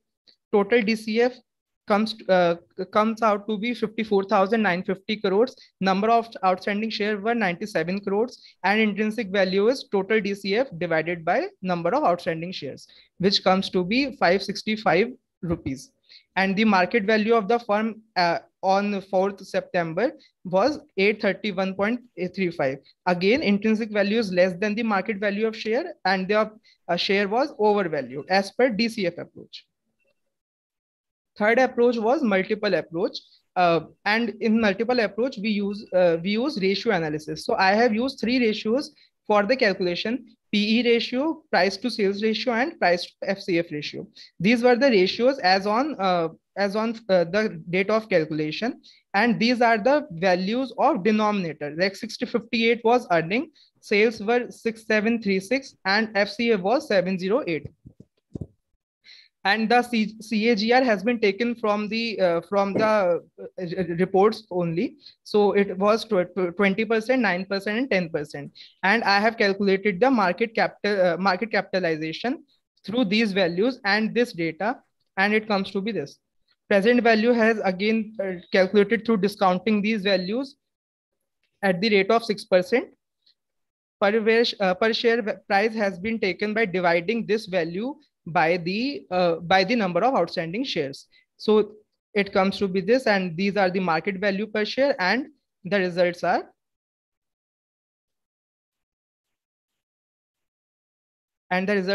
comes to be undervalued, and overvalued. So we can see that in DCF approach,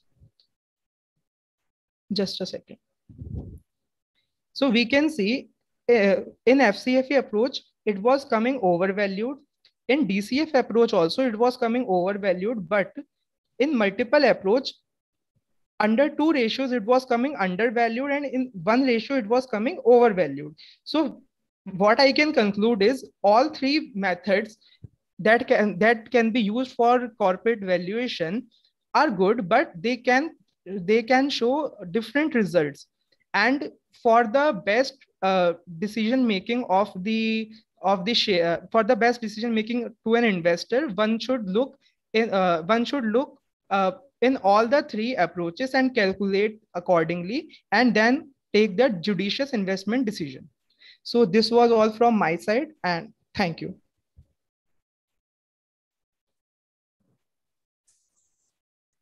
Thank you, sir, for this insightful and immaculate information. I would now request the chair, the co-chair, and the rapporteur to please give their views or ask questions to the presenters.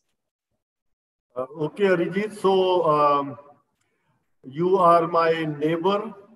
You are my neighbor in the sense that my college is in Sector 62, Noida, and your house is almost visible from my office's window. talking about your work, tell me how this company has performed during the COVID times, Berger. Sir, in COVID times, the Berger Paints has not been so good because we know that the work was the industry was paints industry was not doing well because of the what is the percentage reduction in the profits during the COVID period, say last 1.5 years? Sir, can I see the slide for that? Yes, yes. So the net, so the data I have taken was till 2020, and it showed an increase. Sir, under 2019 it was 494 crore, and under 2020 it showed 658 crore. Okay. Presently, this share is what, undervalued or overvalued? As on date. Sir, under FCFE approach and DCF, if I say it is overvalued, but if I talk about multiples approach, it is undervalued. Multiple approach means we are taking the ratio analysis from its peer companies as well. What is the harm to the company if a share is undervalued? Sir, if share is undervalued, there is no harm to the company, because if the share is undervalued, the investor will buy the share. Investor will buy the share because it is undervalued, and the true value of the share is less. So if the investor will buy, then it means there is no harm. No, there is harm to the company, but it is a gain for the investor. You mean to say that undervaluation is something for which the company should not bother then? If there is no harm, then the company should not bother about undervaluation. Sir, if the share is undervalued and investors are and it has a good market value, Berger Paints has a very good market value. I'll change my question. What are the harms? What are the disadvantages to a company if its share is overvalued? Sir, if the share is overvalued, people will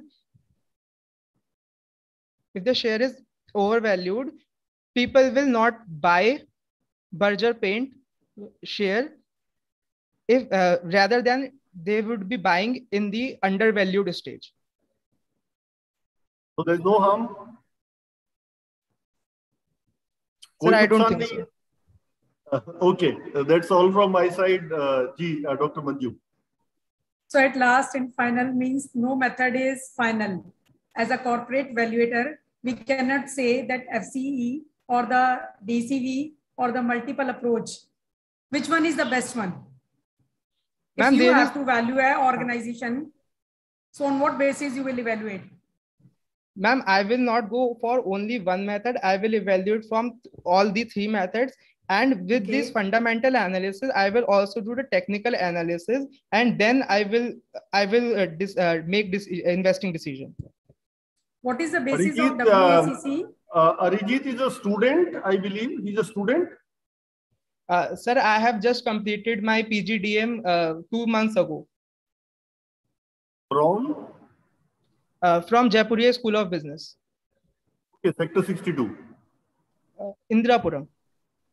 Okay, Arijit, I should tell you that don't be that diplomatic while answering the questions. Every question you are answering in a very diplomatic manner. This is probably something which I don't desire, at least. Your answers, like every answer, you are talking in a roundabout manner. It is finance, okay? You have to give a straight answer. Like MAIMS answer, you are saying I will be using all three. The MAIMS question is, which method is best and why? Very simple. You can't say all methods are good. Okay, so I personally feel DCF method is good because it discount all the future cash. Nothing personal about your answer, Mr. Rijit. Nothing personal. You should not feel personally. Tell us why this is good or why this is bad. So DCF method is good because it discount all the future cash flows.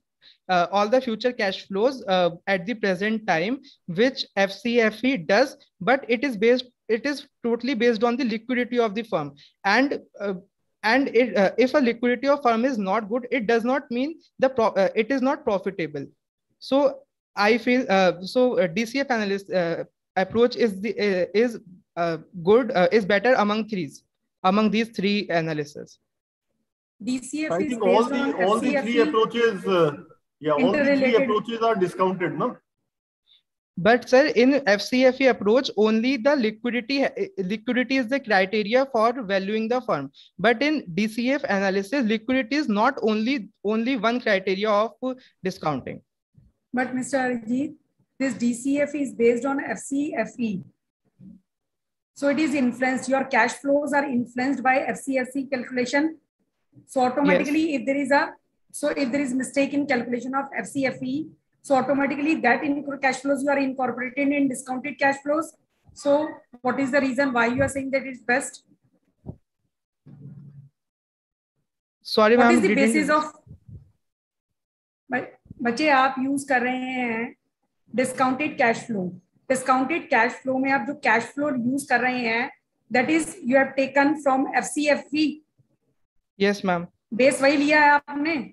हाँ. एफसीएफई का base लिया है तो इसका मतलब है कि जो डीसीएफ है that method is already influenced by FCFE. Yes, but हाँ ठीक है.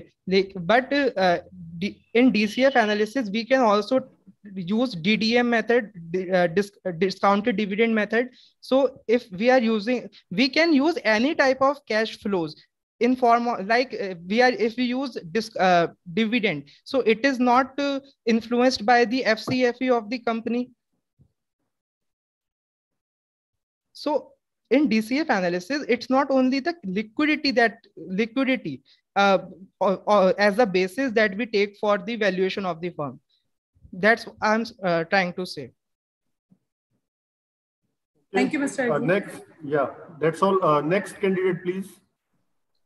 Thank you so much, sir and ma'am. Your feedback is really appreciated. Before moving on, I'd like to remind all of you that your time limit is 5 minutes and you are advised to stick to it to avoid any negative marking.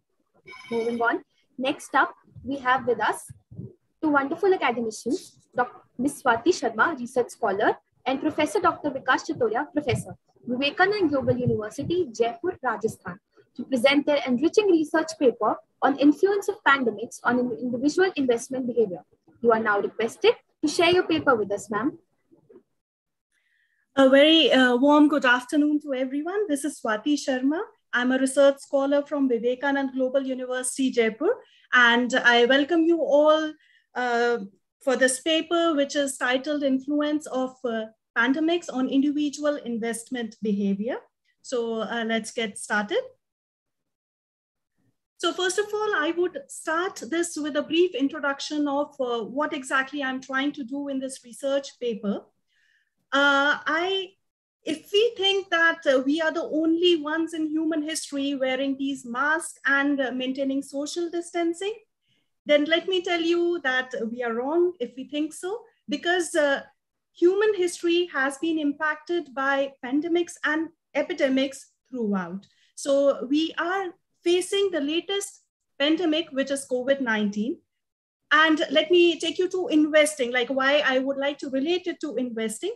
Because investing, when we look at investing, we always feel that as an investor, what would I want in return? I want higher returns from the funds I have invested. Now here, investing has to be always logical and rational, because if I want higher returns, I should pick up the best option for me. But we have a field of study called behavioral finance, which is always there to challenge these logic and rationality of decision making. Now, what exactly happens? Whenever we are deciding, being human beings, we get influenced by many things. Here, the major role is played by the behavioral biases. When there is an uncertainty in the situation, I, as a human being, do get influenced by what is happening around me, and my thought process gets influenced by it. So will my investment decisions. Now, let me tell you that pandemics and epidemics, whenever they have happened, they have impacted the income, the investment, and the saving pattern of the population. And as they bring in uncertainty and insecurity. And so we think that future is uncertain, what is going to happen in future? So we become very conservative in our thoughts. And this COVID-19 has aggravated our behavioral biases. We are reacting even more than what is required. Now, okay, Swati, please, Swati, please come to the research part. Okay, this is a literature review paper, sir. I would take you there. Please come so to the objective, yes. So the objective of the research with which I started, I wanted to have a comprehensive review of the pandemics which have hit the mankind. And then I wanted to relate all these biases which affect the individuals with their investment behavior. So for this, I have collected material and I have studied many research papers, books, articles, and journals. And then the literature review, the most interesting ones I have picked up here. Now here it was very interesting to note that not all the sectors were impacted equally. You find the retail sector booming, like the grocery stores booming, wherein you find the pharmaceutical and healthcare sector, which are the potential beneficiaries. But on the same time, it was the health and the life insurance companies which were impacted the most. They bore a heavy cost. And then this pandemic, actually, it results in a vicious cycle for the individuals. The health deteriorates. Because of this health deterioration, it makes investments very difficult. So it's a vicious cycle. Like, if I don't have money, how will I invest? So this is what the individuals are facing. And when we look at the COVID-19 situation, now what is happening? Whatever are the individual savings. Now there is an immediate need. Yeah, Swati, next. Okay, sir. Yeah. Okay, so we have some discussion and findings. I will take you there. Now, in the discussion and finding, actually, the focus here is to make an precautionary fund, and wherein there is a slowdown in the industry. So it will take a longer time to recover. The investment would take a longer time. And then there's no empirical study in your research in this paper? No, sir. I have done literature review. And after that, I have drawn some conclusions to it. Okay. Okay, and I would want to tell that we are being impacted by the herding bias, and we are being impacted by the availability bias. So whatever is the information easily available to us, actually we are getting driven by that. And here internet and media is playing a great role in this. And the next one is herding bias. Whatever others are doing, we believe that since it is the time wherein we are not able to decide, we will follow what the crowd is doing. So most of the investors are going that way. Now, my final conclusion here is that there is a need to understand these behavioral biases are going to play an important role. And we should not forget the success mantra whenever we are investing, which is buy low and sell high. Since the times are here when we can invest at a lower rate, then go for it. And the next one is don't overplay the external environment. The external environment does impact, but don't actually get overwhelmed with the external environment. You have to always maintain a diversity in the portfolio. That is the need of the hour, because not all the investments which you have made will go in tandem. So some of them would give you returns now, and others would give you returns in the longer time, irrespective of what is actually happening in the current environment. So it's if you want to go a long way, it's a diversified portfolio which actually has to be there. And the next one is keep an emergency fund in place. Now, when you look at this situation, since the emergency fund was not kept by many individuals as well as companies, that is why many of them actually landed in a grave situation. The companies had to shut down. Now, my suggestion is that at least a fund of 6 months emergency fund should be kept aside, so that whenever a crisis like this happens, then we are ready with funds, and we can face any of the medical emergencies which come up or any job loss which could be there. Thank you. That was indeed an intriguing research paper, ma'am. Now I shall duly ask the esteemed chair, co-chair and rapporteur to kindly give their personal feedback and ask their questions to the researchers. Okay, no questions from my side. Dr. Manju Gupta, please proceed with your questions. No, sir. Thank you, ma'am. Okay, thank you. Okay. Thank you. Thank you. Thank you so much, sir and ma'am, for your words of wisdom. Next up, we'd like to invite Dr. S. Samukanta Singh, Assistant Professor, Mr. Pangam Bamsuman Singh, Research Scholar, Manipur Institute of Management, Manipur University, Imphal, Manipur, to present their research work with the panel of the judges on the topic of impacts of COVID-19 on household consumption and livelihood, an assessment of villages in Kangpokpi district in Manipur, India. Thank you. Is my screen visible to everyone? Yes, sir. Yes, sir. Good afternoon, respected chairman, co-chairman, and participant of this session. My name is Pangam Suman Singh, and I'm a student of Manipur Institute of Management Studies, Manipur University. First of all, I would like to take this opportunity to present our paper on socio-economic impact of COVID-19 on household consumption and livelihood, and assessment of villages in Kangpokpi district, Manipur. Please give me a second, my slide, it's not, okay. Sorry for the disturbance. Here is a list of the outlines of my today's presentation. I will try my best to explain all the points.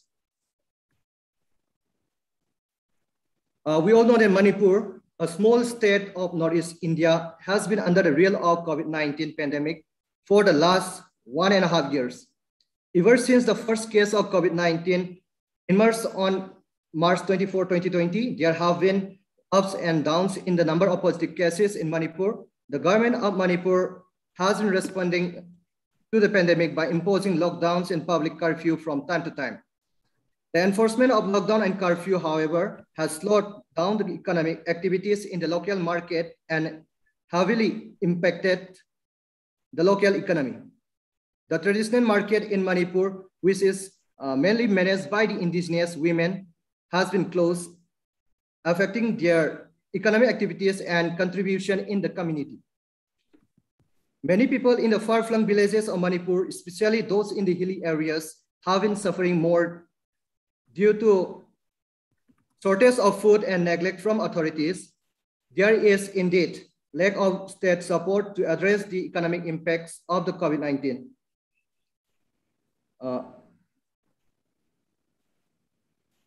This paper is an attempt to study the socio-economic impacts of COVID-19 on household consumption and livelihood in the 12 villages in Kangpokpi district, Manipur. The overall objectives of this study is determine the socio-economic impacts ranging between immediate and long terms of the COVID-19 outbreaks on 12 selected villages under the Utonglok Cycle Block, Kangpokpi district, Manipur.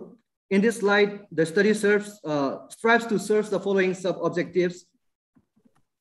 Here I have present 3 points. Point number is that to ascertain households according to laws of work during COVID-19 lockdown. Point number 2 is that to examine the effect of COVID-19 lockdown on business among the households involved in the business.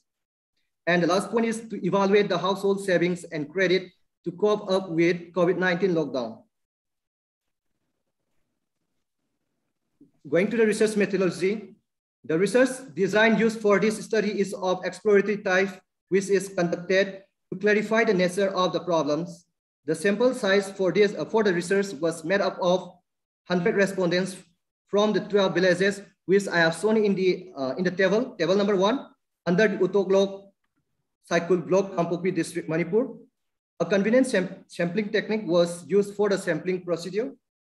The study takes up a mixed strategy as well as a cross-sectional survey with quasi-experimental approach among households using a structured questionnaire. The household survey data were collected at 2 time points immediately before and after lockdown of COVID-19 to determine the new poor households because of the pandemic. Data were collected from 50% of the households with 2011 census of India as a baseline. The collected data is compared with government's poverty measurement along with the knowledge of the respondents about the changes in their socioeconomic status unsettled to the COVID-19. I have many tables for analyzing. However, because of the time limitations, I'm only going through the tables related to my findings only. Here.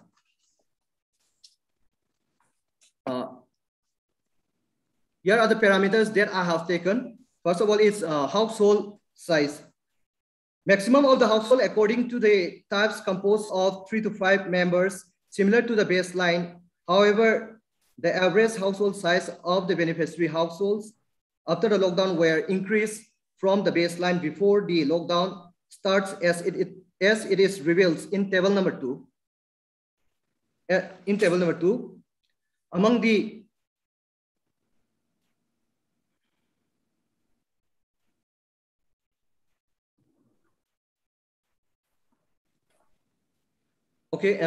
my finding number 2 is that I will directly go to table number 2, parameters number 4, loss of work business scenario. Among the beneficiary households involved in some sorts of business, more than 2/5, that is 42.7%, reported that their business got affected due to COVID-19 lockdown, as it is shown in table number 7. However, it is marked that 57.3% among the beneficiaries involved in business have reported that their business had not been affected by the lockdown. Around 1/3, that is 30.1%, has no other alternatives than closing the business down.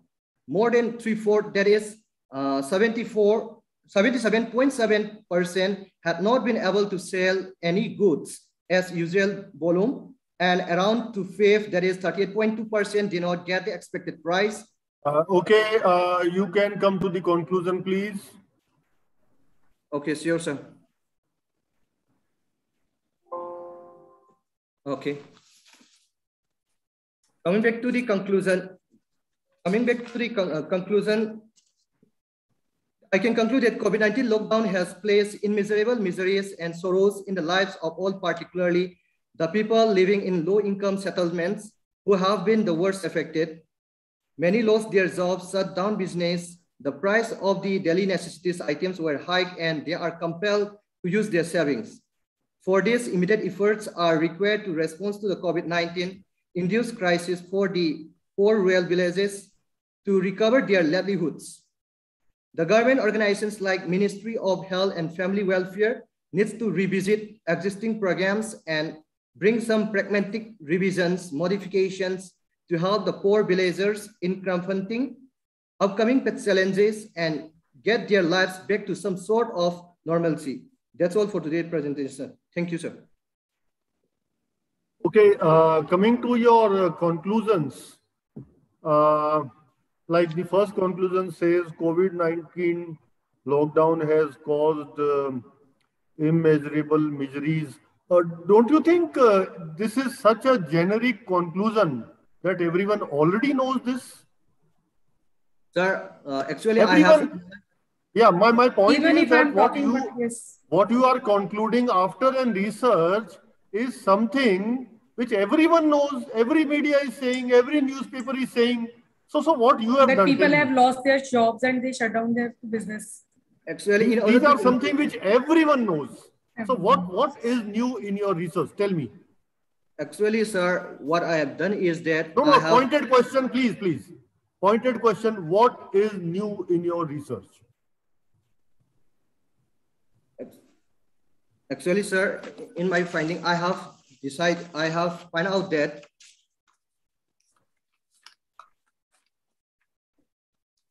from the analysis, I have got that the average household size of the beneficiaries increased, and most of the people, they have closed down their business. So, you know, Sir, if I'm talking about the daily low income group level, if I talk about the daily income low group people, results are same. They have lost their businesses. They have to shut down their businesses. So in order to support them, in order to cough up the difficulties that they have, these are the findings that the governments, the policymakers, they can go through so that they can implement immediately without further study, without doing further research. I have just pointed out. Okay, that's fine. Thank you. Next presenter. Thank you, sir and ma'am, for a vividly enriching output. I'm sure we are all getting to learn quite a lot today. Now, for the last presentation of this session, we have with us Dr. Avinash Kulkarni, Dr. Shibu Nair, postdoctoral researchers, E-Multi University, Pune, Maharashtra. Dr. Kulkarni and Dr. Nair are two wonderful researchers who are going to present their paper on the topic Nationalization to Privatization, the Transition of Indian Banking. You are now requested to share your paper with us, sir.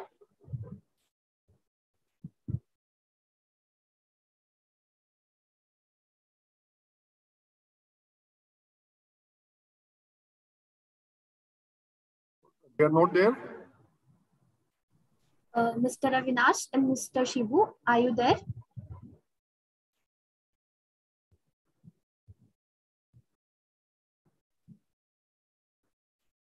See their name somewhere?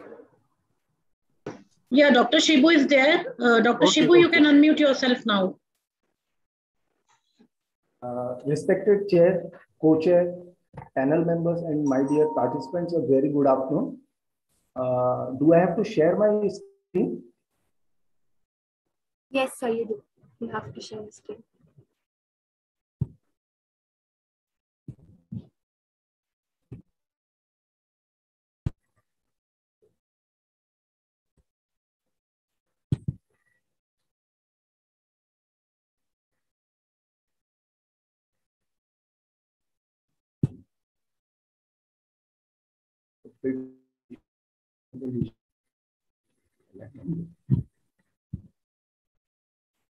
Okay, fine.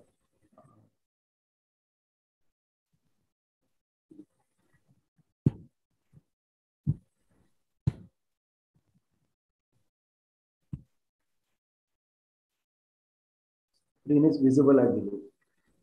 Yes, please start. Yes. So the topic I am presenting is nationalization to privatization, the transition of Indian banking. So with a brief background, I'll introduce the topic. It's like this, that we find the roots of modern banking in India, which was started in the agency houses at Calcutta. The presidency banks were set up in India with Bank of Bengal in 1809, Bank of Bombay in 1840, and Bank of Madras in 1843. Sir, can we straight away come to the research, sir, please? Yeah, we are coming to that. Please. So, what was the fundamental research questions that we were attempting to understand? What are the causes of nationalization of banks? What are the consequences of the nationalization of banks? How globalization has an effect on Indian banks? What is the background of privatization of nationalized banks? So to understand these research questions, some methods that the method that we have used is a fine. We can come to the research part, sir. Not an issue, sir. So coming to my research part, what we have identified, the core that we have presented out here. Can we have a look at the data, sir? Data is in the research paper. Just a second. No. If any data is there in the PPTs, like some tabular form, some analysis. Because it's a historical analysis, there are no data that we have put in the PPT. It is explained in a descriptive form. Okay, fine. Please carry on. Yes, sir.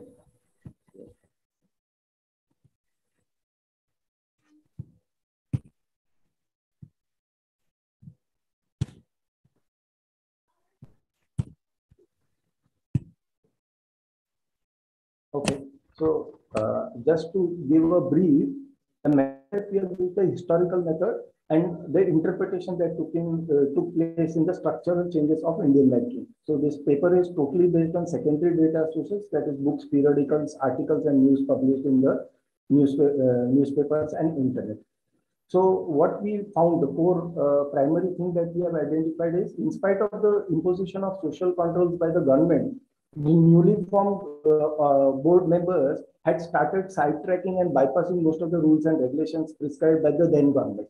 So immediately the nationalization process took place, and then post-nationalization, the banks dispersed credit to various sectors like agriculture, small-scale industries, etc., fulfilling the financial inclusion criteria promised by the government. We have put it in a table out here, which mentions about agriculture sector, small-scale industries, and other sectors in table 3 of our research paper.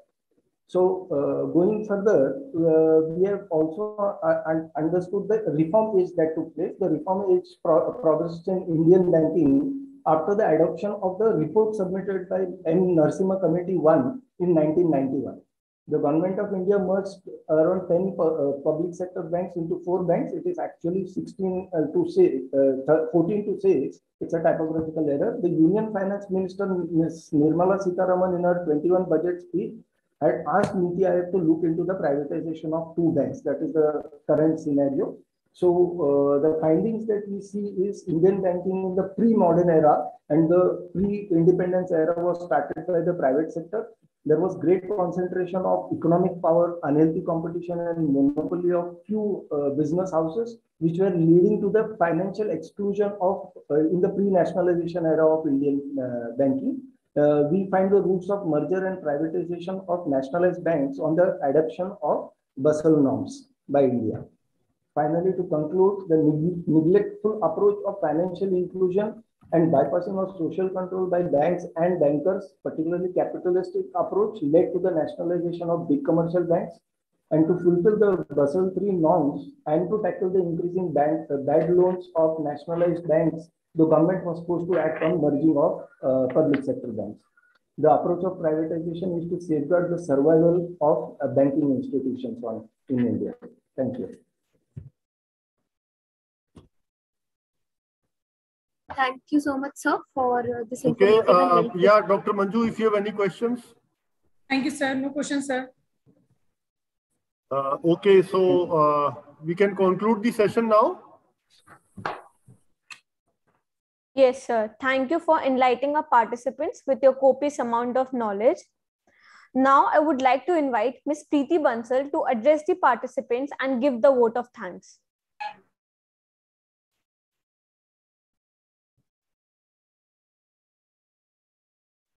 Preeti ma'am, are you there? Yes, I'm here. Thank you. A very good afternoon to everyone present today. I, Dr. Preeti Bansal, Assistant Professor MAIMS, on behalf of Department of Business Administration and International Conference team, consider it a great privilege to propose a vote of thanks to one and all.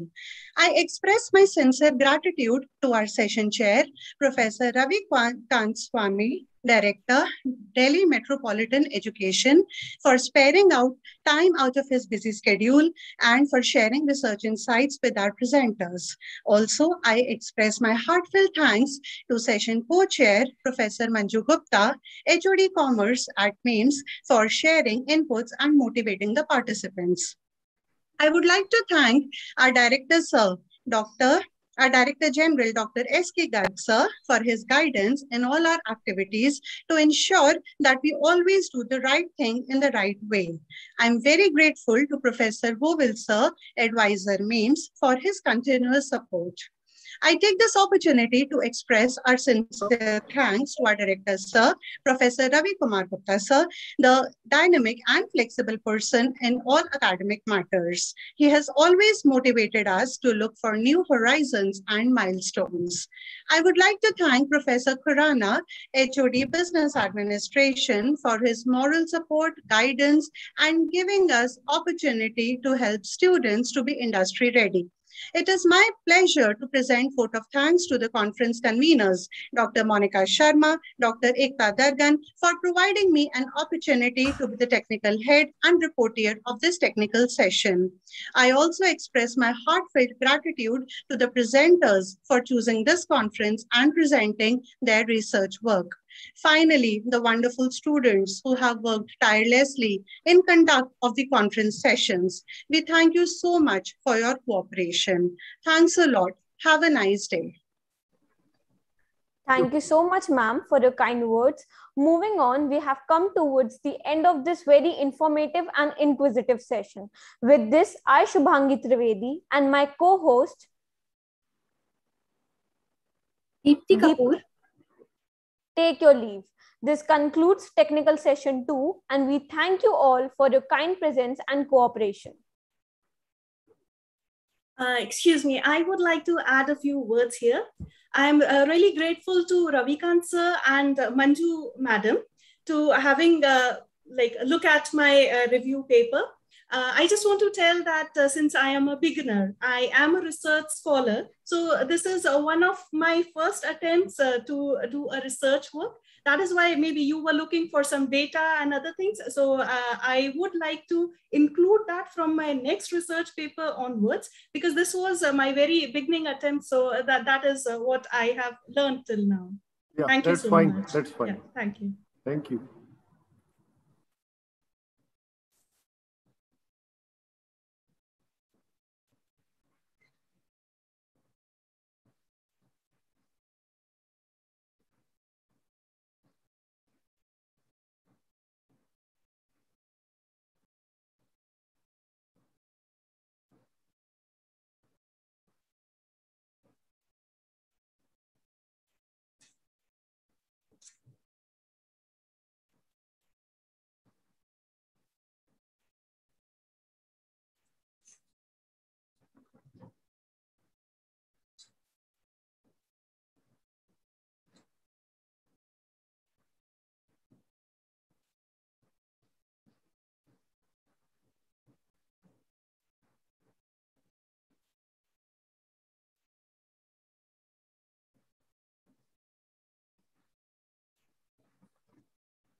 A very good afternoon to one and all present here. Research is seeing what everybody else has seen and thinking what nobody else has thought. Now, before we move any further, I know for a fact that I could speak for everyone present here, that each one of us feels privileged to have gotten this golden opportunity to experience and be a part of an event that brings together such innovative and out-of-the-box thinking. Therefore, I, Khushbu Katoj, and I, Riya Kumari, with all the staff faculty of Maharaja Agrawal Institute of Management Studies, extend a very warm welcome and gratitude to all the participants of the third technical session of the 8th MAIMS International Conference 2021 on the title, The Pandemic and Financial Landscape, in association with PCJ School of Management and Maharaja Agrawal University, Baddi. No research without action, no action without research. This conference acts as a vital platform to learn and understand about the various dimensions of financial landscape that the pandemic has brought out to us. Without taking much time of yours, let's have with us our session co-chair and chair, Professor Anil Kumar Goyal. Professor Anil Kumar Goyal worked as a professor in Rukmani Devi Institute of Advanced Studies, affiliated to GGSIT University, Delhi. He has more than 17 years of academic experience, and at present, he is guiding 4 PhD scholars. He was the editor-in-chief of Effulgence BI and Well-Refereed Management Journals of Rukmani Devi Institute of Advanced Studies for 8 years. He is the editorial board of national and international journals. He has more than 50 research papers published in journals including Scopus, ABDC listed to his credit. He has delivered sessions in refresher courses organized by UGC Human Resource Development Center, Pandit Madan Mohan Malaviya National Admission on Teacher and Teaching, MRGT Government of India, conducted many workshops and FDPC. It's been an honor to have you with us, sir. Next up, we have with us the co-chair for the session, Dr. Sanjay Kumar Mangla, Associate Professor and Head of Department of Economics, MAIMS. Dr. Sanjay Kumar Mangla carries 12 years of experience in both academic and policy research. He holds a PhD degree in economics from Jamia Millia Islamia University, Delhi. He has undertaken several funded projects on economics, e-commerce, and public policy. He has to his credit 15 research papers in Journal of Repute, 2 edited books, 3 book charters, 15 papers in conferences, 9 knowledge and discussion papers, and 5 opinion articles. He also has conducted several conferences and FDPs. He has also conducted several funded projects on various facets of public policy and digital economy. His areas of interest are regional inequalities, industrial productivity, trade and investment, and e-commerce. Sir, it's an absolute honor to have you amongst us. Now, I would also like to introduce the technical session head and the reporter of this session, Mr. Indrapal Singh. Mr. Indrapal Singh is currently working as an assistant professor at Maharaja Agarkar Institute of Management Studies. He is pursuing his PhD in finance from University of Delhi. He holds 10 years of teaching experience. His core area of teaching is finance, accounting, and specializes in subject teaching like financial accounting, cost accounting, management accounting, and financial management. He has pursued more than 9 papers in national and international journals of repute. Sir, it's been an honor to have you among us. Social networks represent the digital reflection of what humans do. We connect and share. As we say, there is no such thing called a complete research because change and advancement is dynamic. We will be calling upon our esteemed researchers with their research papers and respective topics.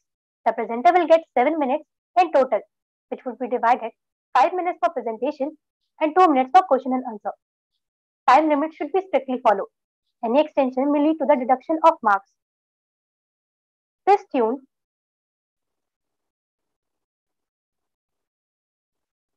please play the tune.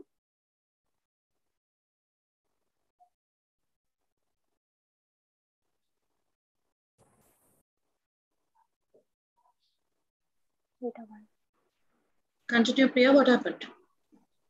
The tune of music means the bell sound is not mentioned. This one. This tune will be played after 4 minutes as an alarm and then at the end of 5 minutes for the presenter to make the end of your allotted time. Animations and videos may be included within the same allotted time. Once the presentation is over, esteemed panelists may ask their questions as well as comment on the paper. Please make sure your annotations are turned off and your mic and videos are on while presenting. I request everyone to kindly turn on their cameras for a group photograph. The technical team may now take screenshots.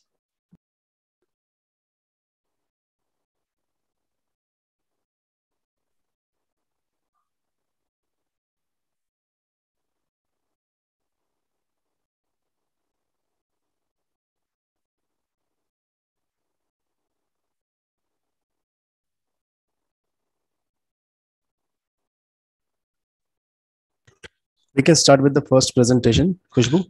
Done. You can move ahead. With this, I'm honored to invite our first presentation of the session, prepared by Mr. Akhil K, Ms. Harini S.N., Jackson Vasan J, Manikandan D, Vaishnavi G, and Dr. R. Chitra, all research scholars and students from PCG Institute of Management, Coimbatore, Tamil Nadu. The title of the research paper is A Study on the Impact of COVID-19 on Individual Investors' Behavior in Tier 2 and Tier 3 cities.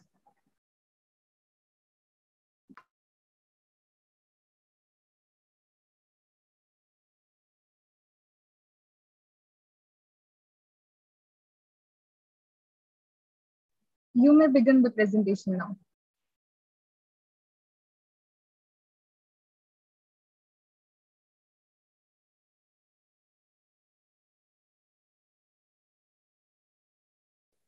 A very good afternoon to one and all present here. We, the students of PhD Institute of Management, would like to present our paper on the title, A Study on Impact of COVID-19 on Individual Investor Behavior in 2-tier and 3-tier cities of Tamil Nadu. The reason why we took this paper was to understand the impact of COVID-19 and how the individual investor behavior gets influenced for the various investment avenues available during the pandemic. The statement of the problem was to understand how COVID-19 pandemic has influenced individual investors' investment behavior and financial decisions in Tamil Nadu's 2-tier and 3.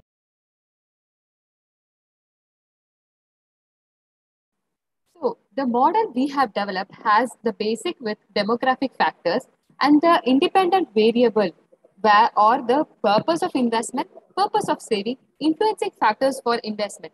And the dependent variable for our study was individual investors' behavior, and the intervening variable were personal investment preference and investors' attitude and characteristics. With this, we were able to come up with 3 hypotheses. That is, there was significant change in the preference of the investment portfolio before and after COVID. There is a significant positive relationship between savings and the purpose of investment, and there is a strong association between gender and the risk factor of the portfolio. So the objective of our study was, as Harni said in the introduction, we wanted to know how the COVID has influenced the individual investor behavior and the perception of investor during this COVID, and to determine the demographic factor that has influenced this investor's investment behavior, and to analyze the portfolio difference of the investor in Tier 2 and Tier 3 cities. And we also wanted to find the areas where there is drastic change and where there hasn't been a change during this pandemic period. Over to Harni. Thank you. Now let's look at the research methodology for our paper. Our paper is considered to be exploratory and causal in nature, as we studied about the impact of COVID on various portfolios available. Data was collected from about 156 respondents through online survey using Google Forms. And for the pilot test, we have taken the first 30 respondents, Cronbank alpha being 0.86. We used snowball sampling method, which is one of the non-probability sampling techniques. And for analyzing the hypothesis, we have taken paired sample t-test, ANOVA, and chi-square tests. About the analysis and discussions, we actually found that there were significant changes in the banking portfolio, insurance, and for the postal savings, as this was due to the uncertainty of the income during the pandemic, and people preferred risk-free portfolios rather than the long-term investments. And through the chi-square test, we found that there was association between annual income and risk factor of the portfolio. That is, the income, the people getting higher income was preferring the higher risk portfolios. And through the analysis of ANOVA, we found that the purpose of savings and the purpose of investment were purely based on the individual interests rather than the income of the person. The other analysis that we made was there was lack of awareness regarding the new digital investments like cryptocurrencies and bitcoins in the Tier 2 and Tier 3 cities of Tamil Nadu, and the preference of the portfolios being preferred dependent on the income level of individuals. The further study can be undertaken on various factors that is specified below. About the diversity of various portfolios and upcoming digital investments, and various financial awareness about the financial literacy and awareness about various new portfolios can be undertaken. To conclude the study, we actually found COVID-19 has had a huge impact on the investment portfolios and investment behavior of individual investors, and majorly respondents were not much aware about the different avenue and their benefits which are existing today. Thank you. So, Harni, have you completed the presentation? Yes, sir. So, should I ask some questions? Yes, sir, sure. So, I hope you will not take it otherwise, but you will try to learn something. You are students? You all are students? Yes, sir. Okay. So, how your second and third hypothesis is related with your topic? and which objective is directly related with your topic. You can note down questions. And question number 3, I will not go in depth. Question number 3, where are the results of t-test and ANOVA? And why have you applied? What is the t-test and ANOVA you have applied in your paper? So where is the statistics? Are you able to accept your null hypothesis or reject null hypothesis? Where are the results? So please tell me, on the basis of your topic, how can you justify second and third hypothesis? Which objective is in line with your title of the paper and results of t-test, ANOVA and chi-square? Anyone can answer from the team.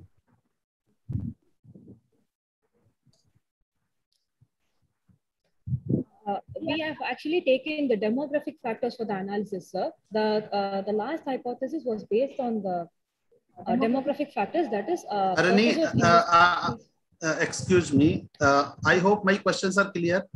Questions are very pointed. So your topic is impact of COVID-19 on investment pattern, something like that. Okay. So how can you relate second and third hypothesis to your topic? How can you justify? First, try to learn the things. Okay, I'm not criticizing you because you are students. So try to learn. Your objective was not to analyze, your title was not to analyze investment pattern as per demographic variables. Why did you do that? Then where are the results of t-test? You know where we apply paired sample t-test? Any one of you? Paired sample t-test. Any one of you? Where we apply? You have applied, you have written in research methodology. If you would allow, we would share our paper and explain, sir. Sorry? If you would allow, we will share our paper and explain, sir. No, I'm not asking to share paper, but I just want to know where we apply paired sample t-test. So paired sample t-test was applied for the analysis that was given for various portfolios. We have actually taken 10 portfolios, which was done before and after COVID. The preferences of the investors before and after COVID. Where are the results of that? So was there any significant difference in the mean values of before and after? Yes, sir. We actually found differences in banking and insurance portfolios. Actually, if you are aware, around 50 lakh accounts, demat accounts, were opened in 2021 itself. Okay, so Yes, there are huge number of investors coming to the market, retail market. So it may be because of COVID-19, may not be because of COVID-19, but whenever you are comparing, you must have the data before and after. You must show the results in your PPT. Results are the heart of research. So if you are not showing them, nobody can interpret what have you done. Okay, so this is my suggestion. Don't take it otherwise. For future, note it down.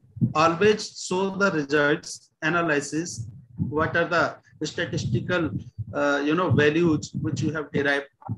Are you able to accept or reject null hypothesis if you have framed the hypothesis? So take them positively. Otherwise, I think this is your first paper. Yes, sir. So well done. I would like to appreciate your efforts. Keep it up. Okay, keep on doing, but take clarity. And next time, I hope you will do better. Anything you want to ask? Yes, so I would like to add some points. Yeah. Like in tier 1 cities, the demat account has been increased, but in tier 2 and tier 3 cities, they are not aware of it. That's what I think your voice is breaking. Your voice is breaking, I think. Jackson?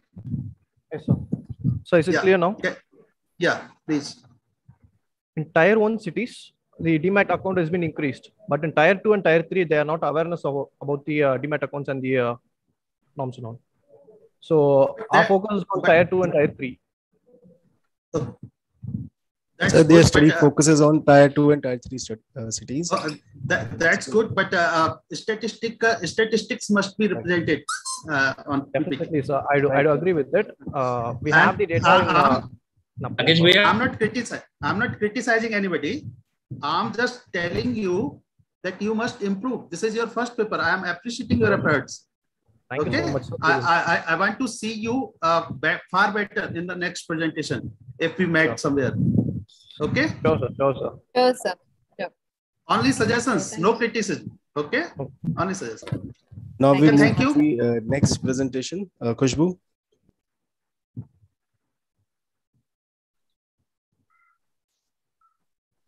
Thank you, sir, for your valuable words. The next distinguished to honor us with her presence is Miss Asmita Khanna, a research scholar, Faculty of Commerce from Banaras Hindu University. The title of her research paper is Financial Literacy and Pattern of Investment, Behavior of Indian Investors amid COVID.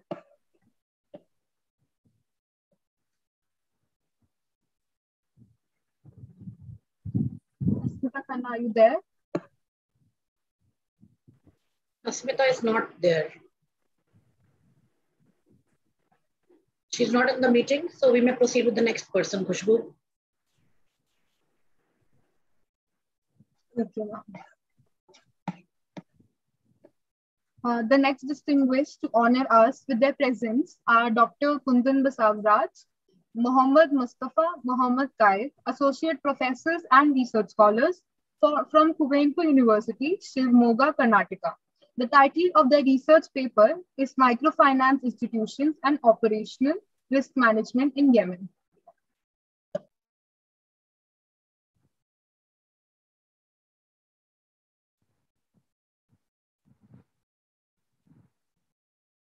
Dr. Mustafa can unmute himself.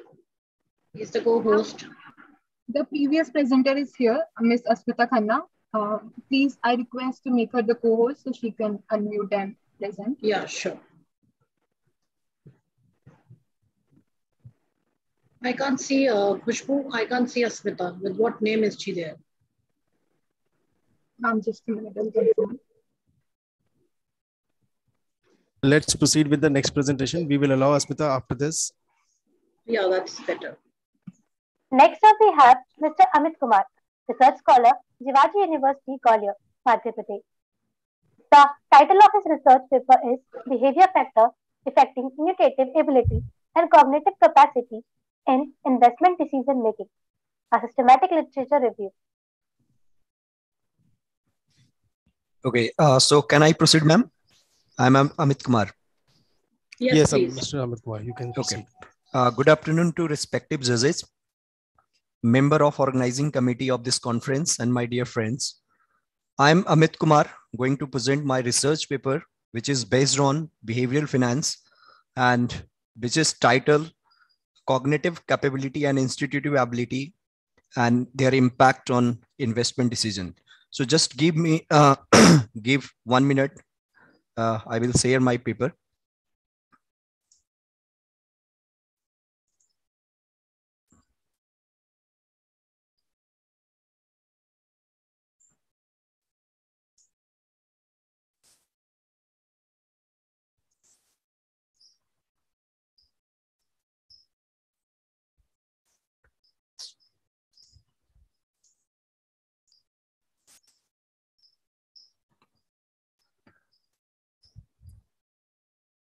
Can my presentation visible?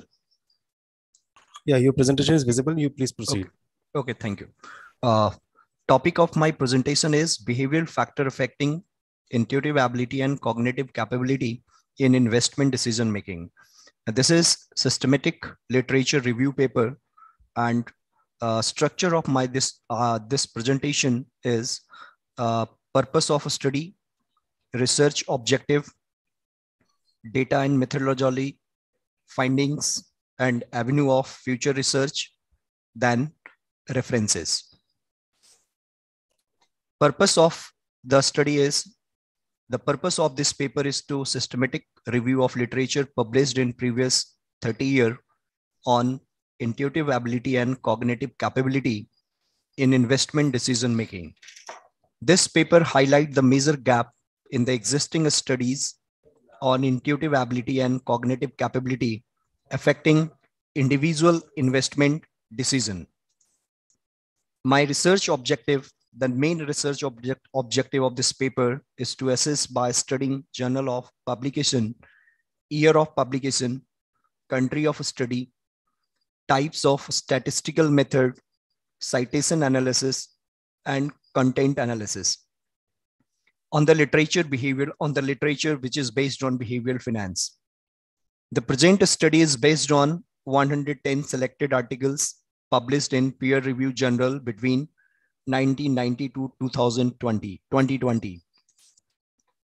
Data and methodology used in this paper is we established search criteria for the systematic literature review and conducted a search for identifying relevant keywords, that is time frame, various database, and by developing other inclusion and exclusion criteria.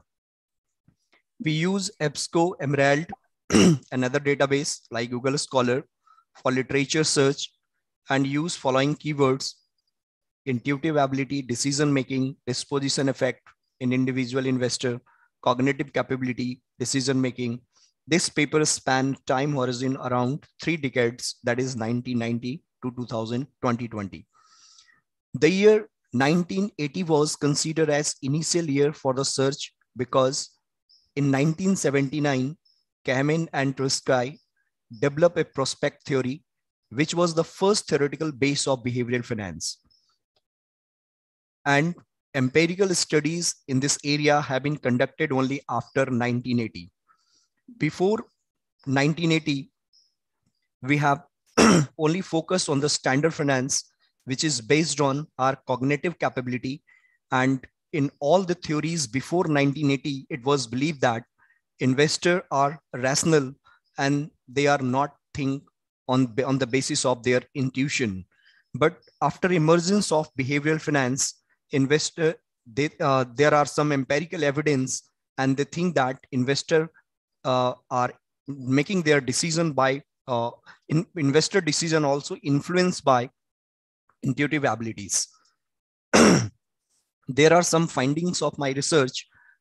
We have made effort to include all the relevant studies and identify following issues that are relevant to our research area, which are based on intuitive ability and cognitive capability of investor.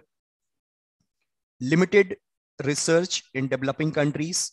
There are the major findings. There are major 5 findings, which I include my presentation. The first is limited research in developing countries or in the emerging market in this area. Dominance of secondary data-based empirical research. There are lots of research which is based on secondary database. There are very few research which is based on primary data and empirical research. The third limitation is limited study on herding biases. There are different behavioral biases. So there are in some biases, there are lots of paper, but in herding biases of individual investor, there are very limited studies. Focus on equity in home biases. Most focus on the study was home biases and indecisive empirical finding on herdings. So my finding on this literature review paper, these are the 5 major findings. Then after findings, I proceed to avenue for future research. There are some more area which is said to be research gap. I request Amit sir to please wind up fast. We are running out of time. Okay, sir. There are following avenue for future research. The first one is along with the stock market, there should be other markets such as derivative market. Attention should also based on primary data. And beside equity, there should be some cross-border class of assets such as bond and other assets can be included in the research. And in home biases, we have to consider investment decision-making, and research can be performed by combining different type of investors such as individual and institutional investors. So this is my avenue of future research. And there are some best references which I included in my paper. Thank you all. That was amazing. I would like to request our chair, co-chair, and technical head to please share their views and ask questions. The stage is open to you, sir. So, Amit sir. Yes, sir. Sir, only one question or suggestion, whatever you want to think. Your objective and your findings are not matching. Findings must be according to your objectives. Okay. So your objectives and your findings are not matching. Okay, sir. I must care in my next paper. Yeah, please. You can see in this paper, your objective is something else to find out, but when you find it out, it was something else. Okay. So please take care of this. Sure, sir. Thank you. Sir. Thank you. Thank you so much, sir. Now, I would like to request Ms. Aspita Khanna to present their presentation now.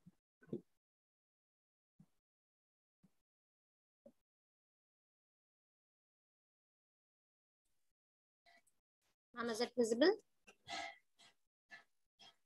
Yes, ma'am.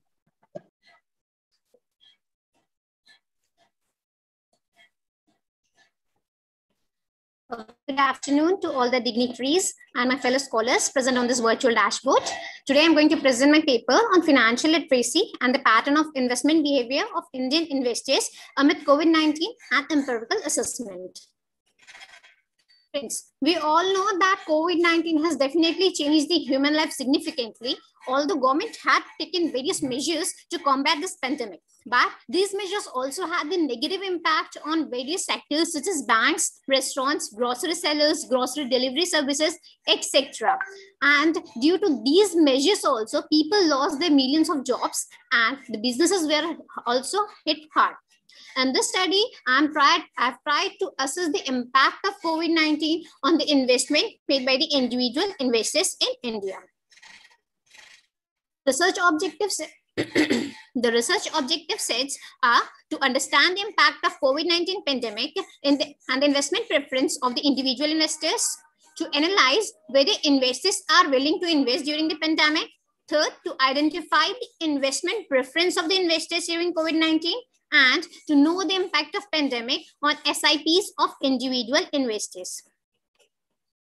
The various directional hypotheses formed are: the monthly investments in SIPs were equal in pre and post-pandemic period, or they were unequal. Second, the preference of investment avenues remained the same in the pre and during pandemic period, or they changed. And the third, that there is no significant or some significant change in the investment preference in the pre and during COVID era. The hypotheses were tested and the findings are shown here. You can see from the chart that the monthly investments in SIPs have reduced. It's not visible, that's why I'm using this mode. Okay. It can be seen from the graph that during the COVID, the investment in SIPs were definitely fall down. The mean which I found that the SIPs in the pre-pandemic area was rupees 3800, while during the pandemic it reduced to rupees 1634. This data is collected from the 100 respondents from Varanasi district of Uttar Pradesh. The second hypothesis showed this graph that the preference of investment avenues in pre and post-pandemic period. In this graph, you can exactly see that the people have changed their mindset and now they are not preferring the investment avenues which are giving more of a return and are more risky, while they are more tended towards the moderate return and less risky avenues like the bank deposits, gold, mutual fund, postal saving, etc. And that's why we can infer from this graph that the individual investors are preferring more of less risky and fixed return avenues after this pandemic outbreak.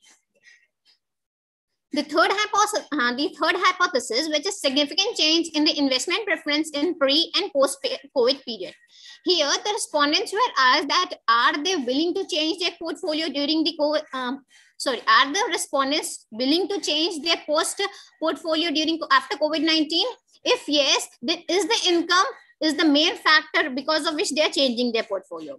It was found by the researchers that 57.64%, that is approximately 58% people are willing to change their portfolio, and that too out of which 67% people are changing because of their income level. So it can be inferred from this that people are losing their jobs, the income level is reduced, and that's why they are changing their portfolio, which can be seen from the first hypothesis of SIPs also. So we can easily reject the null hypothesis and accept the alternate one.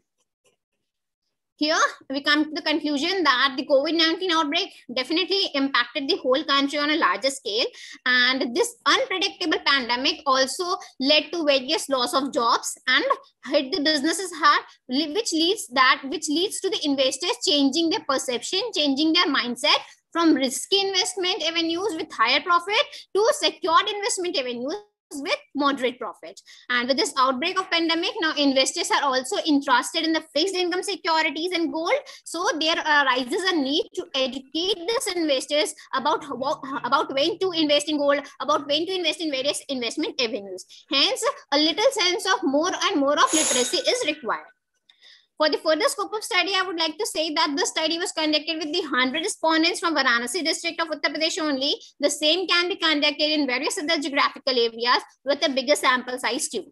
That's all. Thank you for your patient listening.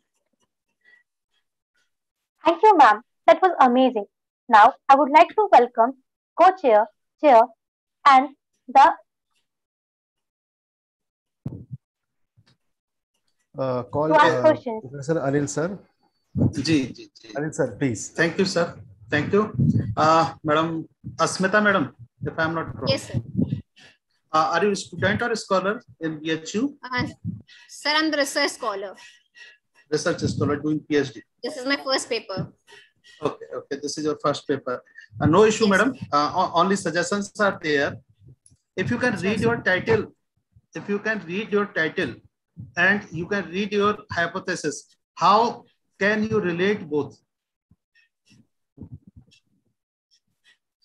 So my title says that I'm going to study, it is an empirical assessment about the individual investors about their investment, and my hypotheses are also made from that do they prefer to invest, their investment avenues changed or not. Can you go to the title sheet? Sure, sir.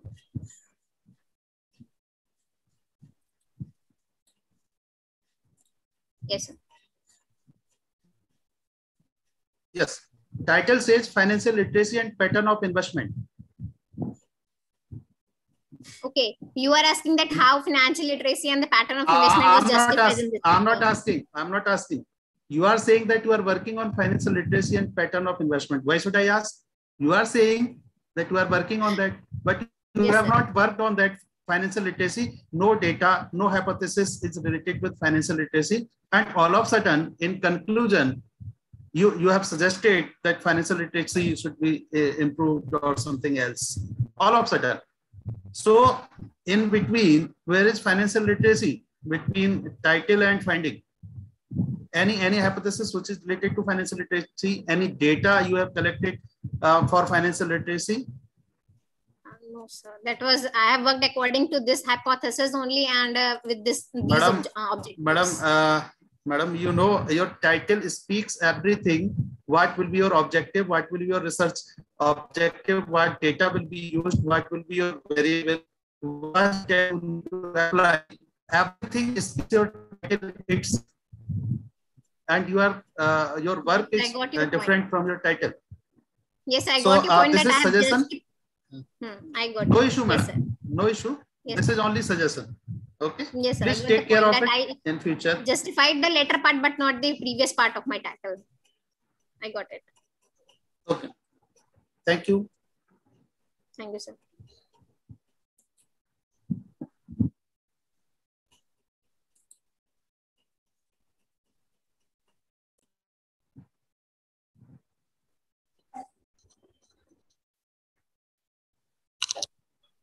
Now we move to, yes. Next we have Train Geeta.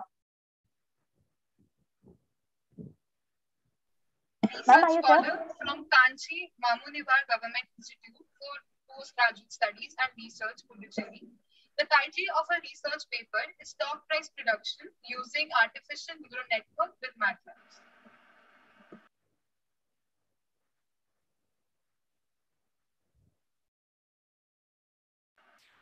Ma'am, are you there?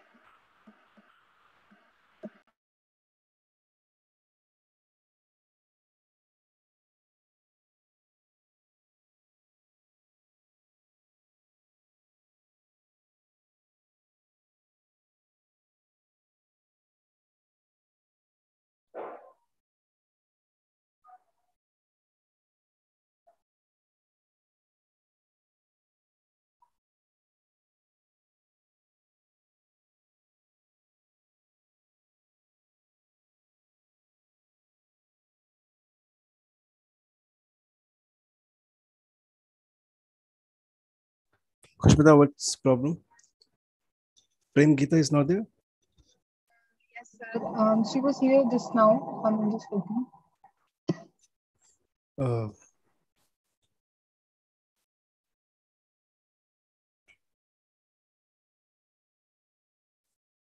Okay, no issue. We can move to the next presentation. The next presentation was supposed to be by Mr. Mohammed Mustafa and Mohammed Kaif and Dr. Kundan Basavraj. But due to some network issue, our technical team would read their research paper.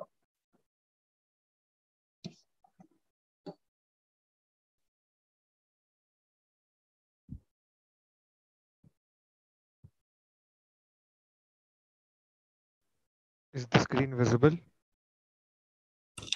Yes, it's visible. Yes. Please show us the title. Microfinance institutions and operational risk management in Yemen.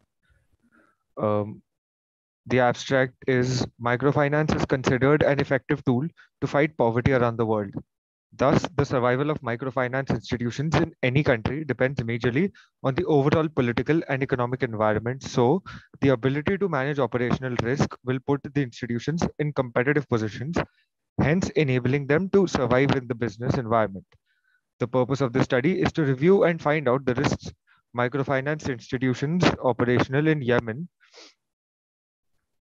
during the current crisis and to make policy recommendations on how microfinance institutions can manage operational for sustainability. Risk is an integral part of financial intermediation. Hence, risk management must be at the heart of finance. However, it is disturbing to note that systematic risk management is still not as widespread as it should be in the microfinance industry, except for a few flagship microfinance institutions, MFIs, which constitute the core of the industry. The study relied mainly on secondary data collected from the organizations active in the field of microfinance. Our study covered the period from 2015 to 2021. The results showed that there are several risks facing MFIs, such as cash shortage, defaulting on loans, etc., that limited the contributions of MFIs to provide their services. Moreover, the researcher recommended certain strategies to overcome those risks, such as the government should encourage this sector by setting incentive policies, such as paying debt on behalf of borrowers who have defaulted their loans due to the current crisis.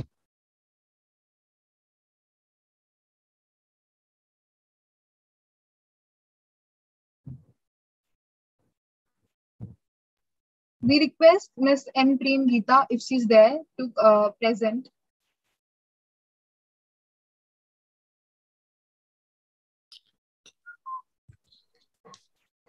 We call N. Prem Geeta.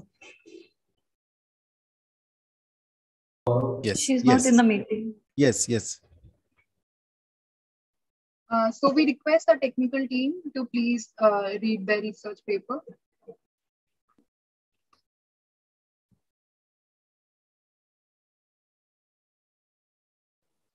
Someone is presenting, right?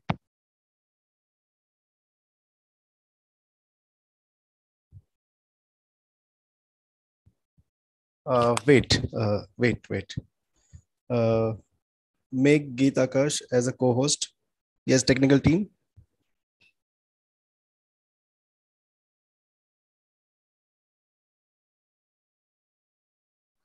Indrapal sir, he is a co-host now. Geeta Akash is a co-host now.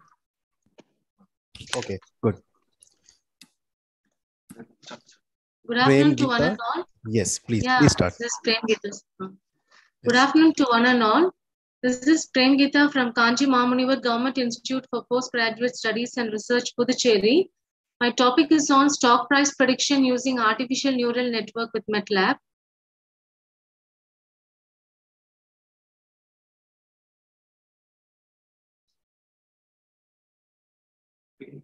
Stock market prediction is an important area of research in finance. Stock market is a dynamic, non-linear, complicated, and stochastic in nature. Stochastic means irregular in fluctuations. Predicting stock price has gained more importance for the reason being that profitability in investing and trading in the stock market highly depends on predictability. If the market is predicted successfully, then the investors may get maximum profit. And for this purpose, artificial neural network, which falls under the category of artificial intelligence, plays a major role. What is this artificial neural network? It resembles a human brain. How our brain learns the concepts and makes use of it in the future. The same way, the artificial neural network also learns the data patterns and uses the same for the future. And for this purpose, I've taken the historical data of Nifty 50 for one year, 1st Jan 2020 to 31st December 2020. And I've used this data in the MATLAB software. Before moving into the MATLAB software, first we have to normalize the data in the range of 0 to 1 using min-max normalization technique. This formula I've applied in the Excel. And after normalizing the data must be loaded into the MATLAB software. This is the data manager, wherein the input and the targets are provided in the data manager. And this table shows how a neural network is created. For creating the neural network, three important aspects are important. One is the architecture, another one is the learning algorithm, the third one is the activation function. In my work, I have taken the backpropagation algorithm as the network, and gradient descent and mean square error. In this network, I have taken two layers and number of neurons as 10. This is how a neural network is created. In my work, I have taken 4 inputs: open price, low price, high price, and volume, and one output, that is the closing price, and only one hidden layer. And this is how a neural network gets trained. This is the network created for my work, and the neural network gets trained and it stops its iteration or learning in 127 iterations at epoch. So these are the performance of the model. This is the performance of the model, how far the model is being accurately modeled. In my case, it was 0.99, very near to 1. The R value was 0.99 in all the cases, in training, validation, testing, and overall. So if R is equal to 1 means the model has got a 100% accuracy. Since I've got 0.99, a very slight deviation is there in accuracy. And the best validation performance is what at 121. The circle is the point at which the training stops. The three lines are the training, validation, and testing data. This circle is the point at which the training stops, because after this point, the data is not going to improve at all for training. And this is the result for 1 year. The blue line is the actual value and the red line is the predicted value. This huge drop is on March 2020. It was a market crash. Even at time of market crash, the neural network has accurately predicted the market. And in case if the market is accurately predicted, the stockholders can take up the right decision at the right time in order to attain their maximum profits. Thank you. Thank you for educating us with these amazing facts. Now, I would like to ask the chair, co-chair, and debuter to please ask the question. The stage is yours, sir.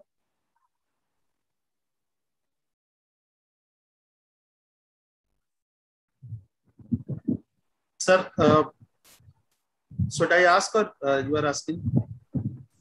Sir, you please ask. Okay. Prem, Geeta, if I'm correct in my pronunciation. If not, please forgive me for that.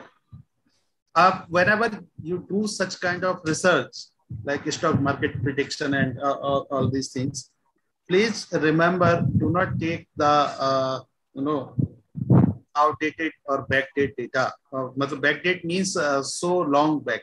You are taking the data of 2020, and now we are in the end of September 2021. It's 9 months ago data. So better if you take the data, recent data, and predict for future and compare the actual results. In this research, if you have predicted for 2021 and you have compared the actual data of Nifty 50 with the predicted one, then we can say the accuracy is there, or we are near to the actual data. So that will be more relevant research in such kind of data. I hope you are getting my point. Yeah, I'm getting, sir. But this is also prediction, but the accurate word to be given is simulation, sir. Simulation. So how they are useful for reader of the paper, to whom your results are valuable, to whom your results are important, who will read your results. If I read, what will I get? Why 2020 is past. What happened in 2020 will not happen in 2022. So I'm interested in October, November, December 2021. So if you can predict for the coming time period, I will be more interested in reading your paper as an investor. So that also I have done, sir. That also I have done, but that is another paper actually. But this one, one is it's prediction, but it takes the name as simulation because the data what I'm having. I got your point. You have done prediction, but you must have included forecasting also, and that is more valuable for the reader of the paper. What if you do a forecasting for October, November, December 2021?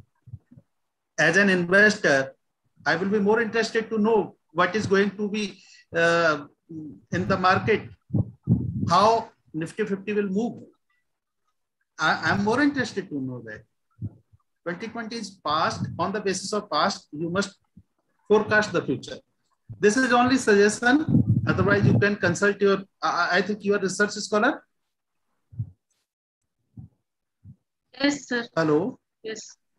Yes, sir. Or you can, yeah, you can consult your guide. But in my opinion, on the basis of past, you must forecast the future. That will be more attractive to the investor or reader of your paper. Thank you. Thank you very much.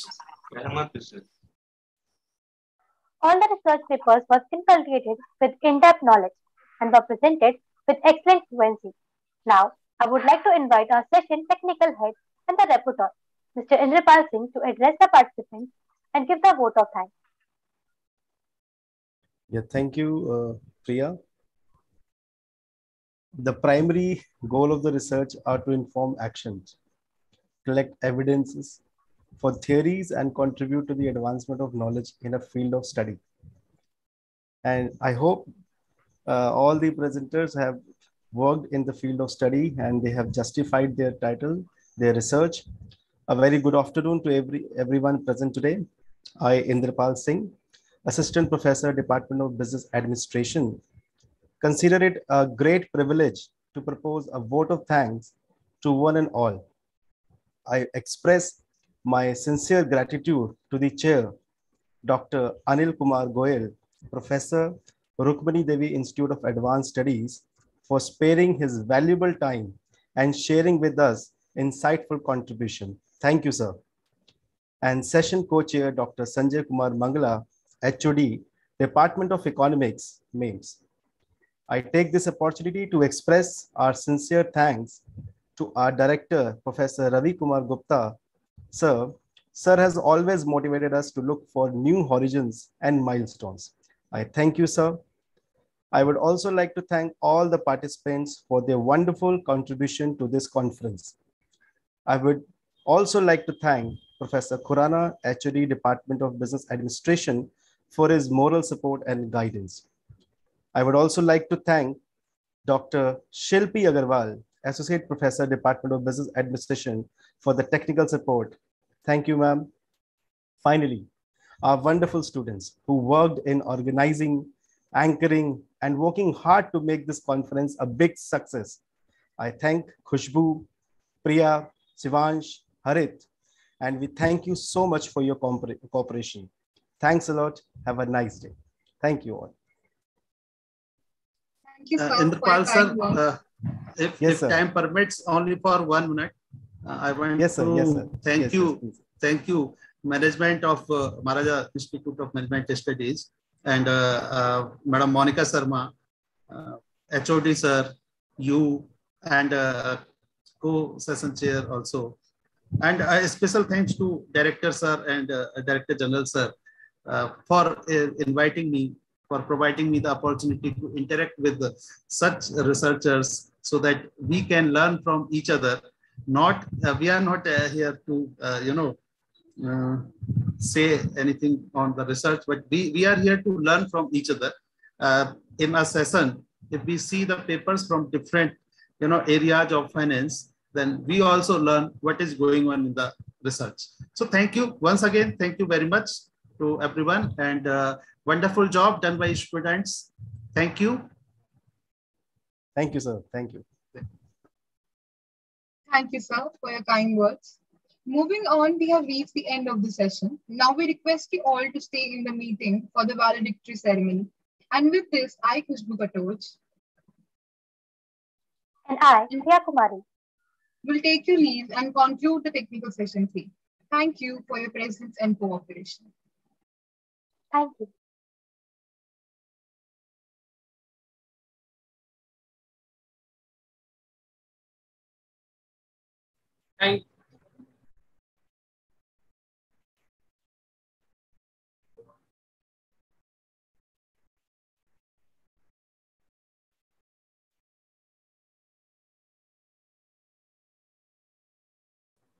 Thank you so much, Priya and Khushbu.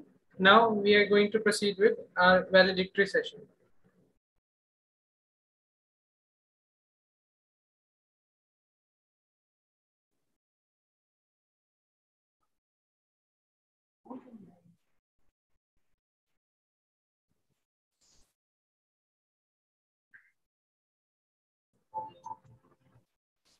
The finance and the pandemic have come to an agreement now. They have reconciled with each other thanks to all the promising researchers who took the initiative to investigate, explore, and analyze the situation of the pandemic and the financial landscape. Your research has opened ways to various different solutions, diverse ideas, and rekindled the thought of many present with us today. Your research will definitely help in stabilizing the financial sector. The 8th MAIMS International Conference 2021 has finally achieved its goal by becoming a platform where different rivers of knowledge have coalesced with each other to form an ocean. To begin with our valedictory session, I would request Ms. Sakshi Gupta, Assistant Professor, Department of Business Administration, MAIMS, for the welcome address. Thank you, Ibrahim.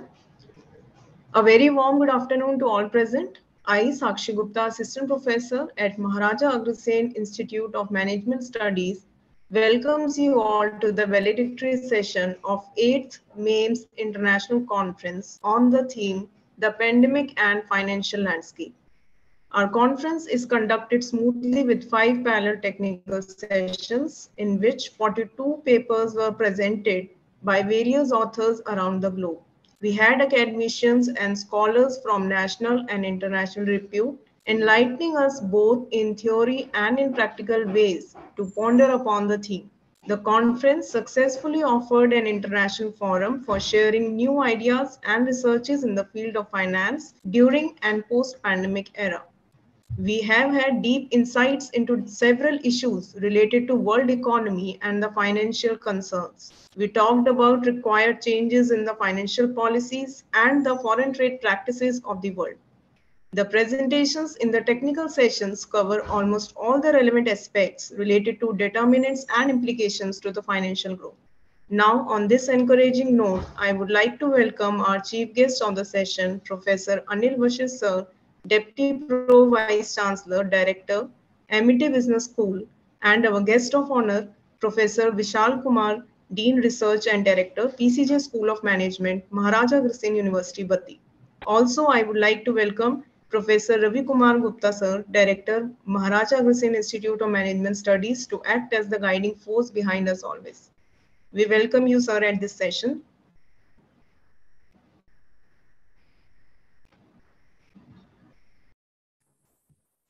Thank you so much, ma'am, for your earnest salutations. Now, I would like to invite our guest of honor for the 8th MAIMS International Conference 2021, Professor Dr. Vishal Kumar, Dean, Research and Director, PCJ School of Management, Maharaja Agrawal University, Badi, Himachal Pradesh. Professor Dr. Vishal Kumar is a distinguished scholar and an academician of national and international repute. He is MCOM UGC NET, MBA Finance and PhD. Sir has 22 years of teaching experience. Presently, he is acting as chief editor and associate editor of various journals and magazines. He is also a member of several professional bodies. Sir is a prolific writer and has authored 27 books. He has published 43 research papers in various journals of repute, as well as presented 43 research papers at national and international conferences. He has developed more than 70 modules in numerous subjects. We welcome you, sir. Over to you. Thank you. Am I audible? Yes, sir, you're audible. Okay. Dignitaries of this valedictory function, Chief Patron Dr. Nandkishore Gargji, Founder and Chief Advisor MAIMS, and Honorable Chancellor Maharaja Agrawal University, Himachal Pradesh. Chief guest of the valedictory session, Professor Dr. Anil Vashish, Deputy Pro Vice Chancellor and Director, MIT Business School. Professor S.K. Gargji, Director General, Maharaja Agrawal Institute of Management Studies. Professor Dr. Ravi Gupta, Director MAIMS. Dr. Ekta, Convener of the conference. Dr. Vijay Khurana, HOD Business Administration. All other esteemed members of the advisory board present over here, faculty members, and my dear participants. A very good afternoon to all of you. At the very outset, my heartfelt greetings to Professor Ravi Kumar Gupta, Director MAIMS, and Dr. Khurana, Dr. Ekta, Dr. Monica Sharma for having me here, and also congratulating the entire organizing team for organizing this international conference on the very important topic, the pandemic and financial landscape, which is organized by the Department of Business Administration, MAIMS, Delhi. I congratulate for the grand success of the event and expecting that the deliberations of the conference would open new vistas for the new and innovative financial services for all of us. When the Prime Minister declared nationwide lockdown last year, it had brought life to standstill. Fine. During the lockdown, an estimated 14 crore people had lost their employment, and more than 45% of the households across the nation was reported an income drop as compared to the 2019. So the COVID-19 pandemic and the multi-phased lockdown last year imposed to curb its spread have resulted in a crushing blow to the Indian economy. India was the sixth worst hit nation by COVID-19 pandemic after the US, Brazil, Russia, and the UK, according to Johns Hopkins University data. India's economic growth was declining due to low consumption and investment levels. The economic impact of coronavirus pandemic in India has been largely disrupted. So this is how we can imagine the impact of a pandemic on almost all the sectors of our economy. But there is a very popular quote that we saying since our childhood, where there is a will, there is a way, right? So every new challenge creates opportunities, and that is what happened in India. The Prime Minister, in his address on 12th May 2020, gave a call for self-reliant India, which we usually called as Atam Nirbhar Bharat. The government of India is trying to revitalize and boosting up the economic growth through the 3R chain. So these 3R are recycle, rebuild, and reinvestment. Fine. So therefore, by financing to different sectors of the economy with the diverse products and services, the government is expanding the financial base, which we are calling the term financial landscape. So various sports schemes have been launched in the last 18 months for the businesses and industry to new ways of funding working capital, right? The formalities for availing loan also relaxed to support the industry and retail segments, but still NPA and loan recovery is still a big challenge. Fine. Companies are also using blended approach to finance. Earlier, we were just talking about the blended mode of learning. Now I am talking about the blended approach to finance. So they are drawing funding from different areas and pulling them together into a coordinated manner. So this is how they are, this transition into the blended mode of financing. So in order to support the new startups, liberalized interest rates are offered to the new entrepreneurs for starting their ventures in India, especially the women entrepreneurs. Of course, a lot of barriers still exist, but there is a intact government support to help them out. So I'm sure the organizers must have incorporated all these issues in their panel discussions of the conference, and I'm sure the participants must have gained a lot from the outcomes of the conference discussion. I once again congratulate the organizing team and extending my best wishes for the future endeavors. So thank you very much.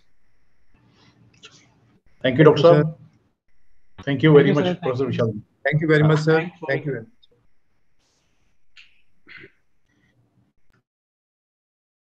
Thank you so much, sir. We feel privileged to have you today as our guest of honor. Now, I would like to invite Dr. Monica Sharma, conference convener, to present the conference report. Good evening, everyone. First of all, I would like to invite Professor Anil Vashisht. Professor Anil Vashisht has more than 20 years of enriching experience in academics and corporate sector, a person with high degree of integrity and knowledge. Dr. Vashisht is a Bachelor of Engineering in Electronics and holds a master degree in Business Administration. Dr. Vashisht has traveled across some of the best universities and business schools in the world, such as Wharton University, Columbia University, MIT Sloan, Harvard Business School, and NYU Stern, Kellogg's Business School, to name a few, and has incorporated some of the best practices in academics and administrative fields. Dr. Vashisht is currently the Deputy Pro Vice Chancellor, Amity University, Madhya Pradesh, and Director, Amity Business School. With his international exposure and management skills, he is also the Director, International Affairs at Amity University, Madhya Pradesh.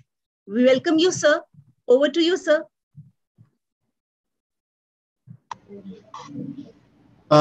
Thank you so much, Dr. Monica, for the introduction, and respected dignitaries, Professor Dr. Ravi Gupta, Professor Vishal, who just deliberated for the session, the other panelists, members on the panel, good afternoon to one and all.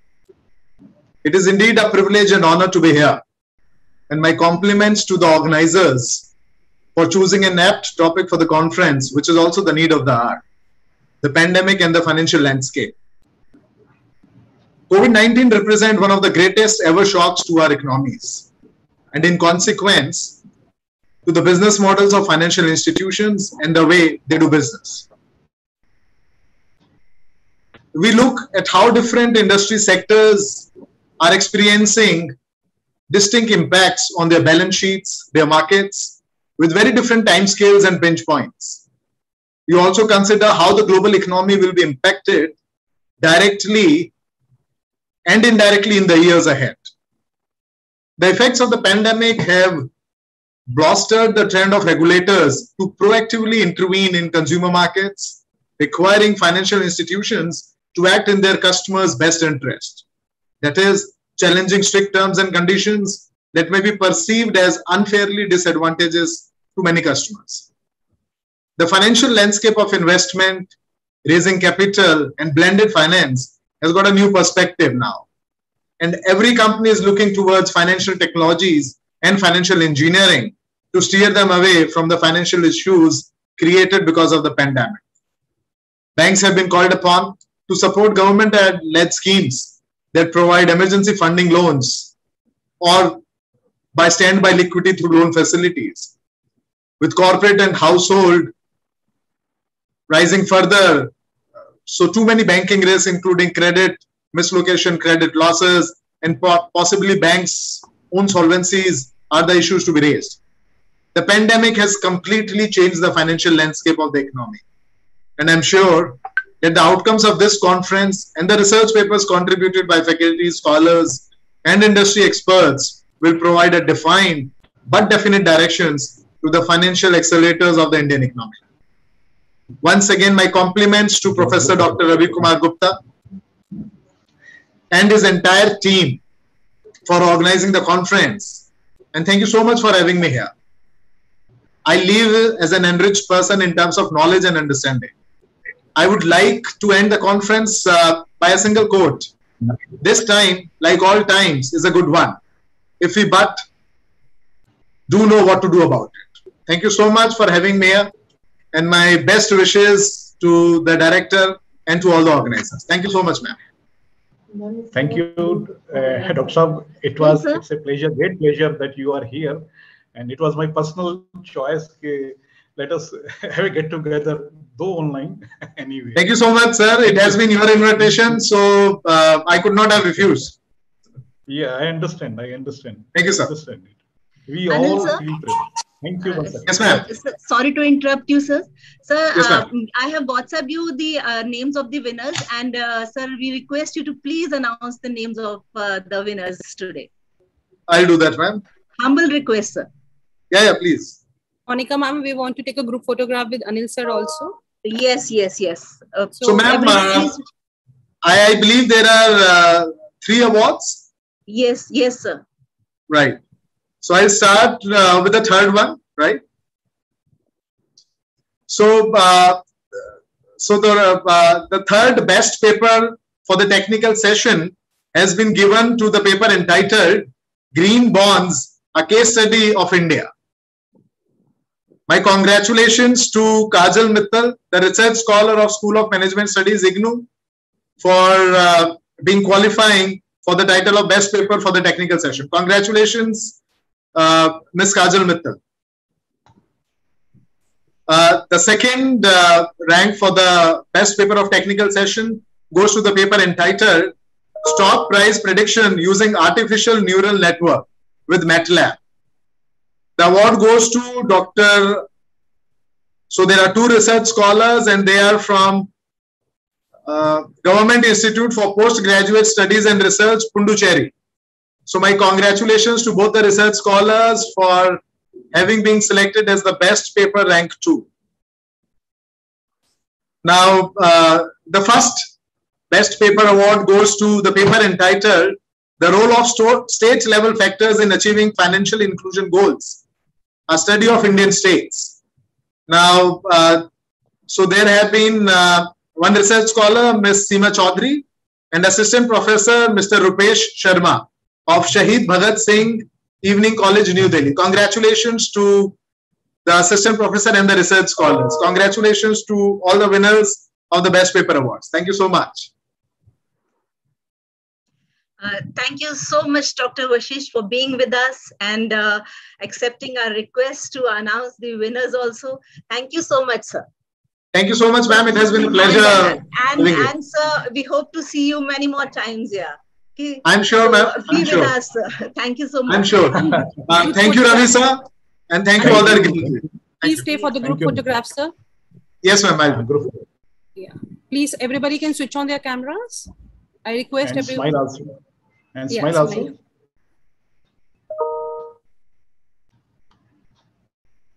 Some more faces, please. Please switch on your cameras.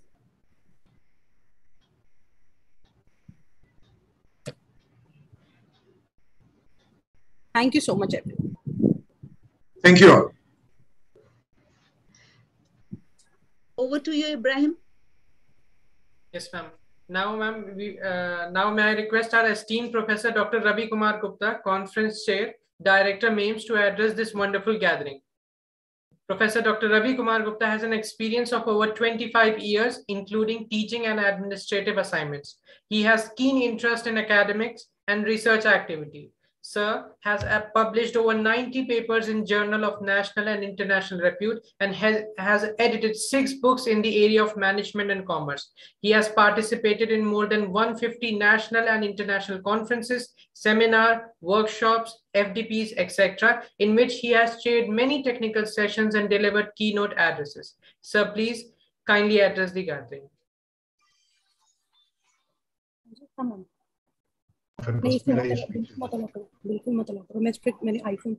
Hello. Yes. Very good afternoon to all. I'm audible, I hope so. Yes, sir, you are. I'm audible. Okay. Thank you. Thank you all the participants, delegates who have with us in this academic endeavor since morning. We had enjoyed academically. We have gained a lot of knowledge in the inaugural session. Also, we had 2 speakers, one from academics and another from industry. Then thereafter, followed by 5 technical sessions. And in this valedictory also, we had an opportunity to listen 2 senior academicians from 2 diversified areas. And the papers have also been presented by a lot of researchers across the topics, across the areas, institutes, across India. Also few participation from abroad. My duty is in this session and also in this conference is to convey my warm greetings to all the dignitaries, the management of Maharaja Agrawal Technical Education Society who had been with us, all the faculty, students from various institutions, and also all my colleagues. So, since we are coming to an end of this one-day academic endeavor, so I take this opportunity to convey my warm greetings, as well as we come to this conclusion also. Yes, this academic endeavor has proved to be a success also. And on behalf of MAIMS, I convey my commitment that we stand for the holistic development of our students, for which we had been conducting various academic and extracurricular activities. Even during the pandemic, rather, sometime we find we have been more active during this pandemic time, and it has become rather more easy to organize the events sitting in our own places through online mode. But at the very same time, I would convey to all my students who have joined now that we are not only concerned about the academics, we are not only concerned about their employability or skill set, we also like that the student should inculcate when they are in MAIMS and a habit, a culture, a skill set, and rather a they should be able to have this skill in themselves that they also concerned with the society, with their family, with the humanity, employability. With all these things, thanks to one and all. Thanks. Over to you, Saloni. Thank you so much, sir. We feel truly blessed to have such an charming personality like you amongst us. Now, may I call upon Dr. Ekta Dargan, Conference Co-Convener, Assistant Professor, Department of Business Administration, MAIMS, to present the vote of thanks. Over to you, ma'am. Good evening to all. Go to Monica, ma'am.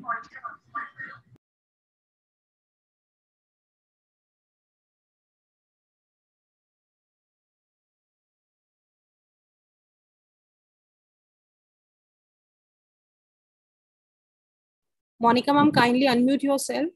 Yes. Sorry. Yeah. Thank you, ma'am.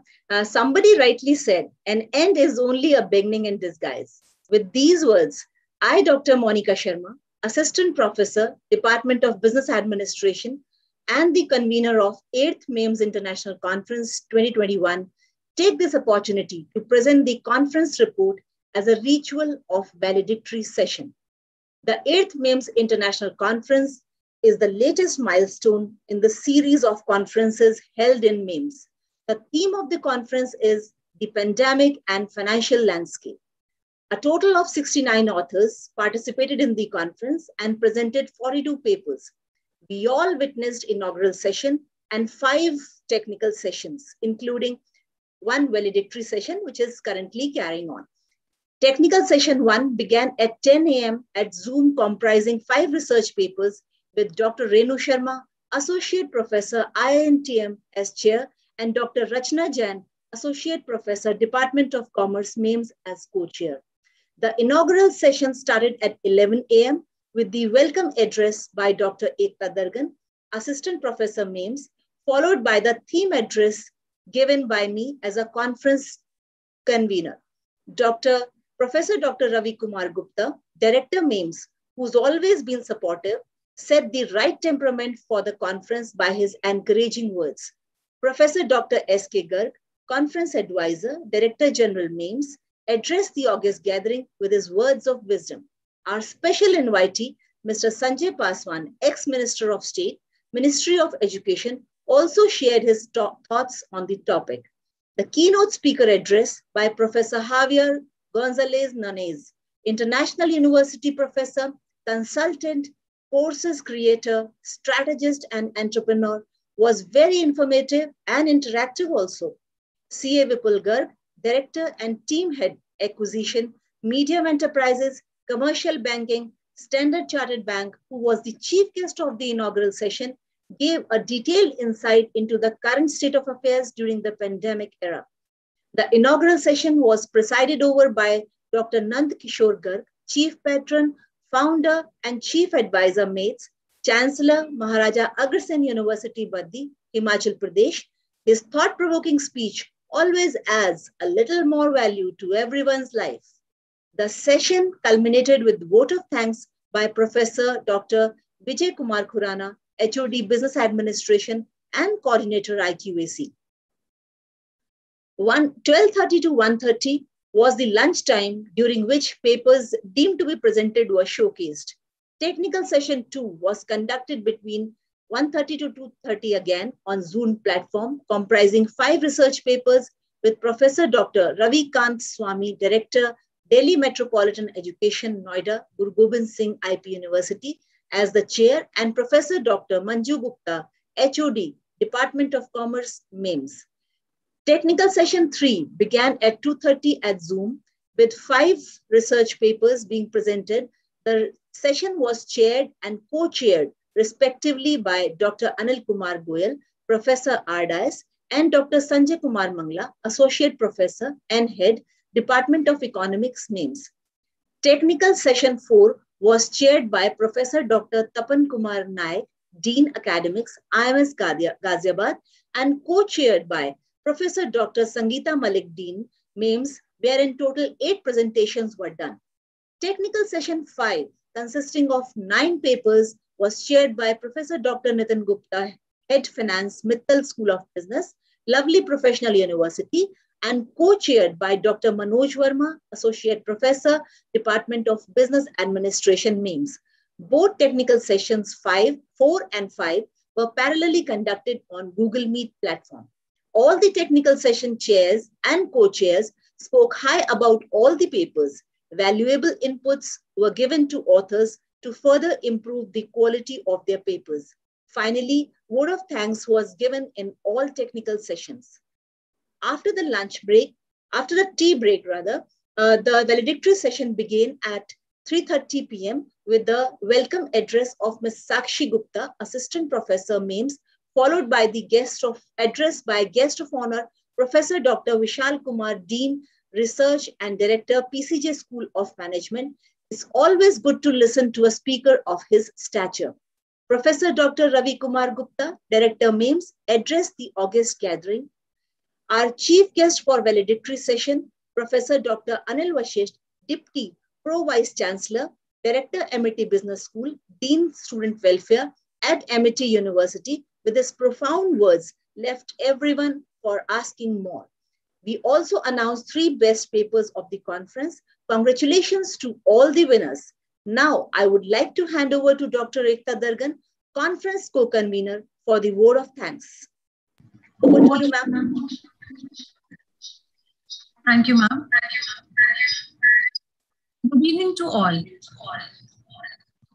I deem it a great honor and privilege to propose the vote of thanks on this memorable occasion.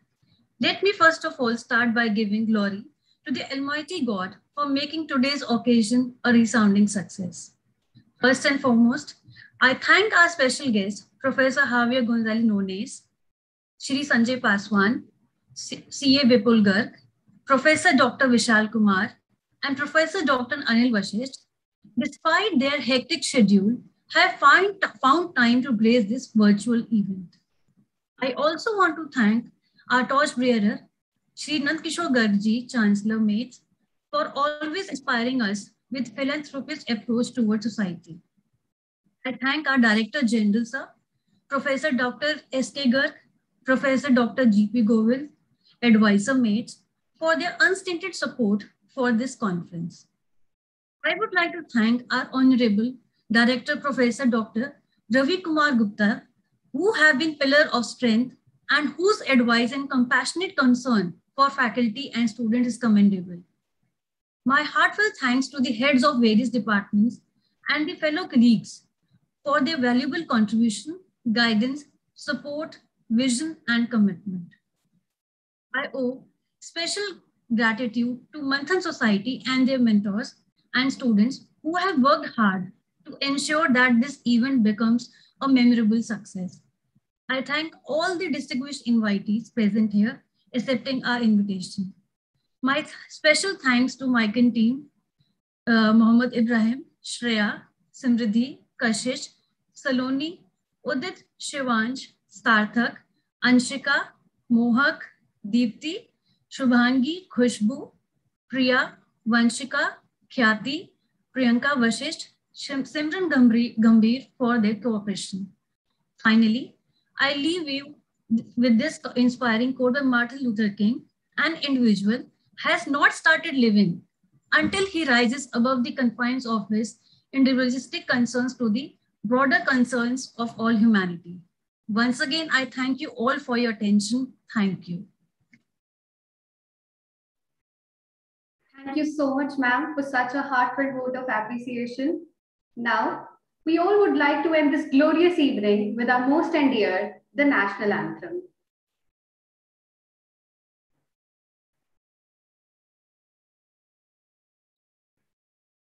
जनगण मन अधिनायक जय हे भारत भाग्य विधाता पंजाब सिंध गुजरात मराठा द्राविड उत्कल बंगा विंध्य हिमाचल यमुना गंगा उच्चल जलधि तरंगा तव शुभ नामे जागे तव शुभ आशीष मागे गाहे तव जय गाथा जन गण मंगलदायक जय हे भारत भाग्य विधाता जय हे जय हे जय हे जय जय जय जय हे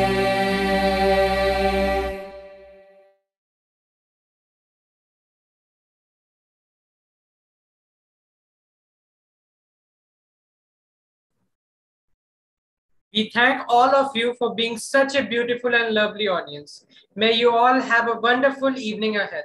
I, Mohammed Ibrahim. And I, Saloni Tyagi. Signing off. Signing off.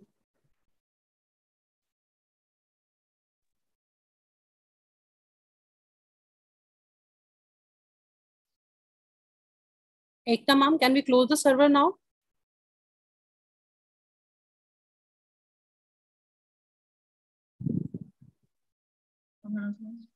Monica ma'am and Ekta ma'am.